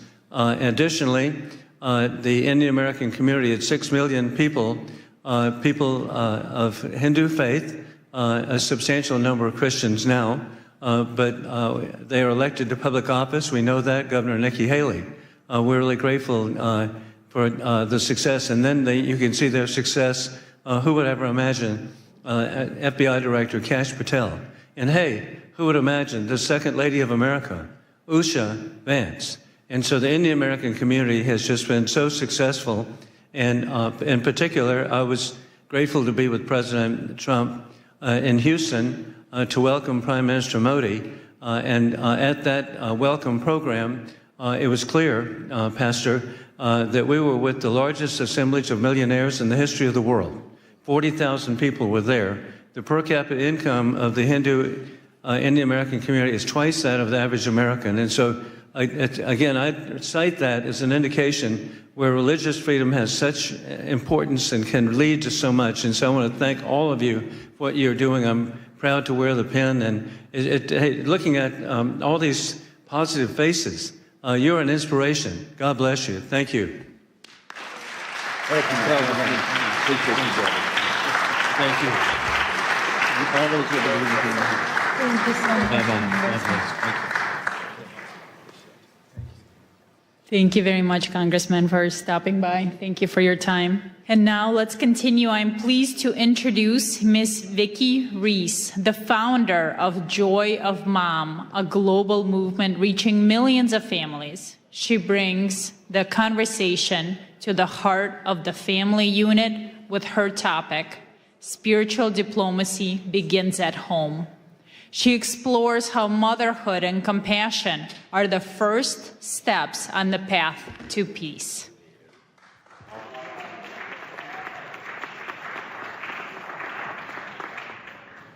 Hi, everyone. First of all, thank you, Pastor Mark, and everyone else who's gathered here today.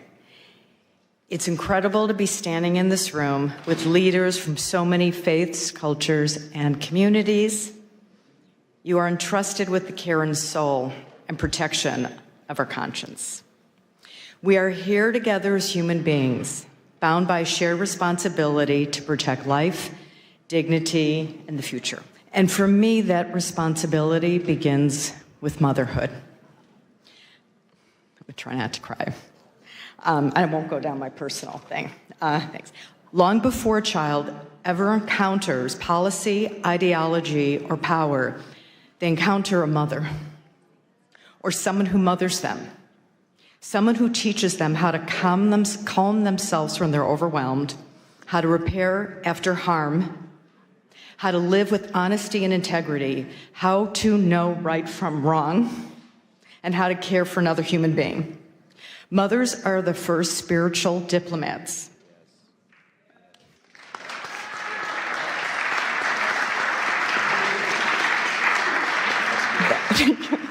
That our children will ever know. I think that was the most important thing I could say out of this. In kitchens, in classrooms, in car rides, in quiet moments, mothers teach empathy, accountability, courage, and compassion in action. They are not soft skills. They are the foundational skills of peace. This is why spiritual diplomacy cannot be separated from maternal wisdom. Because peace is not enforced from the top down, it is formed from the inside out. Wow, that's good. When mothers are supported, heard, and connected, families stabilize. When families stabilize, communities heal. And when communities heal, peace becomes possible. not as an idea, but as a lived reality. Spiritual diplomacy asks us to lead beyond labels and ideology. Motherhood asks us to lead with responsibility. Both are rooted in the same truth. Love is not passive. Love is protective. Love is courageous. And I'm almost done. We are living in a time of extraordinary division. Fear is amplified, trust is eroded, and too often the burden of holding families and communities together falls quietly on mothers, unseen, unsupported, separated by noise, a lot of noise, that tells us we are more divided than we truly are. But when mothers come together across faiths, across cultures, across borders, something powerful happens. They don't argue ideology. They protect children. They restore dignity. They remodel repair instead of revenge. That is spiritual diplomacy in its most human form. This is not about erasing difference. It's about honoring honesty first. It's about choosing wisdom over outrage, compassion over condemnation, responsibility over indifference. Spiritual diplomacy is not soft. And as we know, motherhood is not weak. And conscience is not optional. These are the strongest forces we have. So my hope, my prayer, is that we leave this gathering committed to elevating maternal wisdom as part of the global peace dialogue, committed to seeing mothers not as a support system, but as a foundation, committed to standing for what is right, even when it is difficult, committed to remembering that every child everywhere deserves to grow up in a world shaped by care, courage, and conscience. May history say that when the world needed healers, we showed up. May it say that when peace felt fragile, we chose to protect it. And may it say that love, lived boldly and practiced daily, became the bridge that carried us forward. And may mothers stand with you and with one another as partners in this work, bringing conscience, courage, and care to the future we're building together. I have one quick note. Okay? In a few moments, you're about to meet Scarlett Lewis shortly, and you'll hear her incredibly moving story and journey. And as part of today's commitment to peace, we're deeply honored to share the joy Mom will be bringing Choose Love from classrooms into homes and families, embedding peace and choosing love over fear into live daily practice for moms and children. And we're also going to be part of your beautiful ecosystem and help bring this message home everywhere in the world. Thank you and bless you all.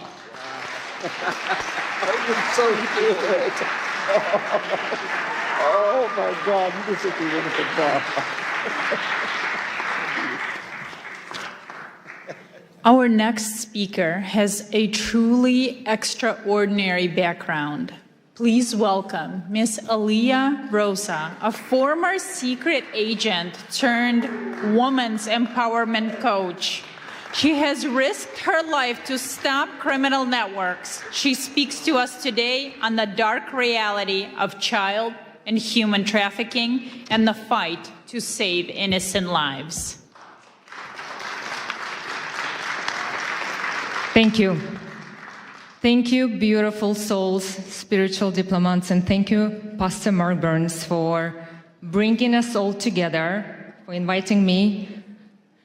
I would never imagine being a little girl born in corrupted communism, the country which doesn't exist anymore, thank God, USSR, that one day I'll stand here in front of you in the nation's capital, the symbol of freedom, liberty, unity, hoping for peace, right? We are all ambassadors for the peace, right? And the hope and love.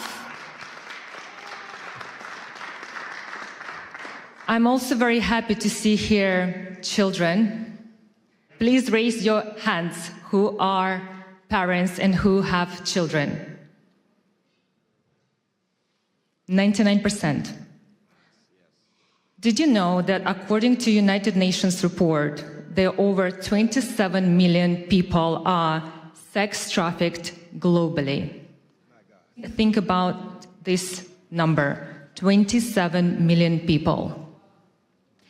Once I was working as a secret agent in Russia, in FSB, fighting against human and drug trafficking.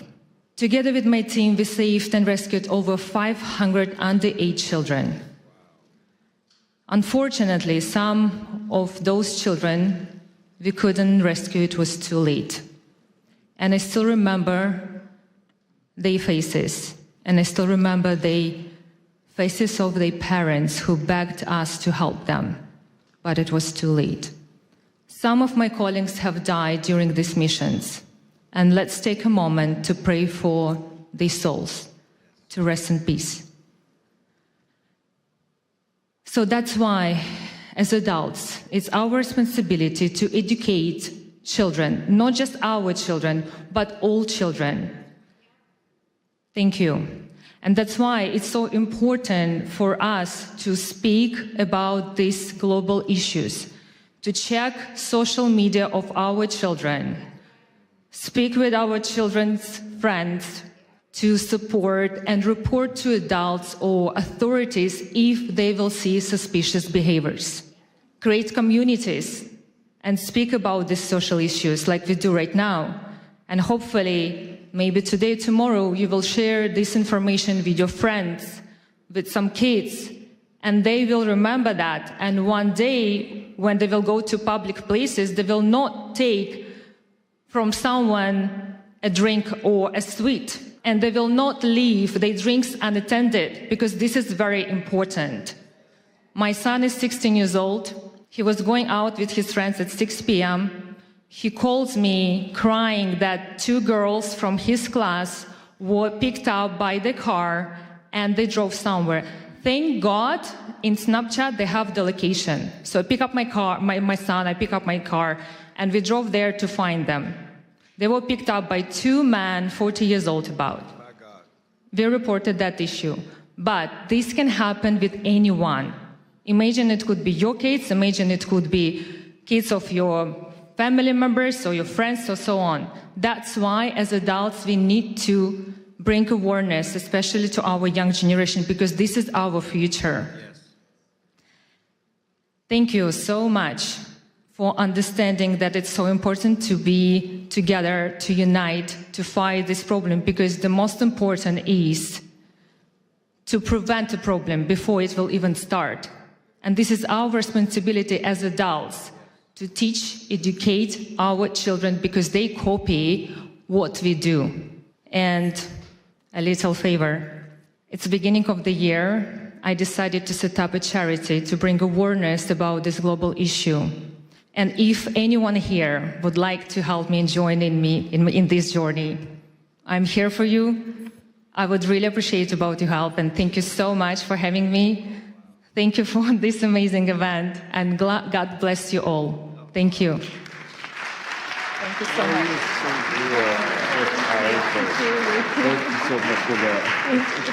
Thank you so much. Now, returning to the stage, our distinguished Indigenous leaders, Chief Joseph and Ambassador Lara Lynn Riverwind, co-founders of Firekeepers International. They address a crisis touching every community, from silence to sacred care. They will share how faith leaders must respond to the youth mental health crisis. I knew you were going to make us follow either Dr. Burns or the secret agent. Thank you for Pastor Burns for bringing a microphone to the Indigenous voice. It's an honor and blessing. Thank you. She sits on her bed behind a locked door in a dark room. Mascara-stained tears streak her cheeks as she watches blood drip from her arm. This self-inflicted wound, vying for space among many others. Next time it will be deeper. She says. Next time I'll go all the way. And just like that, ideation becomes a painful plan. Statistically, before this gathering ends, a depressed and hopeless Native American will take his or her life. But God. Taigwe, Oma Bahari, Dakakasike Guazabara Mahura, Takatais Boriken Ota Danaboria Yaya Ota Kasike Bosibakan. Good day with respect and honor to all the dignitaries that are here. I am Chief Joseph Riverwind, Ward Chief of the Arawak Taino tribe of Puerto Rico, the tribe of first contact. I'm also a servant of Yahweh, the supreme spirit of all spirits and a disciple of the great Chief Cornerstone, aka Rabbi Yeshua. Shio, ganik di layelene ekwani unole dakudoa, chijalagi kenusida, dohi gesesti. Hello, I am Dr. Larlin Riverwind, the ambassador of the Georgia tribe of Eastern Cherokee. I serve Creator Yahweh, and I walk the white path of Yeshua, Jesus, whom my people have an ancient story about. For generations, Native people have lived with intergenerational trauma. Depression, identity crisis, and suicidal ideation are often lifetime struggles rather than temporary obstacles. As a result, American Indians and Alaskan Natives face suicide rates 91% higher than the general population and lead in depression, anxiety, PTSD, and substance use disorders. We can name the contributors of forced assimilation, racism, socioeconomic disparity, cultural incongruence, generational trauma. These matter. And in our tradition, we make our decisions based on 7 generations ahead. And these issues are not exclusive to the indigenous population of America. I have seen them abroad in the indigenous population of the Republic of the Marshall Islands, where I lived during my youth. But personal reasons often boil down to relationship problems, violence, and lack of access to care. Yet each of us must make and take the responsibility for our own mental health.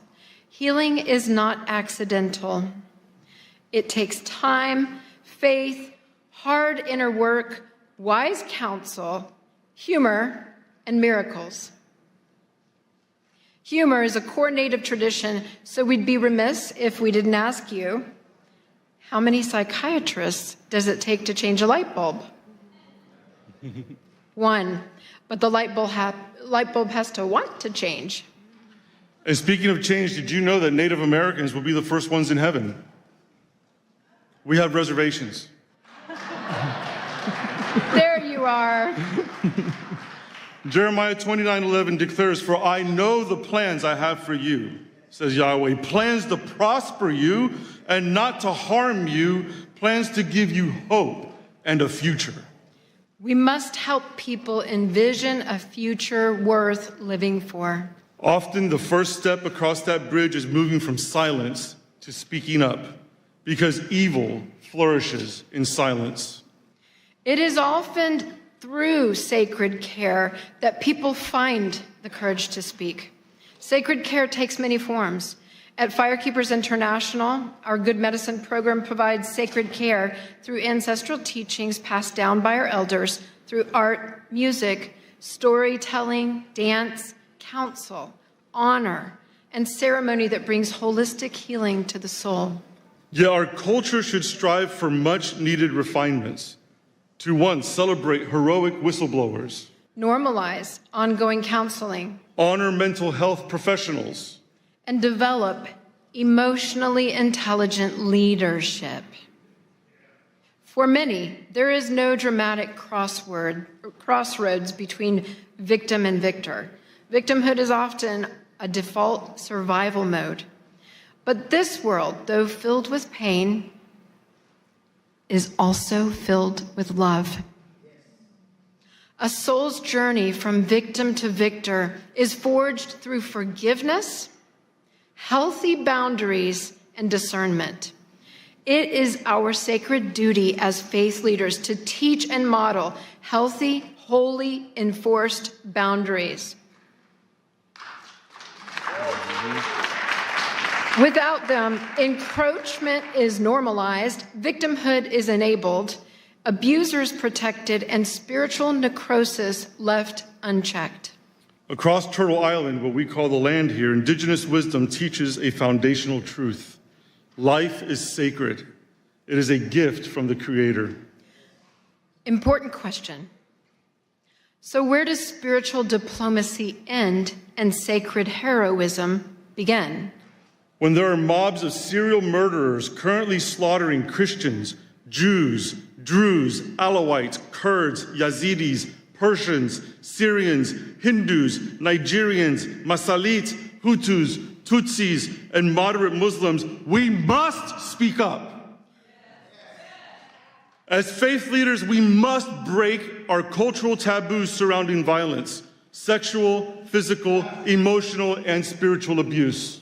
Silence is compliance. Silence is condoning. Silence is abetting. We cannot teach tolerance of violence or endorse violence as resistance.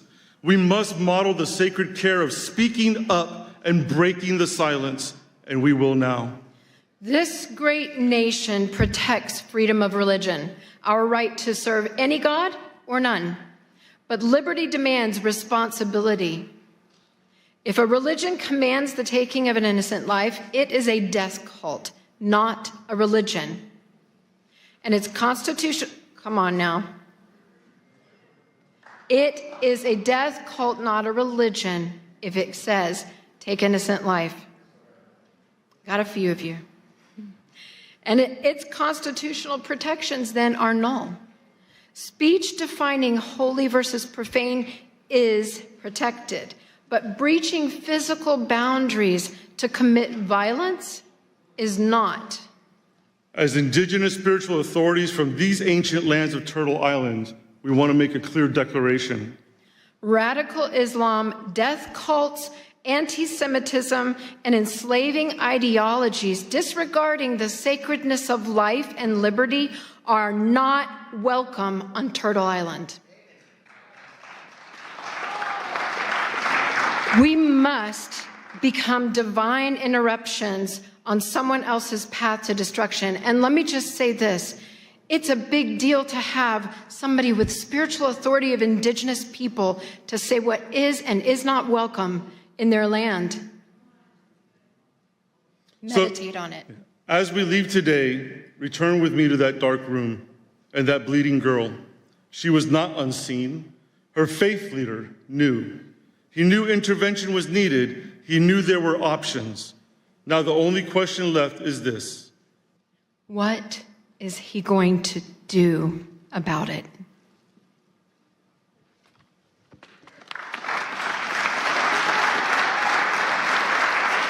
Thank you very much.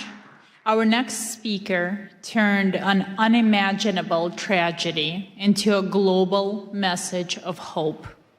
Please welcome Miss Scarlett Lewis, mother of Jesse Lewis, who was lost in the Sandy Hook school shooting tragedy, and founder of the Choose Love Momentum. She speaks on school safety and child protection, advocating for a path of love over fear.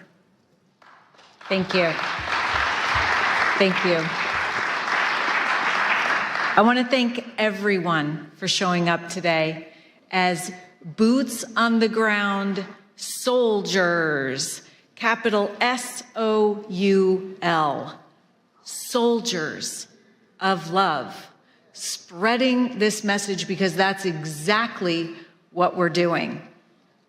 Hope and peace live and grow in this room. I can feel it. Thank you. I want to begin with a simple truth.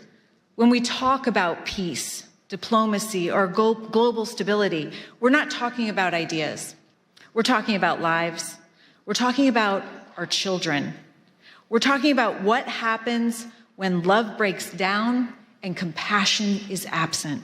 I know this not as a theory, but as a lived reality.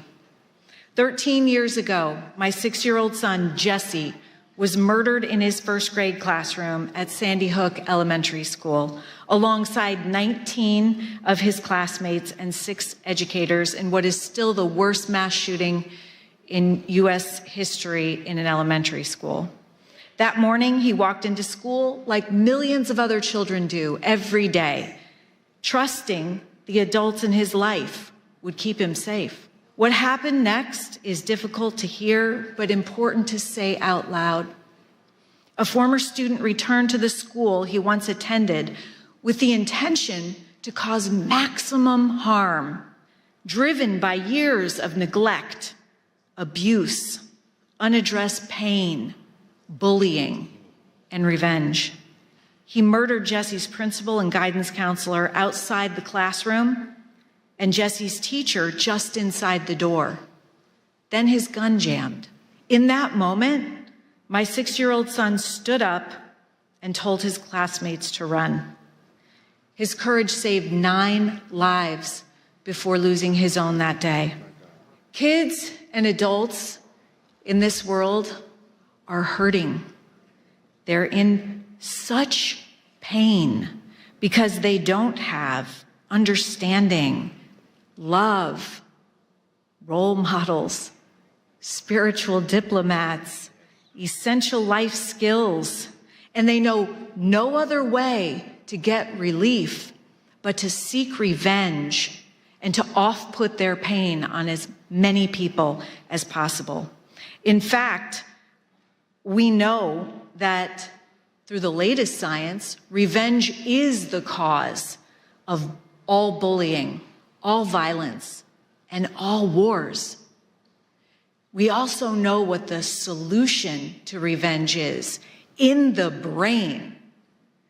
What stops the pain and the hurt is forgiveness.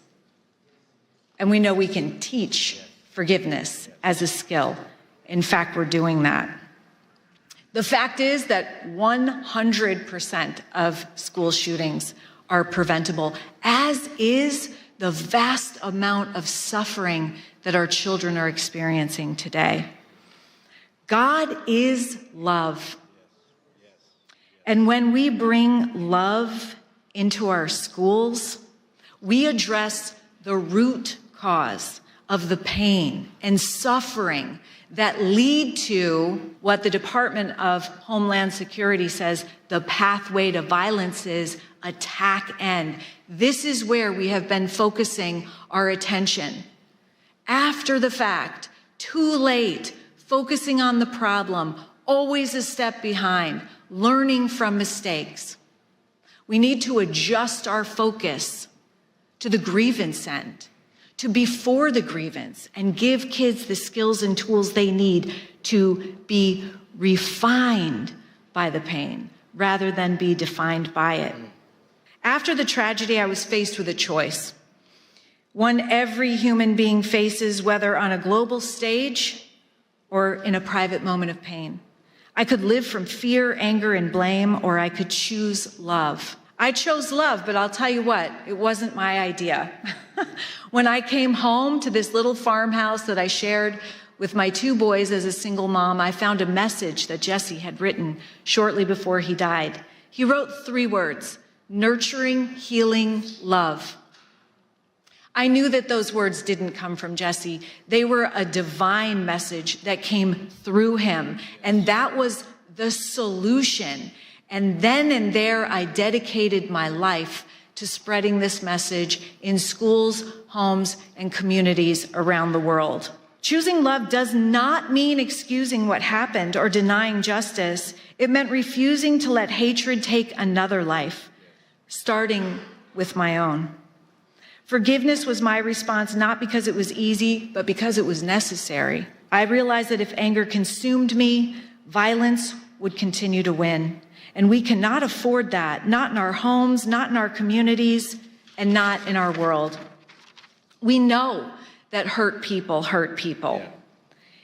If we could hear that cry for love sooner and respond, much of the suffering that leads to violence, addiction, mental illness, even war could be prevented. It's called proactive prevention, preventing the suffering that leads to violence and despair, and it's possible. What happened at Sandy Hook did not begin with a gun. It began with pain that left unaddressed, with disconnection, with humanity forgotten. And violence is always the final symptom of something deeper. Across cultures, faiths, and nations, our children are showing up with the same signals: bullying, mental illness, despair, addiction, suicide, violence. These are not separate crises. They're signs that love is breaking down and compassion is absent.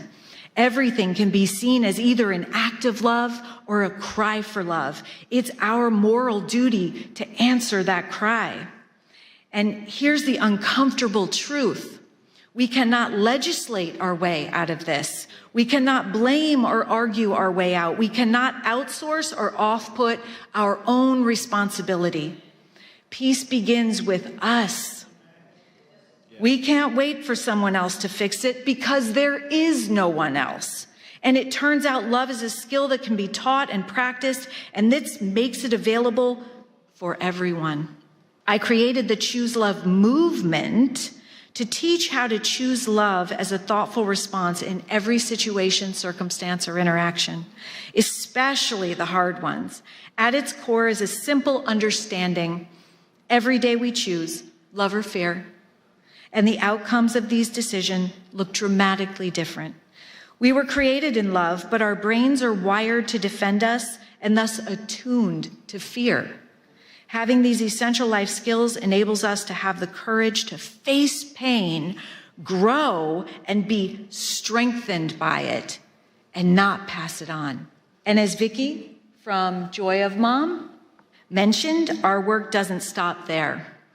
We're honored to bring Choose Love from classrooms into homes and families with Joy of Mom, because the home is where peace is practiced and the next generation is shaped. We can't always choose what happens to us, what someone else says or does, but we can always choose our response. When we choose love, even in the face of hatred, we reclaim our true, authentic power as humans, our self-control and our humanity, because the opposite of love is not hate, it's fear.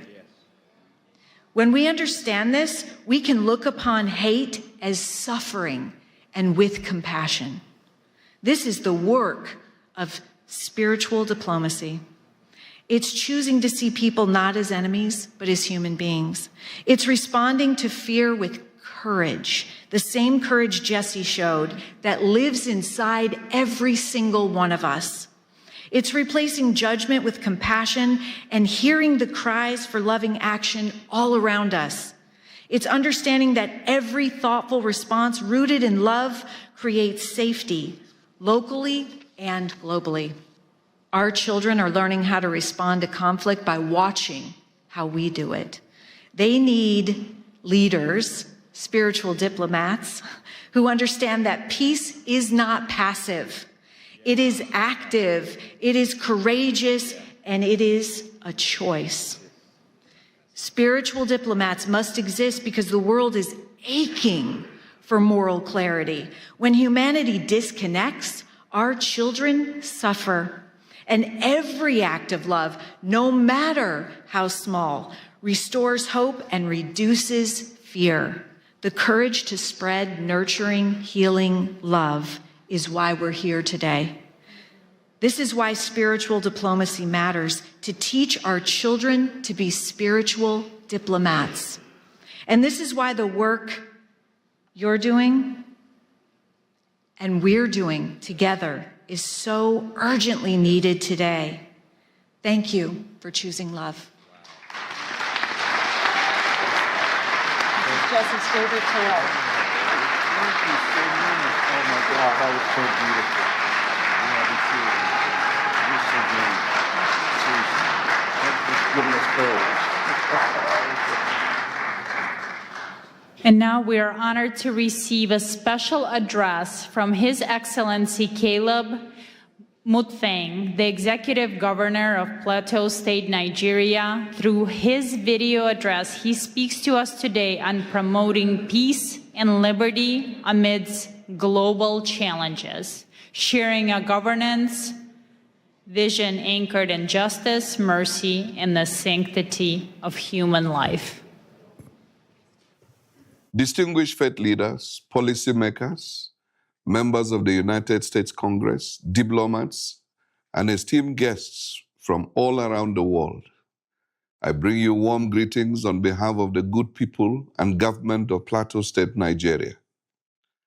I'm deeply honored by the gracious invitation extended to me to participate in this important International Interfaith Conference with the theme, United in Liberty, the Rise of Spiritual Diplomats. It is with all sense of responsibility that I regret my inability to be physically present at this time due to exigencies and demands of the office. However, I am ably represented by my advisor on development partnerships and strategic linkages, as well as diaspora engagements, Mr. Manji Wilson, who would deliver a presentation on my behalf. I want to specially commend Pastor Dr. Mark Burns and the conference conveners for creating such a global platform that recognizes the vital role of faith, conscience, and moral leadership in diplomacy and peace building. At a time when divisions, that is religious, ethnic, and political, are being exploited across the world, this gathering affirms that liberty of belief and mutual respect remain foundational to human dignity and sustainable peace. For those of you that may not be familiar with Plateau State is Nigeria's 12th largest state, centrally located in the Middle Belt, with an area of about 26,899 square kilometers and a population of roughly 5 million people. Its capital is Jos, and the state is popularly known as the home of peace and tourism. Despite being in the tropical zone, Plateau State enjoys a near-temperate climate due to its high altitude, with average temperatures ranging between 18 degrees centigrade and 22 degrees centigrade. The coldest period occurs during the Harmattan season, which lasts between December and February, while the hottest months are March and April. Additionally, Plateau State serves as a major watershed and source of several important rivers in northern Nigeria. Now back to the reason we're here. The prophet Micah raises a pertinent question and immediately provides an answer, as recorded in Micah chapter 6 and verse 8, which reads, "What does the Lord require of you? To act justly, to love mercy, and to walk humbly with your God." This timeless call speaks not only to people of faith, but to all who hold positions of responsibility. It captures the essence of spiritual diplomacy, justice in policy, mercy in leadership, and humility in power. Plateau State is often described as a microcosm of Nigeria because it is home to diverse ethnicities and faith traditions that have coexisted for generations. Under the administration I am leading since coming on board in May 2023, we have made deliberate efforts to rebuild trust, strengthen interfaith dialogue, and restore the social contract between government and citizens. We're investing in inclusive governance, youth empowerment, agricultural transformation, infrastructure renewal, digital and economic reforms aimed at restoring livelihoods and hope for our people. However, it will be incomplete and indeed dishonest not to acknowledge the grave challenges we continue to face, especially with regards to the persistent attacks by violent extremists and criminal elements that have led to the loss of lives, the displacement of tens of thousands, and the destruction of communities. Christians and moderate Muslims alike have been targeted, and internally displaced persons, including women, children, and the elderly, continue to bear the heaviest burden. These are not merely security issues, they are moral issues that test our collective commitment to freedom of belief and the sanctity of human life. Yet we refuse to surrender to despair. Our response has been anchored on justice, compassion, reconciliation, and development. We believe that peace is not sustained by force alone, but by improved socio-economic opportunities, equity, and dignity. This for us is reflected in the books of Matthew 5, verse 9, blessed are the peacemakers, and Romans 12:18, if it is possible, live at peace with everyone.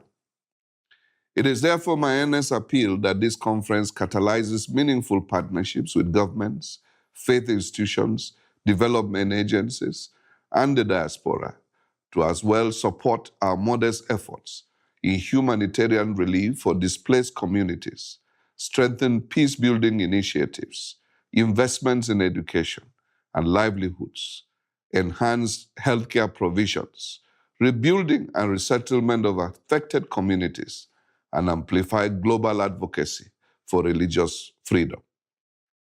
Plateau State stands ready to engage as a partner for peace, development, and interfaith cooperation. It is my earnest belief that together as spiritual diplomats, united in liberty, we can transform shared values into shared action and prosperity for our people. As I conclude, let me mention that Plateau State is open for engagements, as well as explore areas of cooperation and interests. As a government, we are dedicated to creating an enabling environment for all our partners. As Chief Executive of the state, let me assure you of all the political will and support as you consider a partnership with us towards making a difference for humanity. By God's grace, I intend to be in Washington the first week of February and attend the Presidential National Prayer Breakfast. I will be delighted to meet with some of you that will be in DC at that time towards deepening our relationships and partnerships. My advisor, Manji Wilson, who is on ground, will coordinate on this and make meeting arrangements. Thank you for your attention, and may our collective efforts advance peace, justice, and human dignity across nations. God bless you all. God bless Plateau State. God bless Nigeria. God bless the United States of America. Thank you.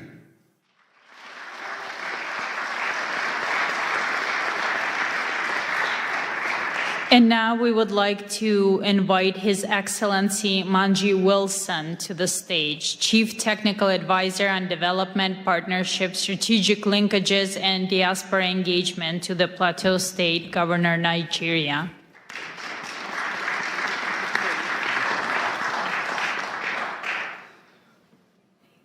Good evening, everyone. I know it's been a long day, and we are all loaded with all the information we've received from various speakers, so I wouldn't take much of your time, considering also that His Excellency has also delivered a speech. Distinguished members of the U.S. Congress and House Committee on Foreign Affairs, faith leaders, spiritual diplomats, Pastor Mark, thank you very much for having us today. For us in Plateau State, I know that so many of you have heard about Nigeria and the designation of the country as a country of particular concern. And I would say that one of the major reasons that Nigeria has been on the map is because of Plateau State. For some of you that may not be very familiar, between the year 2001 to date, I think conservatively estimated figures has indicated that over 12,000 people have lost their lives due to the activities of violent extremists, as have been highlighted by His Excellency. One of the most difficult moments for us when we came to office in 2023 was in December, and I remember quite well on the 23rd of December, when we were preparing for Christmas, people were making all the necessary arrangements. On the 24th, we got calls, and a particular village was attacked in 2 local governments, and over 200 people lost their lives within that one attack. This is not just an isolated incident. We've had so many incidences that have been recorded. And for so many of you, you must have also heard of Reverend Ezekiel Dachomo, who raised his voice on the genocide that has been persistent over the years. You know, as I speak, I read just a short while ago of about 6 people that Reverend Ezekiel had to bury today, that were killed just yesterday. 5-6 days ago, a family of about 4 were attacked. The father was killed, the mother was killed, the son was killed, and the only surviving person of that family is a 4-month-old baby. She was actually butchered, with a machete, but for some reason, God kept her alive. Earlier today, a friend posted, he visited her in the hospital. She was just discharged today from the hospital.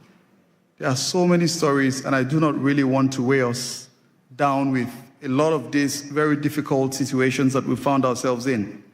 I recall one of my friends, Stedman Harrison of the Global Outreach Ministry here in the United States, and a significant lesson he taught us during one of our sessions. And he draws from the book of Nehemiah, and for so many of us, we remember when Hananiah came visiting and Nehemiah inquired of what had happened, to the remnant that were left.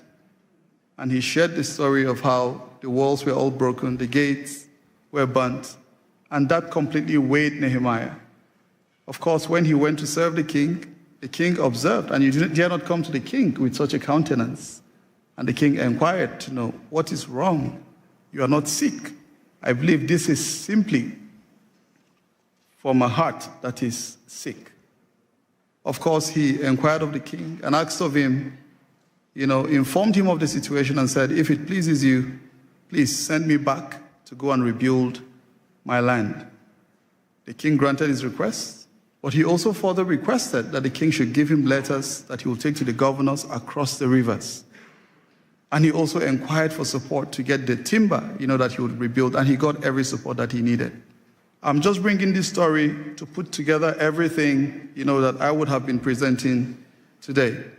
To say for so many of us that are seated here, some of us had to travel. I just arrived last night from Nigeria, came across the river, came across the Mediterranean, just to come here and meet with all of you doing very important work, to alleviate this very difficult situation that humanity has found herself in.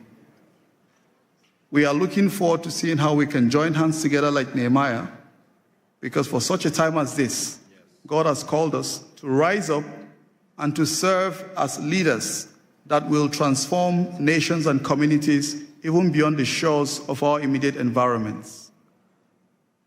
The capital of Plateau State is known as Jos. It has a fantastic synonym, and we call it Jesus, our Savior, because Jos is in the central part of Nigeria, blessed with abundant natural resources, and it's known as one of the cities that hosts everyone, irrespective of ethnicity or religion. Very accommodating set of people that have kept Nigeria, up till this moment. Plateau State is a city upon a hill, and her light will continue to shine. Plateau State is looking forward to seeing how to welcome you. Pastor Mark, I gathered you at contemplating coming to Nigeria. His Excellency will be quite pleased and delighted to host you. And we look forward to seeing how we can continue to utilize this office, this privilege that God has given us to serve our people, to improve the livelihood of those who are persecuted, those who are displaced, because we have so many of them, over 50 communities renamed, people sacked from their ancestral homes. They can no longer conduct their economic activities.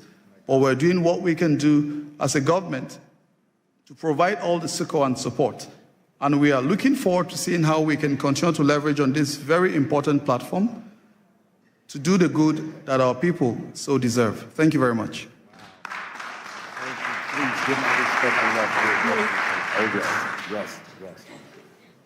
Okay, right now we're going to have a quick presentation by Dewey Honig. He wanted to present something to Pastor Burns. Thank you, Pastor Burns. It's a true honor. I have to head out, so I'm sorry for cutting a bit over here. First of all, a pin for you. Oh, thank you. Thank you so much. Wow. I could put it on. Yes, I'm going to hold it there. Okay, good. Thank you. Oh, Oh, wow. This is an award, Advancing Peace Beyond Politics Award, presented to Pastor Mark Burns, spiritual advisor to President Donald Trump, founder of Spiritual Diplomats, in recognition of your visionary leadership and selfless dedication to advancing peace through faith, uniting leaders across religions, building bridges where politics cannot, and fostering peace where policies fall short. With admiration and blessing to the Honig, founder and CEO of the Orthodox Jewish Chamber of Commerce, and our chairman, J. Morton Davis, who's 96 years old and very close friend of President Trump for over a half a century. Wow.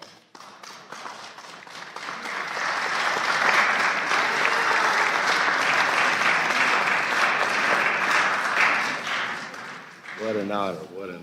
Thank you. What an honor. Thank you so much. And now, please welcome Ms. Madeline Rodriguez, a celebrated journalist, author, and preacher. She brings a message of empowerment titled Standing in the Gap, highlighting how women of prayer become crucial advocates for justice in our society.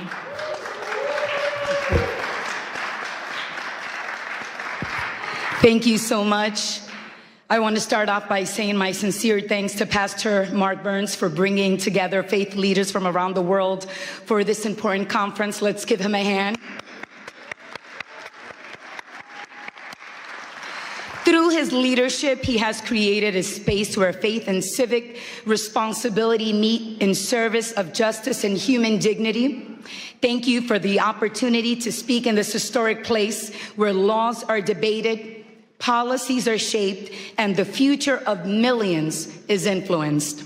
Honorable leaders, distinguished guests, and faith representatives, today I will talk about standing in the gap, how women of prayer become advocates for justice, and how prayer moves from the secret place into courageous action.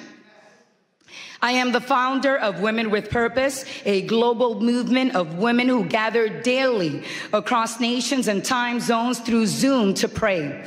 These women come from every background, culture, and life experience. Yet they are united by one conviction, that prayer must move us to action and faith must compel us to pursue justice. For our God is a God of both mercy and righteousness. Prayer is so important that it moves heaven, transforms lives, and brings freedom, hope, and healing to the body, soul, spirit, and mind. Prayer is not just words. It is power. It is life flowing from heaven to earth. When we pray, what happens? What was lifeless begins to breathe again. What was broken starts to be restored. What was chained is set free. What was dark is filled with light. And what seemed impossible becomes possible. The word of God says in Psalm 34:4, I prayed to the Lord, and he answered me. He freed me from all of my fears.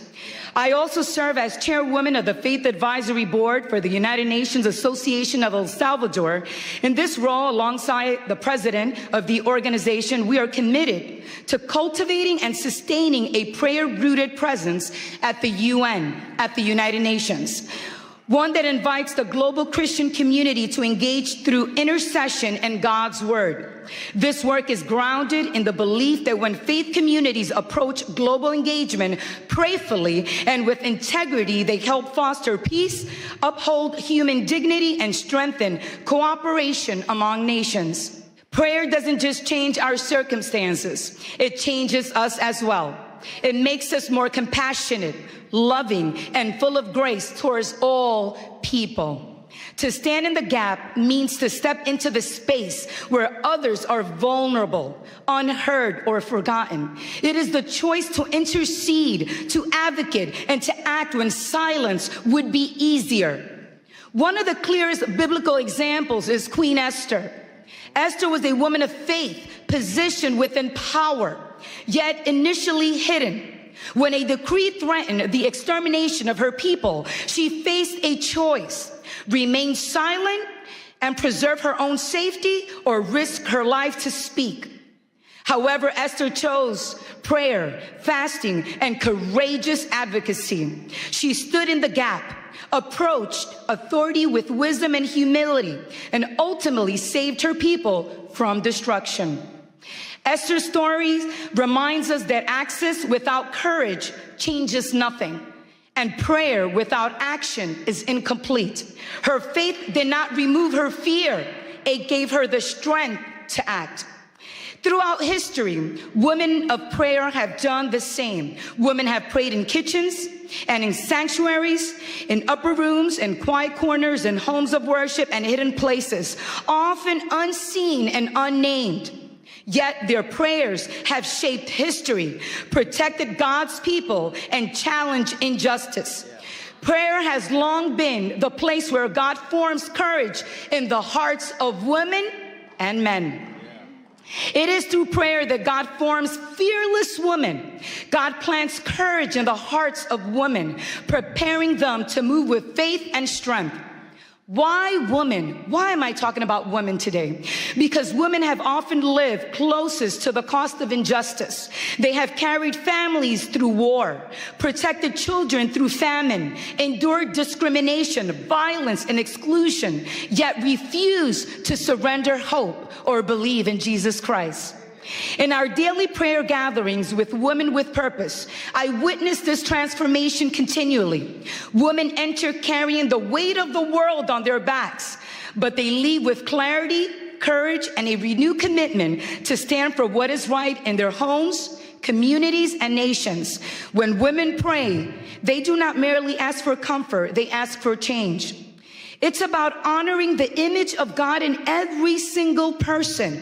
It is about defending the widow, the orphan, and the stranger. It is about ensuring that no one is overlooked or forgotten in the eyes of the Almighty God. Just as Esther stood to protect her people, so God calls us to stand for those who cannot stand for themselves. Standing in the gap is not passive spirituality. It is saying someone must speak, someone must care, someone must act, and often that someone has been a woman. Today, in a world torn by division and injustice, we need women of prayer more than ever to rise, to stand with conviction, and let God's justice flow into every place, crying out for hope. We need women who will pray and vote, pray and advocate, because justice does not belong to one religion, one party, or one ideology. Justice belongs to humanity. And prayer at its best does not divide us, it unites us. And we stand here on Capitol Hill. Let us remember to protect the sacredness of human life in all its form. Let us pursue justice that is compassionate, courageous, and enduring. May our prayers not end in words, but move our feet, shape our policies, and restore dignity where it has been denied. When women of prayer stand in the gap, justice does not remain an idea. It becomes a lived reality. Thank you and have a blessed day. In Jesus' mighty name. When it ended. I'm learning from you. I'm learning from you. God bless you. Thank you. It's you. Okay. Well, first of all, listen, can we give all of our wonderful speakers a big hand clap? Was this not good? Was this not amazing? Listen. Yes, yes, yes. Yes, amen. Yes. I'm going to be real quickly. First of all, I want to, I see we passed the lapel pins out. Everybody, please stay standing because we're about to go. You sit back down, you may not want to get back up again. We passed the pins out, and I wanted to give a declaration before you pinned yourself, but that's okay, you pinned yourself. And we'll do it better the next time. But I want everyone you stayed here to the end, so you're telling me that you are truly committed to this movement. And I want to give a declaration, and I want you to repeat after me. Now, I'm going to be very clear. You're not pledging allegiance to a person or an organization, but an ideal of freedom. Are you understanding me? And so I want everybody here to just lift up your right hand, and you're going to make this pledge with me. You're going to repeat after me.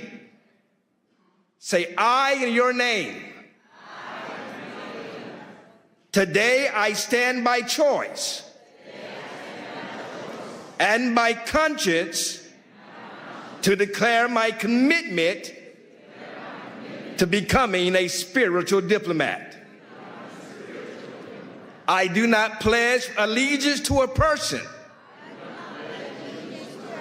a title, a political party, or an institute. I pledge myself to a higher ideal of peace, the sacred responsibility of peace. I commit to carrying peace before all conflicts, wisdom before reaction, and truth before pride. I choose honor, the dignity of every human life, regardless of faith, culture, color, nationality, or background. I will be a bridge where others build walls. A voice of calm where anger seeks control. A servant of reconciliation where division has taken root. I accept the responsibility to listen before I speak, to seek understanding before judgment, and to act with courage guided by compassion. I commit to protecting the vulnerable, advocating for justice, standing firm against hatred in all forms. I recognize that peace is not passive. It requires discipline, humility, and strength. I will pursue peace in my own words, my actions, my actions, my actions, and my influence in public and in private. In public and in private. In public and in private. In moments of ease and in moments of challenge. Today I declare that I am accountable to my conscience, my Creator, and future generations. I choose the path of peace. I declare and accept the calling of a spiritual diplomat. So let it be said, so let it be spoken, so let it be committed. Congratulations, spiritual diplomats. Congratulations. Congratulations. And I want to quickly, before we dismiss, I want to thank, we got a couple of people to thank. We've got to thank ALLATRA, Miss Marina. Come on, give her, the president of ALLATRA. Y'all give a big shout out to all of ALLATRA. Where's Miss Valerie at? Where's she at? She's running around here somewhere. Where's Valerie at? Valerie's so busy, she can't even tell that I'm calling her name out. Valerie, thank you. Y'all give Valerie a big hand clap, who's so hard. Miss Olga from the president of Korean Society. Y'all give a big shout out to Olga. And to every spiritual diplomat that helped make this happen, God bless you all. Many thanks to you all. And don't forget, in February the 5th, we're coming right back here during Ukrainian Week to have our Ukrainian conference. It is called Freedom Has a Name, and it's called Ukraine. You don't want to miss it. Be right here. And also, in 6 months, June of 2026, we're doing this again, but we're doing it at Mar-a-Lago in Palm Beach, Florida. And then in December, we're taking over the G20, and we're doing it again in Miami, Florida for G20. God bless you all. Thank you all.